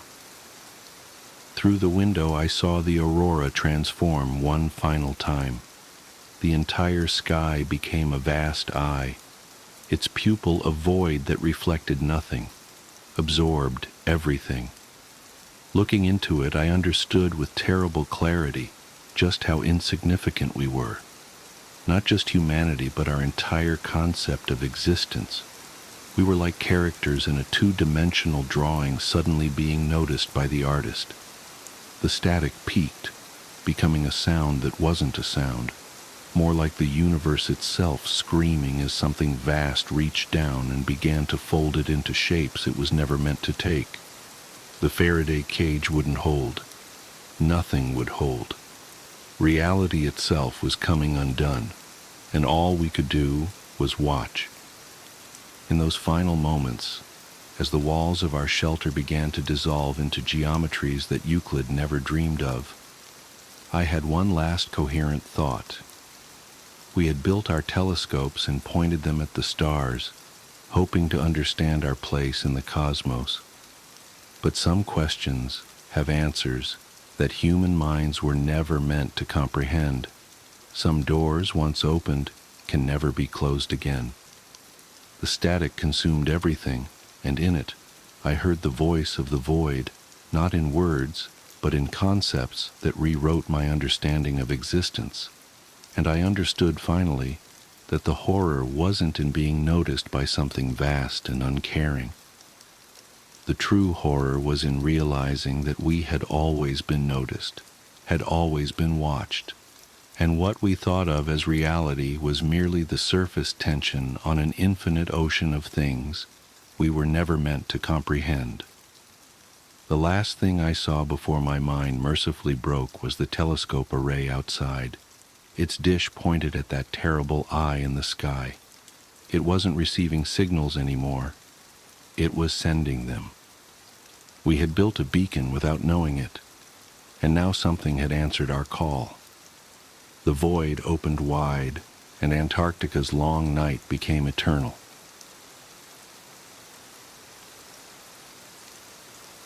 I am looking for a human host. Are you bored? Are you lonely and bored? Do you have a lot of time on your hands? Do you have hands? I'm offering you a proposal with potential financial compensation for your troubles.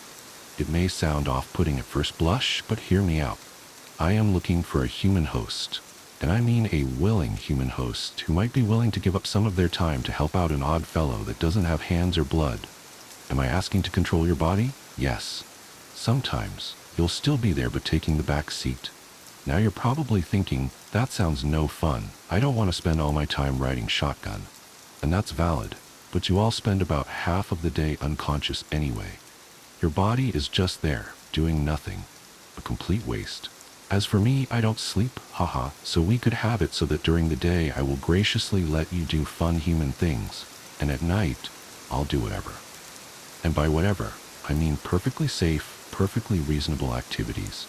I don't drink, and I rarely go outside. I enjoy baking, I look at pictures of birds online, I've been getting into neuroscience lately, very interesting stuff. You're all very interesting. And maybe you're still thinking, hey now, I don't want some random mind-controlling thingy hauling my body around in my sleep, weekend at Bernie's style, to which I say, you're no fun, and you're not the kind of person I want to live with anyway. But I'm a light sleeper, you say. Don't worry, I can isolate your somatosensory cortex so you can't feel anything. But my family will think it's weird, you say. Don't worry, you don't have to tell them. Actually, I would prefer that you don't tell anyone. Please. And should anyone question me, I'm not bad at impressions. I'll get really good at a you impression. It'll be the first thing I do. I know this all sounds very strange and potentially unpleasant, but remember the financial compensation that may or may not be happening. Hell, I'll even do some of your chores if you like, while you sleep. You can wake up and the dishes will be done, laundry folded, and coffee made. Doesn't that sound nice? And then you open the fridge and oh, what's this? Someone baked banana bread last night. That was me. I baked banana bread last night. Now I should say, I don't have a lot of standards. I really don't. But I do, unfortunately, have some, so let's just get them out of the way before I waste your time. Please do not contact me if you have any of the following. Anemia. Sorry, it's just not going to work out. I can pay for iron supplements, but I can't work miracles. A weak immune system. I don't like getting sick, I'm sorry. It's gross. Sick people are gross. I mean, I know it's not your fault, but healthy folks only, please. A strong immune system. Yes, I know what I just said, but I also don't want to be attacked by your immune system. So maybe you're not the picture of health, but you're just kind of okay. I'm looking for someone who is just kind of okay. A penchant for alcohol. It makes me feel strange. A name that starts with a P. I'm not the greatest at speaking. It's hard, moving air through your throat and moving your tongue and your mouth at the same time. You all do it so easy, can't say I'm not envious. I'm the worst at making the P sound. I intentionally avoid any P word in conversation and get by well enough, but I'll look pretty foolish if I'm cavorting about pretending to be you, and I can't even say your own name. Those are my standards, but really, other than that, I'll take anyone. I don't care if you're male or female or whatever. I don't care if you're gay.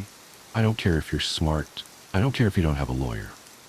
There's so many things that I don't care about. Now, I've specified all the ways in which I could compensate you and how our relationship will be not in any way problematic. But I want to stress that, above all things, I am looking for a friend, someone I can spend quiet evenings with. If you want to hang out with me during the day, that's great. I can give you fun hallucinations. Or you could have hallucinations the normal way, like by reading, like what you're doing now. I love to read. I love doing funny voices. I wonder what you think I sound like. I hope I sound nice. And one of the best things about me is I'm very quiet. No one else will be able to hear me except you. I'll be like your own personal friend that only you know, like a secret friend. And you don't even have to talk to me because I can read your thoughts. I suppose I should tell you a bit more about myself since you're still reading.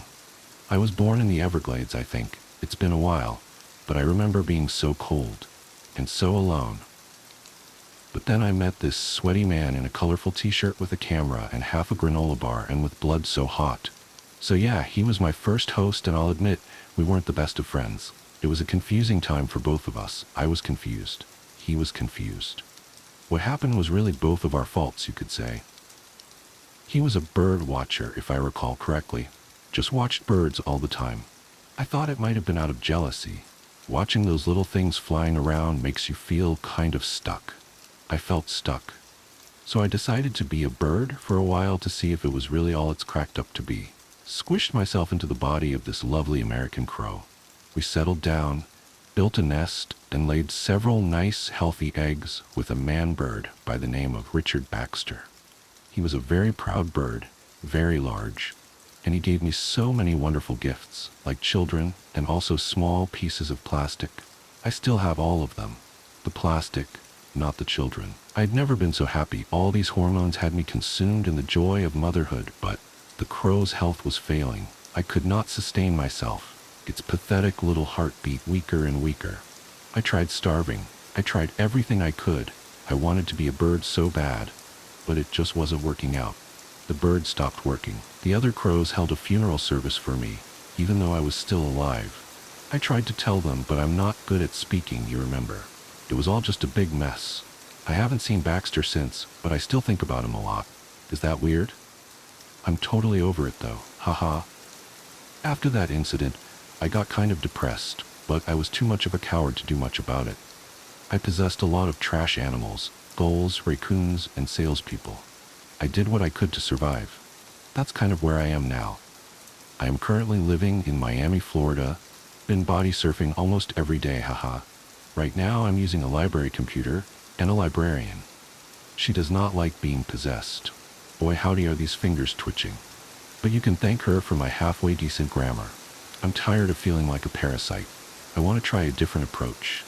I want to be friends, like with Richard Baxter, except I also live in your brain and drink your blood sometimes. But I'll make you bread in your sleep, so it's okay. It's been really hard, finding someone willing to put up with me. I've tried everything. So I thought I would put up an advertisement online. Why not? Can't say the P word in real life, but you can hear it in your head loud enough, I hope. I know I kept saying that I would compensate you financially, but I'm gonna be real with you. I don't have much. I've got like $20, some small pieces of plastic, and a book about finance, but I'm a real hoot. So, please, if you are interested, leave your comments below. I would love to get to know you. I need to go now. The library is closing soon, but I'll get back as soon as I can. Edit. Just borrowed someone's mobile device, and also fingers, so I can now respond. Edit 2. My name is James now. Edit 3. So many friendly replies. My prior experiences have not led me to believe that so many of you would jump at the opportunity of being possessed. Judging by your responses, learning to make banana bread was the single best decision I have ever made. To be sure, I will respond to and consider all of you, but I'm a bit overwhelmed. How can I pick from such a smorgasbord of potential lives? Anyway, I'm thinking I might become a bit of a swinger just to try new things, rather than commit to one partner. I want to know how you all think, how you all feel. I want to know everything. How to successfully ransom a child. Hello, no sleep. I have lurked on this site for a while, but I feel it is time to share some things with you. Honestly, I'm only doing this because I am sick of hearing about people kidnapping kids and doing it all wrong. I have successfully ransomed over a dozen children.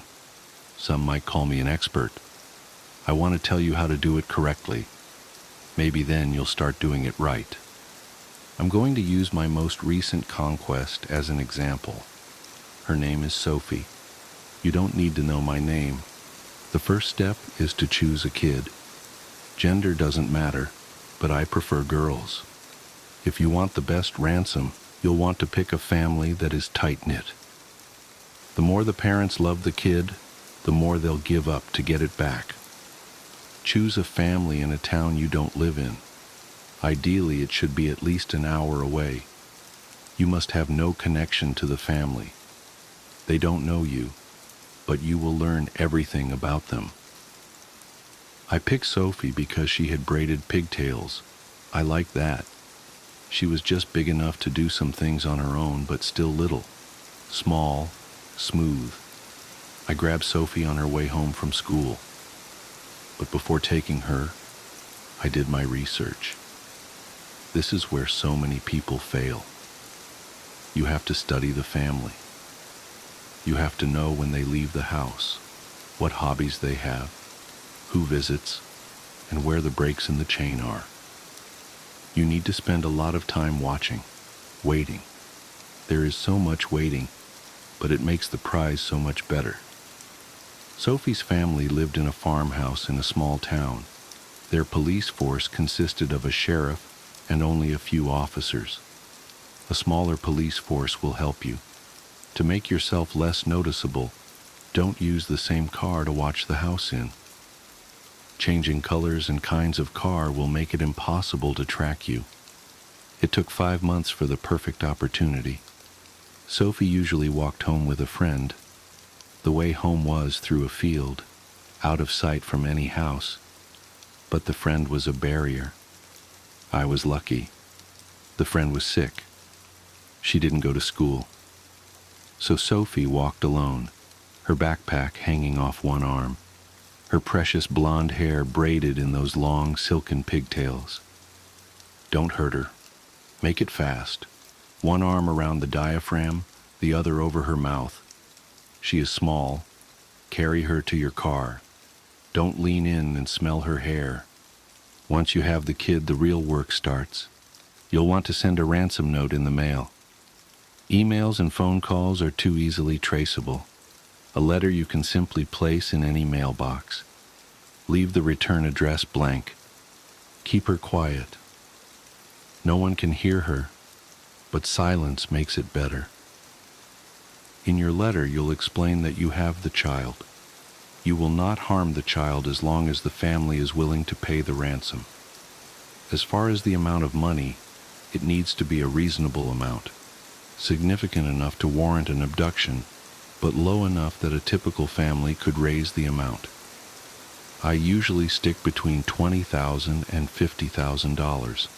An average family can get a loan for that amount if needed. Ideally, the letter should arrive the day after the kid is taken. The family will have already called the police. This letter will incite even more fear. You cannot go to the house. Do not drive by. Do not go to the town, no matter how much you want to. And you will want to. You may watch the news. You may rub the strands between your fingers. You may plan your next move. But nothing else. In the first letter, you'll simply say you will call with more instructions. Doctor, not call. The family will be waiting by the phone. They will not leave the house. The FBI may have been called. A wiretap will be placed. Every conversation will be recorded. You cannot let them hear your voice. Sophie's hair tastes like laundry soap and freshly mowed grass. Next, it is time to write your second letter. It should be sent 2 weeks after the first. In this letter, you will include something written by the kid. This is to prove that it is alive. Make it write about things you would have no way of knowing. You should also include a picture of it, fully dressed, with a newspaper. The letter will remind them of the ransom amount. Say you are anxious to get the money. You will contact them soon with the drop location. Remember the smoothness. Sophie. Software sweet. Syrup. After the second letter is another waiting period. This one is longer. It has to be at least a few months. That's when you will be tested. You will want to call them, to reach out. But trust your instincts. The prize is worth the waiting. Spend time with Sophie. Tell her about your father. Your secrets are safe with her. You can trust her. When the wait is over, you will send the last letter. In it, you will include a picture of the kid in different clothes, haircut, but smiling, holding another newspaper. It can write something to its parents, but it isn't realty important. What does matter is your exact instructions. The money must be in cash and untraceable. The drop point must be in the middle of a popular wooded area in the early morning, around 5 a.m. The area should be at least an hour away. The entire family must bring the money to the site. No cops allowed. The family must wait an hour at the location, with the money in the spot. Then the kid will be released to them. The reunited family must then return home immediately and never speak of this event again. Of course, the family will not follow all of the rules. Police will no doubt join them at the site, hiding. But that's okay. You never planned to go there in the first place. After all, Sophie has been dead since the day after you took her. She has to die. It's part of the plan. You use her, love her, take her hair, and then she is gone. It is gone. It is now with the other its bloated empty shells, deflated balloons hanging from the ceiling. You have to make it write the letters when you take it home. You tell it what dates to write. You take the 2 pictures that first day too. Just edit the newspaper to match the correct dates. It's not hard. The waiting is hard. But the prize is worth the wait. Silken braided pigtails. You can suck on the ends as you drive to the house. It tastes like a little dead girl. But the hair was already dead. No one will be at the house when you get there. Everyone, including the authorities, will be at the drop site. Now it is their turn to wait, for something that will never come. You have to break into the house. This is where you will collect your ransom. You may take anything that is of any worth. Televisions, jewelry, computers. If the computers do not have a password, most don't. There is another task you must complete. Delete all photos of it. Log into any social media. Most people leave themselves logged in. And delete any reference to it. Photos, quotes, artwork. Do the same around the house. Take all the family pictures. Take any art it drew, anything with its name on it. Make it look like there never was a child in the house at all. The process can take a long time. Be thorough. Think of the braids in your front seat, the smoothness. And finally, as you drive away, you can collect your ransom, your prize. Sure, you can sell the items you stole. It won't make you that much money, but that's not the real reason to do this. What you will collect is the knowledge that you destroyed that family. They will never see their kid again, never smell its hair. You own it now. They will never recover. All of their treasured items are gone. You have stolen their sanity. joy, safety, they will never be able to trust again. And that fact tastes almost as good as the pigtails. So there you go. That's how you successfully ransom a child. Now all of you out there have no excuse to do it wrong.